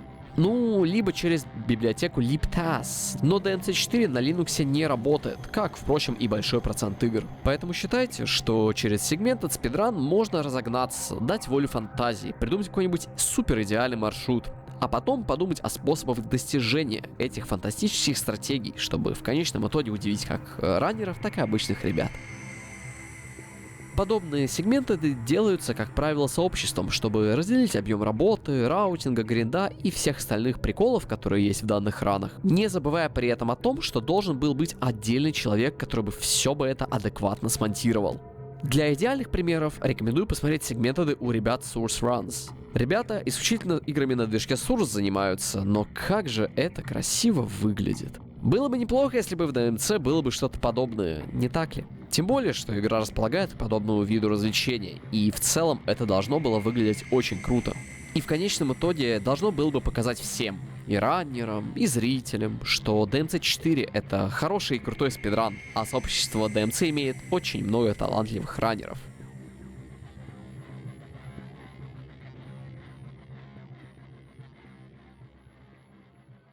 Первая попытка сделать сегментед была предпринята в далеком 2018 году. Оттуда осталась только вот такая табличка, в которой есть целых 0 сегментов. Но то оно и понятно. Раннеров тогда не было, а в одиночку делать сегменты для сообщества — это трата времени в никуда. Предположим, если бы я сделал чуть больше работы на тот момент, например, попытался агитировать тогдашних ребят в первой или в третьих частях серии, возможно, что-то бы поменялось, и сегмент хоть немного бы, хотя бы начался. Однако энтузиазма не последовало, и сообщество сидело дальше, гриндело свое время в других играх. Проект был заморожен на неопределенный срок, а я для себя понял, что для осуществления важной для коммуны и для себя задачи надо было найти людей, заинтересованных во всем этом. Все попытки найти людей для игры в конечном итоге заставили бы меня в какой-то момент вернуться к идее сделать сегментед ран, чтобы преодолеть ментальные барьеры в момент, когда я или кто-нибудь еще, и, как оказалось, Рен, просто врежемся в стену на полной скорости. Вторая попытка сделать сегментед была чуть более успешной. Как минимум мы смогли найти раннеров. Дело было в 2021 году. Рензер предложил вернуться к сегментеду, так как сегментед выглядел хорошей идеей. К нам присоединились все тогдашние раннеры четверки: Космик, Лонер, Арткиллер, Филанот, Мартин Тайм и Лерой. Дополнительно я предложил Сияну и еще паре человек присоединиться, так как нам потребовались бы некоторые скрипты и инструменты для облегчения записи некоторых сегментов. В сумме на сервере Дискорда было около 12 человек. Для каждого из раннеров мы на пару с Реном сделали костюмы, достаточно примитивные, чтобы не ломался так называемый glance value. Однако через неделю после создания сервера от энтузиазма и запала Рена ничего не осталось. И с крайне сильным срачем проект накрывается медным тазом. Ведь за эту неделю прогресса не было. Разве что Сиян по нашей просьбе сделал небольшой скрипт для упрощения бакс-актов, расширяя окно с одного кадра до 6. Дело все в том, что Рен сделал ту же самую ошибку, что и я 3 года назад. Он посчитал, что если попробовать сообщество притянуть к вещам, которые изначально ему не интересны и не имеют ценности, то что-то поменяется внутри. И, как следствие, все же цветет, и все будет хорошо. Только проблема в том была, что Рен не являлся королем просто из-за наличия рекорда. Ценность слов Рена на тот момент была примерно такой же, как и моя, хотя мой импакт на сообщество был гораздо больше. Нас не слушали при том количестве времени, что мы всобачили в игру. Невозможно быть королем в ситуации, где у тебя есть небольшая группа людей, которые взяли на себя ответственность управлять сообществом, но при этом не приносящих в конкретно взятые проекты вообще ничего. Ни хорошего, ни плохого. Логично было бы поменять людей на других с корнями, но тут скрывается другая проблема сообщества в сумме. Таких людей нет. Сообщество не задумывалось о таких ситуациях. В четверке мне это удалось со временем сделать. Переложить ответственность за все дальнейшие решения касаемо управления игрой на Рена и на других раннеров, которые имели горящие глаза и мысли о том, как сделать лучше. Например, при энтузиазме раннера Unintended Chaos к началу 2022 года у нас получилось организовать небольшие, но достаточно короткие по длительности гонки.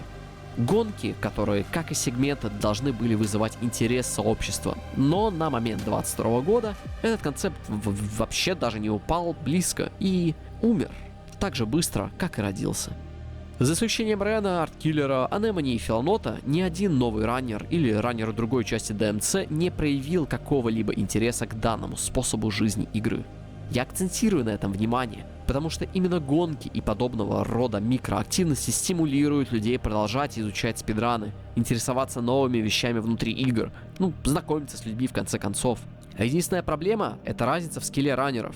Невозможно рейсить против нас троих, а гонки чисто так поразвлекаться как концепт не интересовал ни Рена, ни Арткиллера.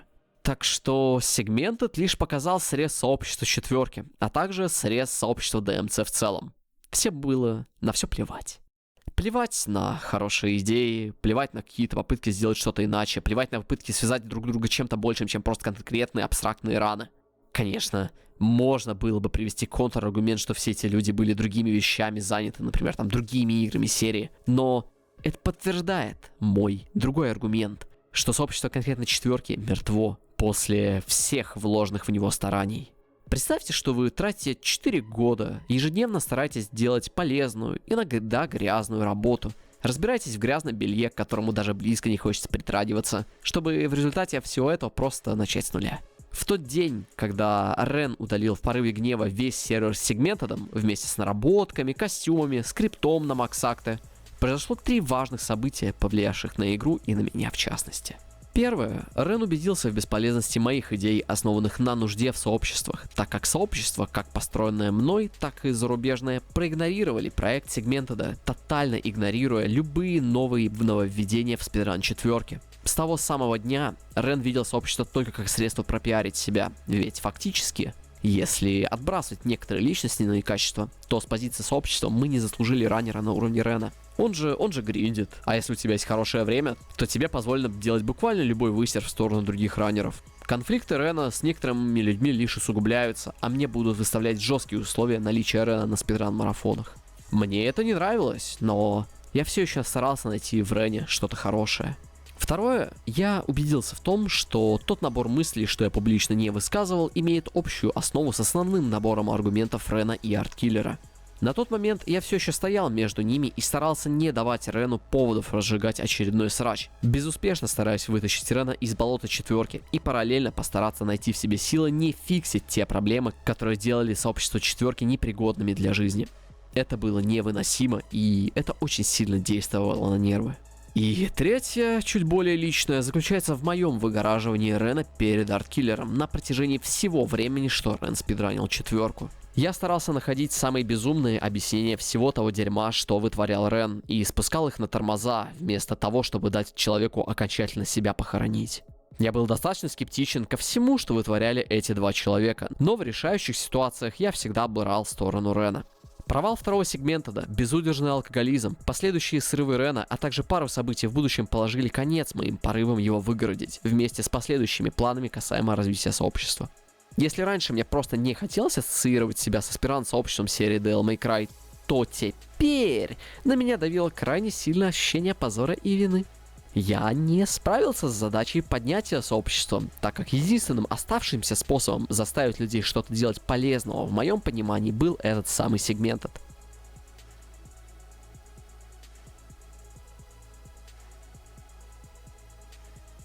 Меня предупреждали несколько людей о подобном варианте развития событий. Они знали о Рене, знали об Арткиллере и об общей ситуации внутри. Однако я выбрал сторону Рена и Арткиллера. Не то чтобы мне сильно хотелось вариться в этом котле и балдеть между двух сторон, но тогда я был уверен, что без меня эти двое порвут друг другу глотки. В конце концов, если вы не VR-холдер, делайте что хотите, хуже уже не сделайте. Все равно большинству подпивасов плевать на раны ниже рекорда. Делайте что хотите с этим фактом. Вишенкой на торте становится ранее упомянутый 2022 год. Рен возвращается к спидранам четверки, отдохнувшим и готовым разваливать раков. Только раками были уже мы. Рен в одиночку, без чьей-либо помощи, сделал сегментированный спидран по Devil May Cry 4 Special Edition. Проект, который предназначался для сообщества, делает один человек. Хорошая, блять, работа. Ты только что в одиночку похоронил любые попытки связать остаток сообщества с чем-то большим, так как эту работу не должен был делать один человек, а вместе с этим запустил всю цепочку событий после. Это был удар прямо в сердце. На основе моего рассказа, думаю, не надо представлять, сколько сил вбухал конкретный человек на этот сегмент и насколько важным он был конкретно для него. Я помог Рену с Агнусом в 9-й миссии, использовал сохраненный скрипт Сияна и отформатировал табличку со временем, чтобы это было чуть красивее для просмотра. Так чья же заслуга в том, что этот ран вообще появился? Сообщество, которое ожидаемо проигнорировало проект подобной величины после выхода? Или может быть конкретно Рена, который сделал почти всю механическую работу внутри Segmented? Я там вообще был для галочки. Мой импакт скорее был в создании идеи Segmented и оформлении статистики. Рен и сам бы мог нагридить эти 1,5 сегмента, которые он мне дал. Так что делайте выводы, кому действительно было не пофиг на развитие игры. Аргументов и доказательств за последний час-два было достаточно много.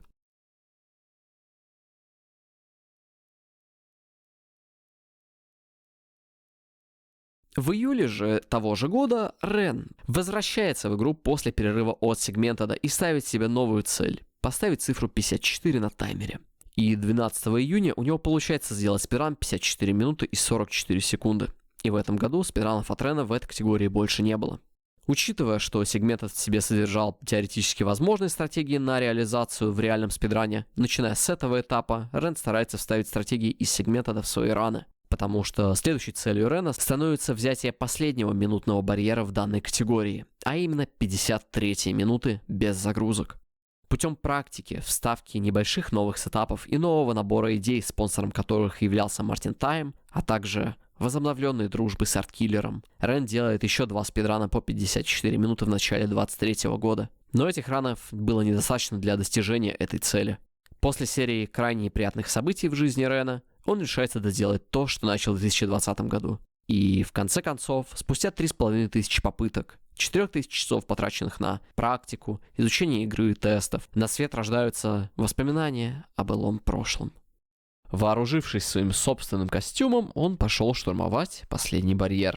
Поскольку использование косметических модов, в частности своих костюмов, запрещено, данный спидран никогда не попадет в таблицу рекордов, но это не делает его менее легитимным. Первая миссия ничего нового не дает. Все те же удары, все те же циклы, автоскроллер в прямом его определении.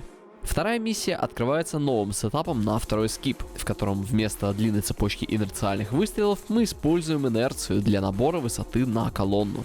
На битве с Бериалом Рен не дает лишнюю атаку по боссу, и из-за этого при переходе на вторую фазу босс делает 2 взрыва вместо одного заскриптованного, что не мешает ему закрыть миссию в относительно неплохой тайминг ценой каких-то 5 секунд.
Третья миссия оптимизируется до уровня автоскроллера.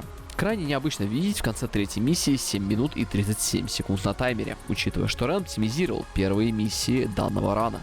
Четвертая радует нас своими геролезвиями, которые в этом ране на редкость не троллят. Все заряды улетают туда, куда надо, все циклы исполнены идеально. И это в сумме дает время в 10 минут и 59 секунд к концу четвертой миссии, что является крайне хорошим стартом. Подобный старт требуется почти для каждого рана, который метит выше 56 минут. Пятая миссия имеет чуть-чуть измененный сетап на первый файт. После сноса забора используем комбинацию Buster Snatch для того, чтобы сразу снять накидку Мефисто. После чего стараемся попасть калибром по второму Мефисто, который подлетает в воздух от взрыва третьего чаршота. Получается так себе, поэтому в ход идет небольшой бэкап, который тратит немного времени.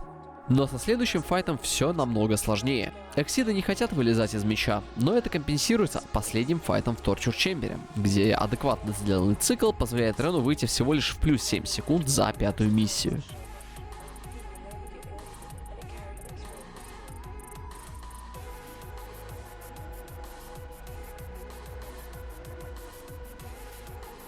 А шестая миссия дает нам очень хорошее стекло. Файты с Энджел не вызывают больших проблем, в частности из-за смены порядка убийства противников.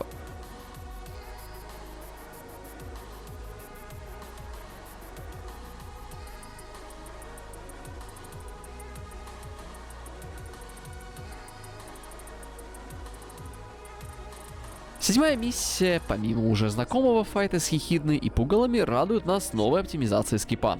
Сделав прием стрик с обрыва, импульс движения которого перебивается обычной атакой, дает достаточно пространства для использования приема калибр. Данная оптимизация сохраняет где-то 4 секунды в сравнении со старым сетапом через использование инерции чаршота. Перед ехидой ничего не покупаем и убиваем ее уже известным нам циклом.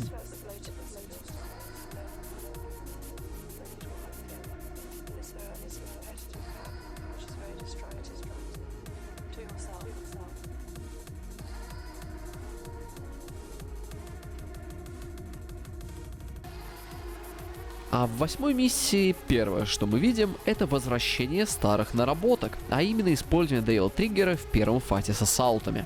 Несмотря на отсутствие ДТ к следующему файту, на нашем пути будет статуя, у которой можно будет восполнить шкалу. Вместе с покупкой 3 ДТ-шариков покупаем прием Showdown, игнорируя Триггер Хард, и начинаем битву с лучшим боссом игры. Кредо открывает битву с лучшего паттерна, а именно с броска копья. Парируем копье и делаем Showdown. Продолжаем агрессивно давить на Кредо, пока мы копим ДТ, поддерживая при этом уровень стиля выше S ранга. Как только у босса остается меньше 4 полосок здоровья, мы спарируем удар при помощи вовремя активированного ДТ и добьем босса при помощи комбинации Showdown и обычного Бастера.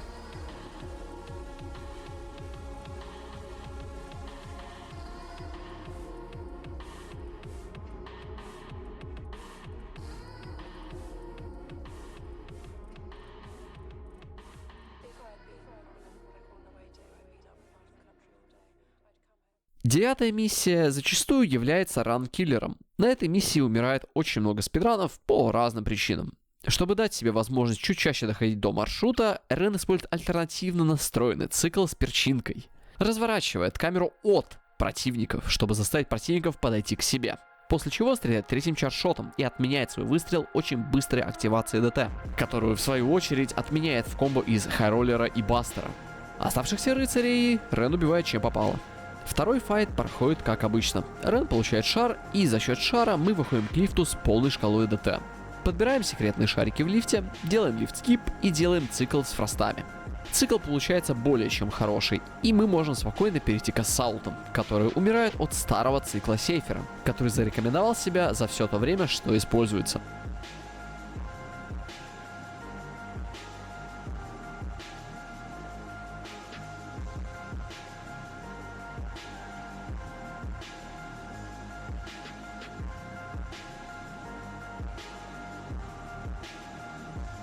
Агнус, казалось бы, умирает старым и известным циклом, но Рен чуть-чуть откладывает использование третьего чаршота, и это дает ему возможность станлокнуть босса, не дав Агнусу возможности сделать что-либо во второй фазе боя.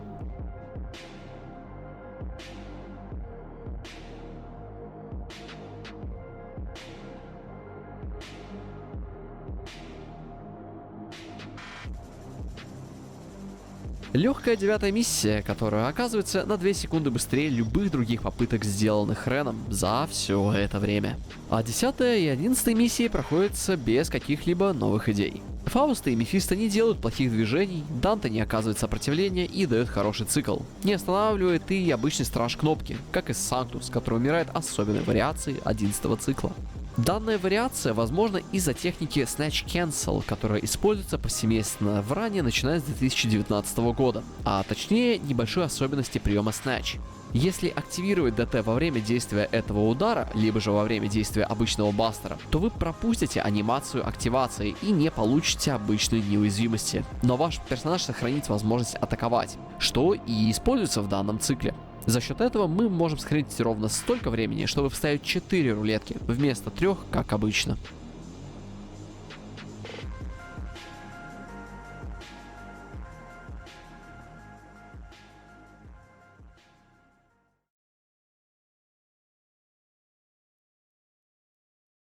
Итак, 12-я миссия. По важности в спидране примерно находится как и 9-я.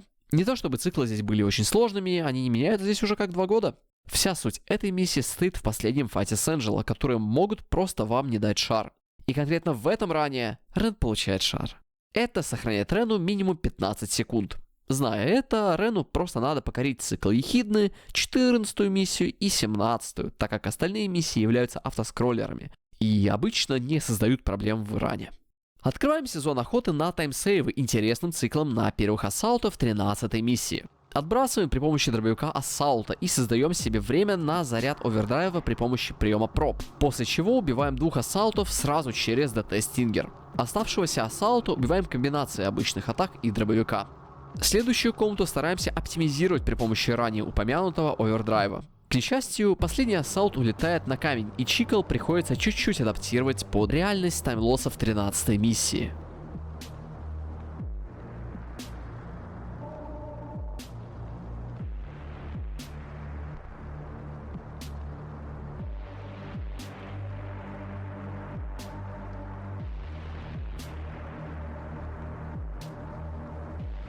На Ехидне Рен использует свою небольшую наработку, связанную с взаимодействием приема проб Шреддер по телу босса. Если не зажимать атаку, как делали все раннеры до него, то босса можно станлокнуть и впоследствии застанить. Это не делает босса максимально простым и не имеет какого-либо элемента случайности, что делает конкретно эту часть рана простой в исполнении. Единственное, надо правильно оглушить Ехидну в самом начале, что зачастую представляет проблему для раннеров всех уровней. Медленно, но верно подходим к одной из ключевых миссий данного спидрана под номером 14. Первый файт проходим смесью моего сетапа с дисторкнутым дайвкиком и улучшением Мартина, заключающийся в использовании ДТ-шока с последующим стингером по Химере. Второй файт не отличается особенностями. Делаем обратный дисторт Real Impact на Фаусте и сохраняем чуть-чуть ДТ.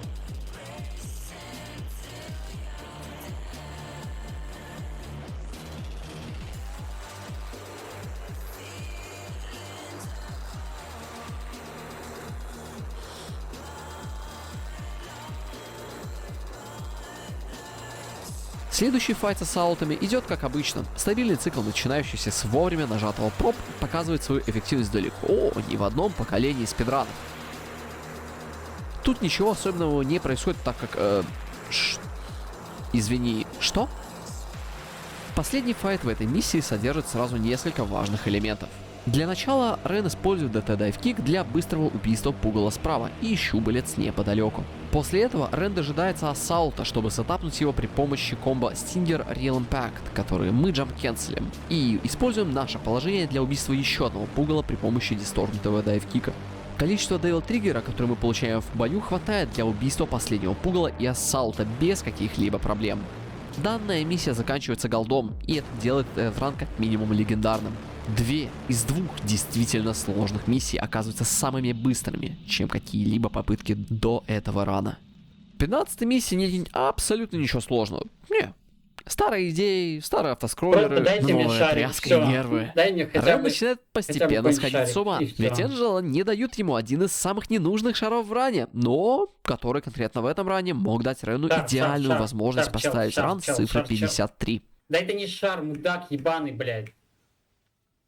Сука, только не та хуйня. Нет, ну дай атаку, блядь. О май гад, блядь, хуйсос ёбаный. Эй, бал ты игру просто. Ну пиздец, ну почему такой долгий еще суицид, блядь? Ну почему нельзя было хотя бы дать как быстрый его, блядь? Ну что за пиздец? Ладно. Эта тенденция продолжается в следующей комнате с пугалами, где немного другая ротация пугал позволяет Рену сетапнуть идеально все атаки ценой небольшой потери времени. Накал нервов достигает предела на файте с фростами, где Рен сначала дропает Jump Cancel на Real Impact, после чего в следующей комнате почти срывается на игру, но Да, сохраняет кого ты настрой и таргетишь, убивает блядь? жабу с хорошим Блядь, паттерном. охуенно, нахуй. Я уже 15 секунд ебал. Просто охуительно, блядь. Просто чел, блядь, дает суицид после 10 атак, нахуй. Именно в этом поисте, блядь. Он не может дать ничего другого, да? 16-я миссия проходит по уже известному сценарию, начиная с оптимизации скипа, заканчивая хорошими джамп-кенселами на Бериале. Не забываем зафармить еще один кристалл с орбами перед битвой с боссом и заканчиваем 16-ю миссию в относительно неплохой тайминг. Начинаем последний скилл-чек данного спидрана. Убиваем пугал вида измененным циклом через Rising Dragon, а также продолжая использовать за основу DT Dive Kick. Рыцари не кооперируются и не дают шар, но дают второй по быстроте паттерн. Во второй комнате Рен получает очень сильное начало, которое позволяет ему выйти в паттерн с использованием ДТ-шока. Но что-то идет не так. И один из Мефисто улетает за границу ударов, что заставляет Рена чуть-чуть адаптировать свой цикл.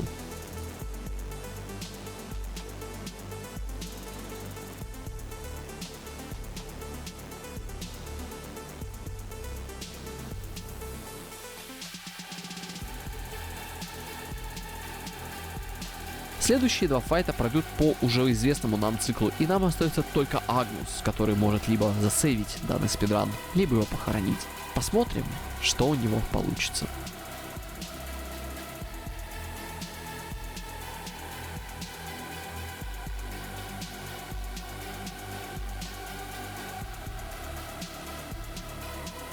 В 18-й миссии автоскроллер пополняется небольшим скипом, который сейвит совсем немножечко времени.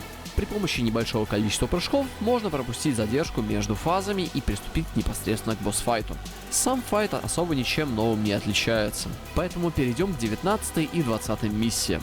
Данные две миссии мы посмотрим с минимальным монтажом. Это просто красота, на которую надо просто смотреть.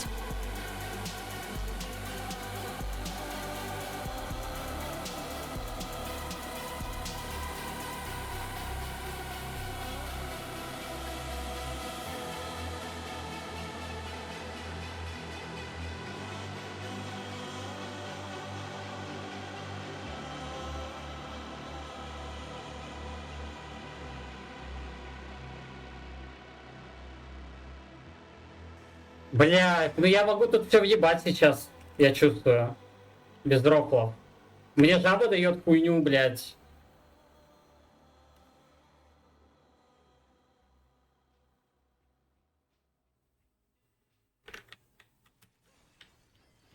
Блядь, почему она именно сейчас решила отлететь, блядь?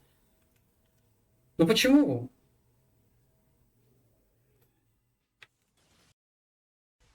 Да иди нахуй, блядь, я... Сука, игра ебаная, блядь. Я не жал этого, блядь. Да, собаки, блядь, не могут нахуй остановиться, блядь.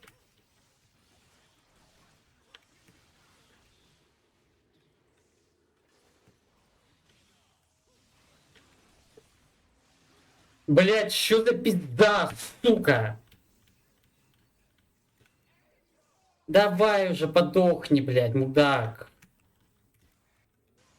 Господи, это такой пиздец, блядь. Жаба нахуй отходит, блядь. Этот долбоеб еще что-то делает. Что ты, блядь?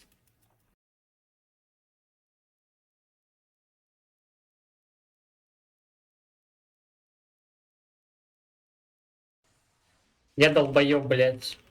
Я, по-моему, сейчас цикл не сделаю.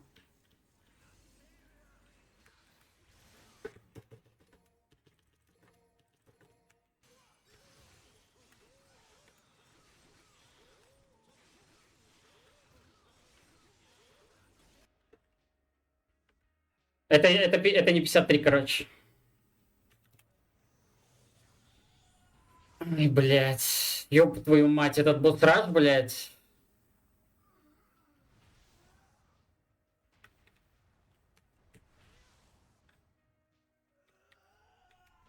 Это 53.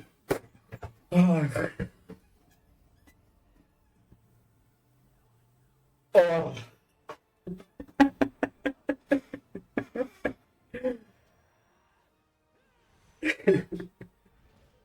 Ебать. Блядь, вы видели этот босс-раш, блядь? Жаба, нахуй, отходит, блядь. Эхидна улетает, блядь. Агнус бастерится, когда я бастерю собаку. Сука, что за пиздец вообще, блядь?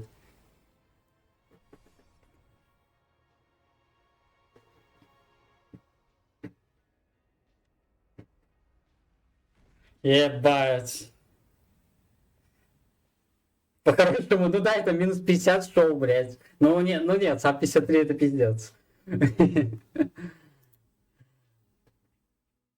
Охуеть.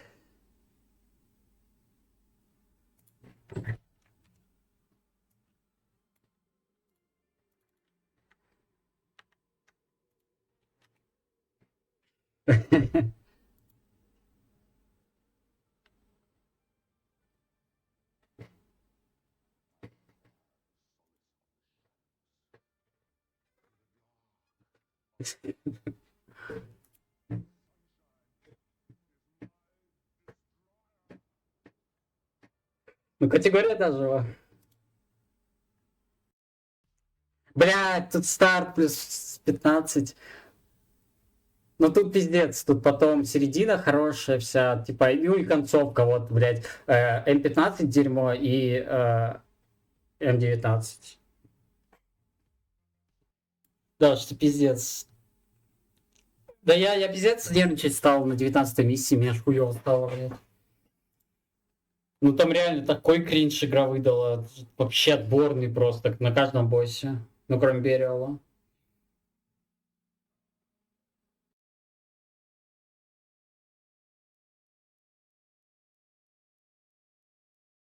И таким образом Рен выбивает цифру 53. Слишком много нервов и сил было потрачено на эти цифры, и после этого Рен может уйти на покой. На момент создания видоса именно этот ран является пределом игры и данной категории. Я бы сказал, что, возможно, через 5 лет придет человек, который перебьет Рена и придумает что-то такое, что взорвет мозги всех раннеров и воскресит игру. Но я не вижу смысла создавать фальшивые надежды и свято верить, что это произойдет.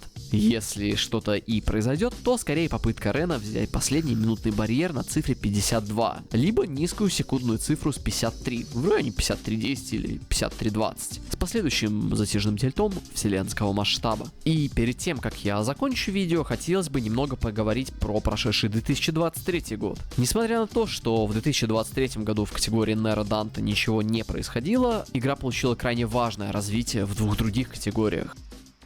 Так в чем же дело? А произошло то, чего никто не ожидал. Мартин Тайм. Тот самый Мартин Тайм, который подарил много новых микроидей в ран, который переоткрыл и придумал сетап на 7-й миссии, который разобрался с механизмом работы девилшотов, который продолбился буквально в каждую стену игры. Нашел способ игнорировать большую часть стен в игре через создание огромного стороннего лага. Самым первым местом, где можно было сделать что-то подобное, стала 13-я миссия на Вергилии, а рабочий сетап появился 14 декабря 2022 года. Выглядит это примерно так. Вы становитесь в определенную позицию, играя на Вергилии или на Триш. После чего используйте прием, который дает вам большой импульс скорости, например, трик Вергилия или дайвкик Триш. В момент между получением импульса и совершением удара вы дважды переходите из законного режима в полноэкранный и обратно. В этот момент игра не в состоянии правильно просчитать коллизию персонажа. И вы оказываетесь между коллизиями. Либо вы выходите за границу карты. И поскольку барьеры карты являются односторонним барьером, зайти обратно в играбельную зону становится крайне просто. То, что клипаться можно в игре, было известно еще с 2019 года. Я находил пару видео на ютубе с какими-то рандомными ребятами, которые каким-то образом проваливались в третьей миссии к лягушке, Рена пару раз выталкивала Геролезвие за границу комнаты, А Мартин посвятил даже несколько видео клипам в 9-й миссии на Вергилии. Но если раньше это было какой-то теорией, повторить которую никто не мог, то сейчас это буквально новая школа игры. Школа игры Мартин Тайма, который по уровню механическому скилла даже близко не был хорошим спидранером. Но именно он нашел настолько поломанные вещи в DMC 4, которые преобразили данную игру с ног до головы. Одно вот это открытие перевернуло вообще всю игру. Мартин смог изменить коробку, а жизнь внутри сообщества засияла новыми красками. Ведь теперь была возможность пропустить буквально всю игру, если, конечно, сообщество будет заинтересовано в поиске новых способов прохождения игры. По сути, Мартин дал всем новую игру, новые правила, чистое поле для исследования и оживил поле экспериментов. Сегменты на Twitch должны были стать в разы быстрее. Спидран Вергилия всего лишь за считанные недели получил 10 минут таймсейвов в часовом спидране. Просто представьте масштаб, саму важность данного события. Просто представьте, что теперь в игре и в серии, почти полностью основанной на отсутствии каких-либо гличей, появляется глич подобного размера. Это легендарное событие. Я поставил остатки надежды именно на Мартина, постаравшись забыть или утихомирить прошлые свои претензии к сообществу, поставив перед собой цель камбэка в игру и получения циферки 54 на таймере уже в следующем году. И знаешь, что самое интересное? На фоне развития всех этих клипов и вот всего вот этого, DE Cosmic подает 4 на ГДК, и его допускают на мероприятие. Более идеального момента нельзя было подобрать. Я наблюдал за началом 3-го, если не 4-го поколения спидранеров, и это было, слишком идеально. Если это не даст игре новых людей или хотя бы не вернет старых раннеров обратно, я не знаю, что должно произойти, чтобы эта игра получила то, что она действительно заслуживает. Однако, если вы действительно смотрели данное видео, то знаете, что было дальше и без дополнительного контекста. Полное игнорирование сообществом находки Мартина, отсутствие прироста новых спидранеров во всех категориях и отсутствие какой-либо заинтересованности в спидранах данной игры кого-либо, кроме тех раннеров, которых так или иначе привел в игру именно я. Какое-то странное совпадение. Вот уж действительно. Смотря на это со стороны, вот эти вот последние 1,5 года старательного и сознательного инактива, начинаешь задумываться на тему спидранов, на тему гринда, понятия сообщества, эхо-камеры и других концептов, коими насыщен спидранинг. Те, кто хотели прийти поспидранить серию, уже сделали это. Кому это не надо, играют в другие, не менее хорошие игры. Разница лишь в том, что поколение раннеров, что придет позже, не будет готово потратить на это тучу времени. И из медленного роста к геймплею или хотя бы к стилю игры Рена мы получим: посмотрели рекорд, захотели повторить, обосрались, ранить не будем лучше смотреть. Поскольку стиль Рена не оставляет пространства для воображения, единственным способом бороться с рекордом становится абсолютное, во всех смыслах, соответствие. Это буквально то, чего я опасался все эти годы и от чего я призывал отказываться раннеров, акцентируя внимание на их собственный стиль игры. Потому что именно эти вещи дадут возможность перебить Рена, а не слепое копирование стиля игры другого человека. С постепенным уходом людей из сообщества конкретно 4-ки, а также учитывая, что большинство возьмет путь меньшего сопротивления и просто посмотрит рекорд, надежд на получение качественных раннеров, готовых ломать свои границы, а также границы понимания игры, падают где-то до уровня плинтуса, что делает рекорд Рена неперебиваемым на момент выпуска видоса. Если бы кто-либо из таблицы действительно хотя бы самую малость озаботился целью получения новой крови для игры, я уверен, что почти за 3 года, что я снял с себя эту обязанность, но эти люди бы появились. Но это никому не надо. Ах да, никто же никому ничего не должен. Я забыл, ребята. Благодарю вас за такой прекрасный урок жизни. Какая вообще речь может идти о перебивании рекорда Рензера, концепте сообщества, релей-рейсах и всех смежных идеях, если на данную игру, а также на несколько других настолько всем плевать, включая самих раннеров и так называемое сообщество, что я ощущаю себя конченным дурачком за попытки все эти годы доказать в первую очередь себе, что эта игра заслуживает большего.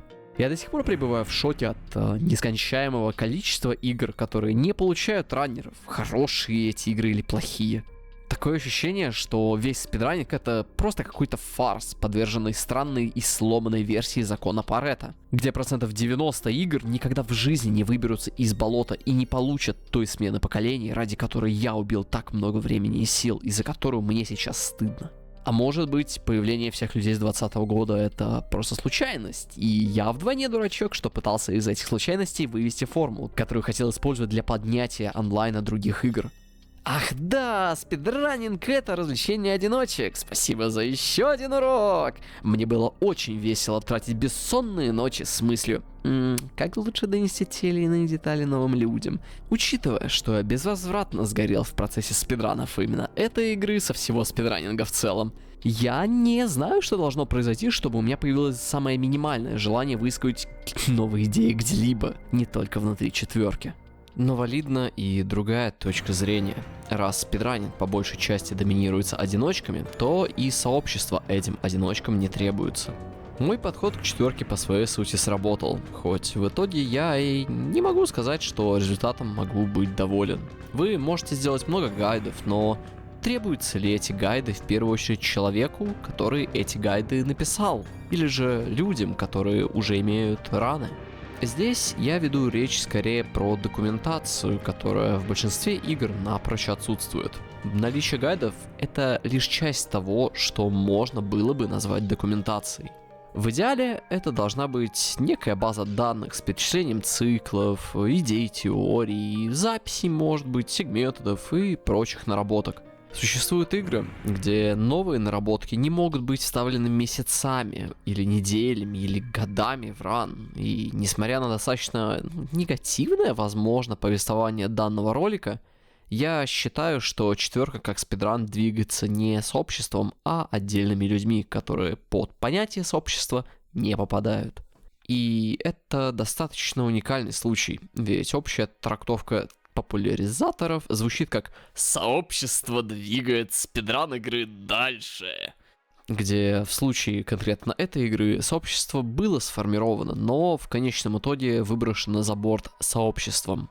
Другое дело, что сообщество ничего не может предложить одиночкам, и это фундаментальная проблема уже моего подхода. Я делал ставку на разные прослойки раннеров, от топовых до новых, на постоянную борьбу за раны повыше и наличие хоть какой-то жизни в игре в виде создания гайдов, подачи ранов на марафоны, когда-то там я делал гонки и другие прочие активности. В идеальном мире это обеспечивало бы ротацию людей внутри игры и не давало бы ребятам стоять на одном и том же месте долгое время. Если бы это работало, я бы не был сейчас на 3-м месте. Меня бы скинули на какой-нибудь там 20-й или вообще в каменный век. Я был бы счастлив, что это произошло. Ведь мой текущий забег в 56 минут является, как я считаю, минимально приемлемой планкой скилла. И перебить его может любой желающий. Моя позиция «было бы против кого побегать» настолько же хороша, как и позиция «бегаю, когда хочу, мне пофаниться в кайф». Разница лишь в том, что к моменту, когда кто-то вложит в одиночку достаточное количество сил, чтобы вместе импровиться и двигаться, есть очень неслабая вероятность просто не дожить, не дожать или не догореть. Вы подведете буквально всех тех, кого привели вместе с собой, хотя вы косвенно должны были дать этим людям хотя бы причину пушить время против вашего. Если играть моей позиции, то в какой-то момент вы заставляете себя играть в игру, которую рано или поздно начинаете ненавидеть, так как игра становится для вас работой. Вам она может сколько угодно нравиться, но в какой-то момент времени количество стресса, получаемое с игры, перевешивает любой выброс дофамина или любую позитивную эмоцию, независимо от того, как вы будете выстраивать процесс. Когда вы играете в кайф, вы ни от кого не зависите, вам никто не нужен. Хотите бегаете, хотите не бегаете. И плевать, что в игру играют 2 человека, которым никто конкуренцию не составит. Я считаю, что этот способ теряет один из важнейших элементов, связанных с улучшением времени. А именно наличие, или в случае четверки отсутствие, такого же по силе оппонента. Если бы у Рензера или Арткиллера были бы достойные оппоненты, я думаю, что им обоим было бы в разы приятнее играть в игру и толкать время. Обмениваться рекордами, искать малейшие ошибки в подходах и переоткрывать спидранинг. Истинный спидранинг во всей его красе. Но им не нужны противники, так как лучшими противниками для одиночек являются они сами. А еще вдобавок есть Микоразиум, который лучше всех показал. Эта игра мертва, и заниматься некрофилией, тратить время в никуда больше никто не хочет. По крайней мере, из тех людей, кто сейчас спидранит или имеет отношение к этой игре. Меня раздражал этот дуализм в мышлении. Я не мог быть искренним к себе и к другим, пока эти вопросы имели достаточно веса с уже упомянутыми ранее последствиями. Ну, невозможно одинаково хорошо играть по двум точкам экстремума, поддерживать нужду в сообществах независимо от бесполезности первого и пытаться найти в себе силы дальше толкать людей дальше нужного, когда внутри ощущаешь отрицание собственных идей из-за отсутствия хоть какого-то фидбэка со стороны. Ну, за исключением «ты все делаешь хорошо, уходи и не возвращайся». Со стороны, опять же, сообщества. Нельзя спидранить игры с обеих позиций, описанных мною ранее, но можно постараться вывести иной подход к играм, который в случае конкретно с DMC 4 уже невозможен, как я считаю. Но, опять же, поиск иного пути не нужен в текущей ситуации, и у нас нет предпосылок к этому. Намного приятнее играть в спидранеров, бегать все игры серии ради контента, нацепив на себя чье-то чужое имя, чем спидранить одну или две игры серии и стараться выжать из игр как можно больше. Оно и понятно, ведь будучи игроками достаточно высокого уровня, единственное, что мы можем сделать, это просто сидеть и ничего не делать, так как помогать кому-то является токсичным мувом, который унижает достижения других. Давайте же возьмем концепт элитизма за основу. Давайте оставим 53 минуты и 57 минут Рена, которые он сделал незадолго до выхода данного видео. А всех, кто бегает 56 минут, автоматически будем считать биомусором, над которым будем насмехаться и глумиться. У меня есть стойкое ощущение, что мои действия именно так воспринимались другими раннерами все это время. Я самый токсичный, негативный, худший урод на этой планете, который посмел аргументированно заявить о плохом и низком уровне игры, предлагая дюжину способов научиться нажимать кнопки лучше. Где мое лучше это даже не всегда эффективнее или сильнее. Лучше для казуального игрока это с пониманием эксидов или дисторшенов, примитивных механик, которые можно очень легко объяснить. Лучше для спидранера это с более хорошими циклами, теориями или новыми идеями, за обсуждениями которых можно провести далеко не одну неделю или месяц. Если же вы начинали бегать игру или пытались что-то сделать в ней, почти всегда был я, которому было не лень записать в 100-й раз сетап на инерцию, чаршотов или какой-нибудь дисторт. Мне было не лень, лишь бы люди дальше старались. Независимо от способа донесения информации и независимо от моих действий, попытки научить людей играть в интересную им игру эффективно заканчиваются одинаково не из-за того, что я неправильно информацию толкаю. На протяжении некоторого времени я раз за разом натыкался на людей, которым просто было без разницы. Но я старался найти общий язык, аргументы, позиции, хоть что-то, что могло бы поменять их точку зрения касаемо игры или спидрана. Единственное, чего я хотел, это найти ответы, способ, при котором эта игра вырастет во что-то более великое. А чего хотели мы? Людей, которые прикладывали хоть немного стараний к получению неплохого спидрана и которые бы развивались с нами. Новых геймплейных теорий, помощи с раутингом, оптимизациями и организацией жизни. Я не знаю, как еще описать разницу между теми, кто действительно старался, и теми, кто не может даже минимально сделать вид, что старается. Сейфер старался за 3 месяца с нуля до рекорда. Рен старался, Мартин, Арткиллер, Лонер. Мы хотели другого будущего, чем состояние постоянной апатии, полученное через иллюзию жизни путем обучения друзей и знакомых из других игр. Но это будущее стало настоящим, и, похоже, иллюзия всех устраивает. Последним гвоздем в крышку гроба данной игры является простой факт, что пик спидранинга прошел, за ним нет больше большого внимания или хайпа, как в условно 2013 или 2018 годах. Вся жизнь концентрируется в других играх. Мы проиграли по закону Парето. Единственным случаем, когда спидранинг упоминается, так это в первые 2-3 дня релиза свежей новой игры, или в моменты, когда на игру выливаются большие деньги раз в 3-4 месяца. Естественного роста нет, нет рычагов, нет способов, нет теорий, нет глубины. Вся эта борьба была лишена смысла. Все пережитые мной и другими людьми эмоции и действия не имеют какой-либо ценности. Но при всем при этом мне есть что добавить напоследок.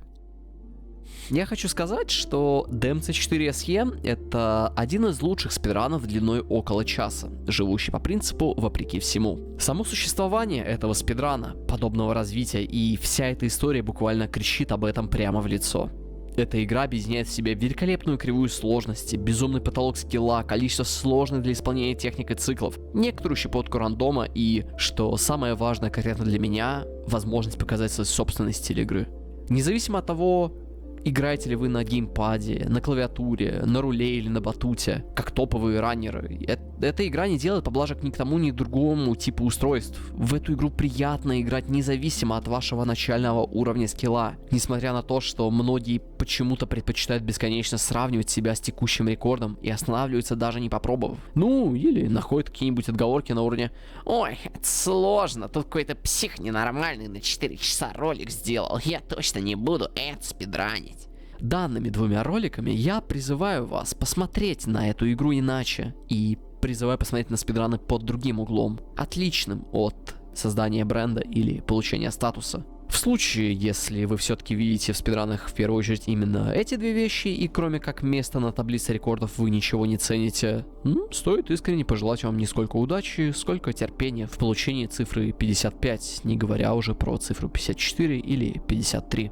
Вам будет гораздо проще, чем нам троим, но это не делает вашу задачу проще. Эта игра может быть не самой лучшей в серии и далеко не самой доброй к игроку. Только не игравший в эту игру скажет вам, что игра не проклята. Однако, как показывает история, именно такие игры запоминаются лучше всего. Игры, которые спустя 15 лет с момента выпуска все еще дают вам достаточно пространства для самовыражения. Игры, от которых большинство открещиваются с мыслью «лучше бы этих игр никогда не было».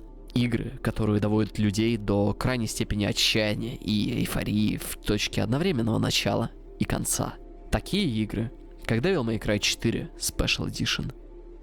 Если такие игры при том упорстве, терпении и сил, что были в нее вложены, все еще обречены на подобное существование, действительно, тогда какие есть шансы у других еще более мелких игр, в которых люди не приложили даже малую часть сил, которая была приложена конкретно мной? Эта игра могла стать отличным доказательством идеи, что качественные игры с хорошими спидранами привлекают к себе людей. Но вместо этого данная игра доказала идее обратное. Что любая игра, спидран которой не имеет вокруг себя большой коммуны раннеров и не имеет минимум 100 человек в основной категории, не стоит вашего времени. Эта игра доказала, что индивидуальные пылинки не становятся бурей и не изменяют спидранинг к лучшему.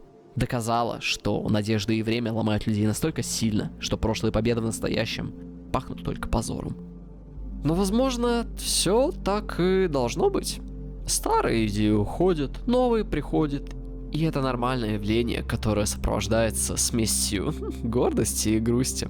Возможно, то, что было в прошлом, вообще не имеет разницы сейчас. Единственным правильным действием было дать людям делать то, что они хотят, без всяких замыслов перестроя идеального мира спидранинга.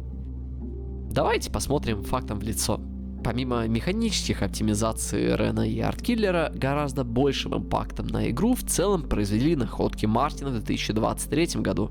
Возможность настолько сильно ломать игру через лаг Switch Вергилия позволила абсолютно каждому, независимо от уровня скилла и понимания игры, открыть игру с новой стороны. Окей, у нас есть доказанные клипы на Вергилии, и он уже оптимизирован. Окей, есть пара интересных клипов на Леди и Триш, но на них никто не играет. И у нас есть нерешенная загадка с клипами на Неро и Данте. дело все в том, что мы не понимаем ни с позиции теории, ни с позиции практики, каким образом вытолкнуть себя за границы карты на манер Триш или Вергилия. Есть пара доказанных способов загличить игру и выйти за стены, но эти способы не являются практичными, были достигнуты рандомно и лишний раз подчеркивают сказанные мною ранее слова. Я считаю, что на этом этапе спидранинг гриндовый заканчивается и начинается спидранинг теоретический. Тот самый, который изначально притащил меня в игру и который не имеет ничего общего с получением титула VR-холдера. Кооперативный поиск способов решить головоломку. Именно то, чего мне не хватало многие годы и что есть именно сейчас. Решение данной головоломки навсегда преобразит ее сильнее, чем когда-либо ранее, хотя... Скорее всего, если способ все-таки будет найден, то его запретят к использованию в ранах, сославшись на аргумент not fun to play, который, скорее всего, будет использован людьми, не играющими в игру. Но именно здесь мы говорим о преобразовании старых идей, идей сообщества, идей развития игры, культуры и структуры. Пришло время положить конец старому и начать строить новое, без моего влияния на игру и на людей в ней. Пришло время строить новые теории, время менять поколение раннеров и время испытать всех тех, кто был раньше. Пришло время создавать и созидать.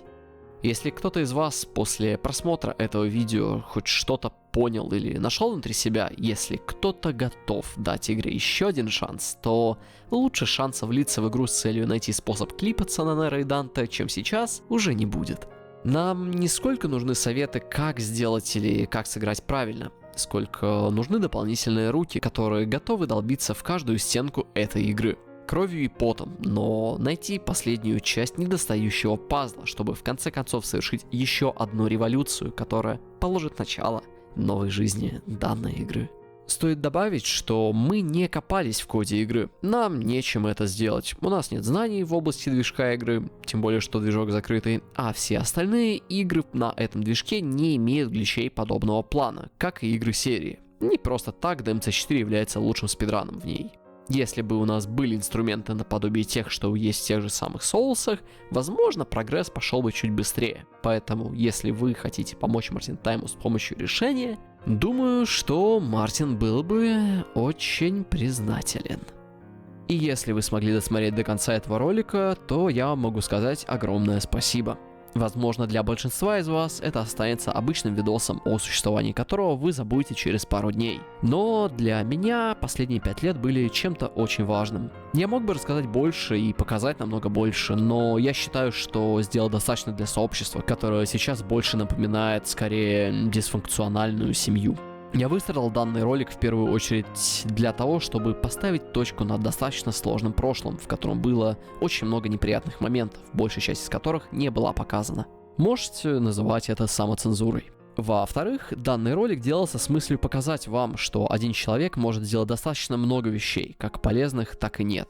Возможно, кому-то из вас это поможет найти силы в себе толкать собственные коммуны дальше, подскажет какое-нибудь направление движения и в целом позволит вам не делать моих ошибок. Как бы мне не было больно понимать, что все это было как минимум зря, теперь я могу сказать, что я действительно постарался. Я далеко не самый невинный человек в этой истории. Мной было допущено достаточно критических ошибок, но я постарался сделать все, что было в моих силах, без какого-либо для себя остатка. Наверное, пришел момент, когда стоит перестать душить себя за сыгранные в прошлом карты и попробовать найти в себе силы отпустить весь этот груз дерьма под названием DMC4 прямиком туда, где ему и место. Очень большое количество людей и зрителей не понимает и, наверное, не поймет разницу между спидранерами уровня Рензера со всеми тараканами в его голове и стримерами, которые уже придут постфактум и не смогут пережить даже только тех эмоций, которые пережили все участники данной истории. Пока консерватизм вперемешку с крайней формой конформизма преобладает в подобных местах, ни о каком росте не может идти и речи. А там, где нет роста, наступает стагнация. А там, где есть стагнация, всегда следом идет один и тот же результат. К моему сожалению, на тему спидранинга почти никто ничего не пишет и не рассказывает, тем более на русском языке. Предпочитая по-настоящему интересной информации, разборы по фактам, кликбейтные истории про читеров, а также другой мусорный спидран-контент. который забивается настолько же быстро, как и просмотренный сегодня утром мемчик под пиво. Что в целом объясняет абсолютно все, что происходило с этой игрой раньше и что будет происходить с этой игрой после. И это крайне больно. Воистину, безбожных ночей будет только больше.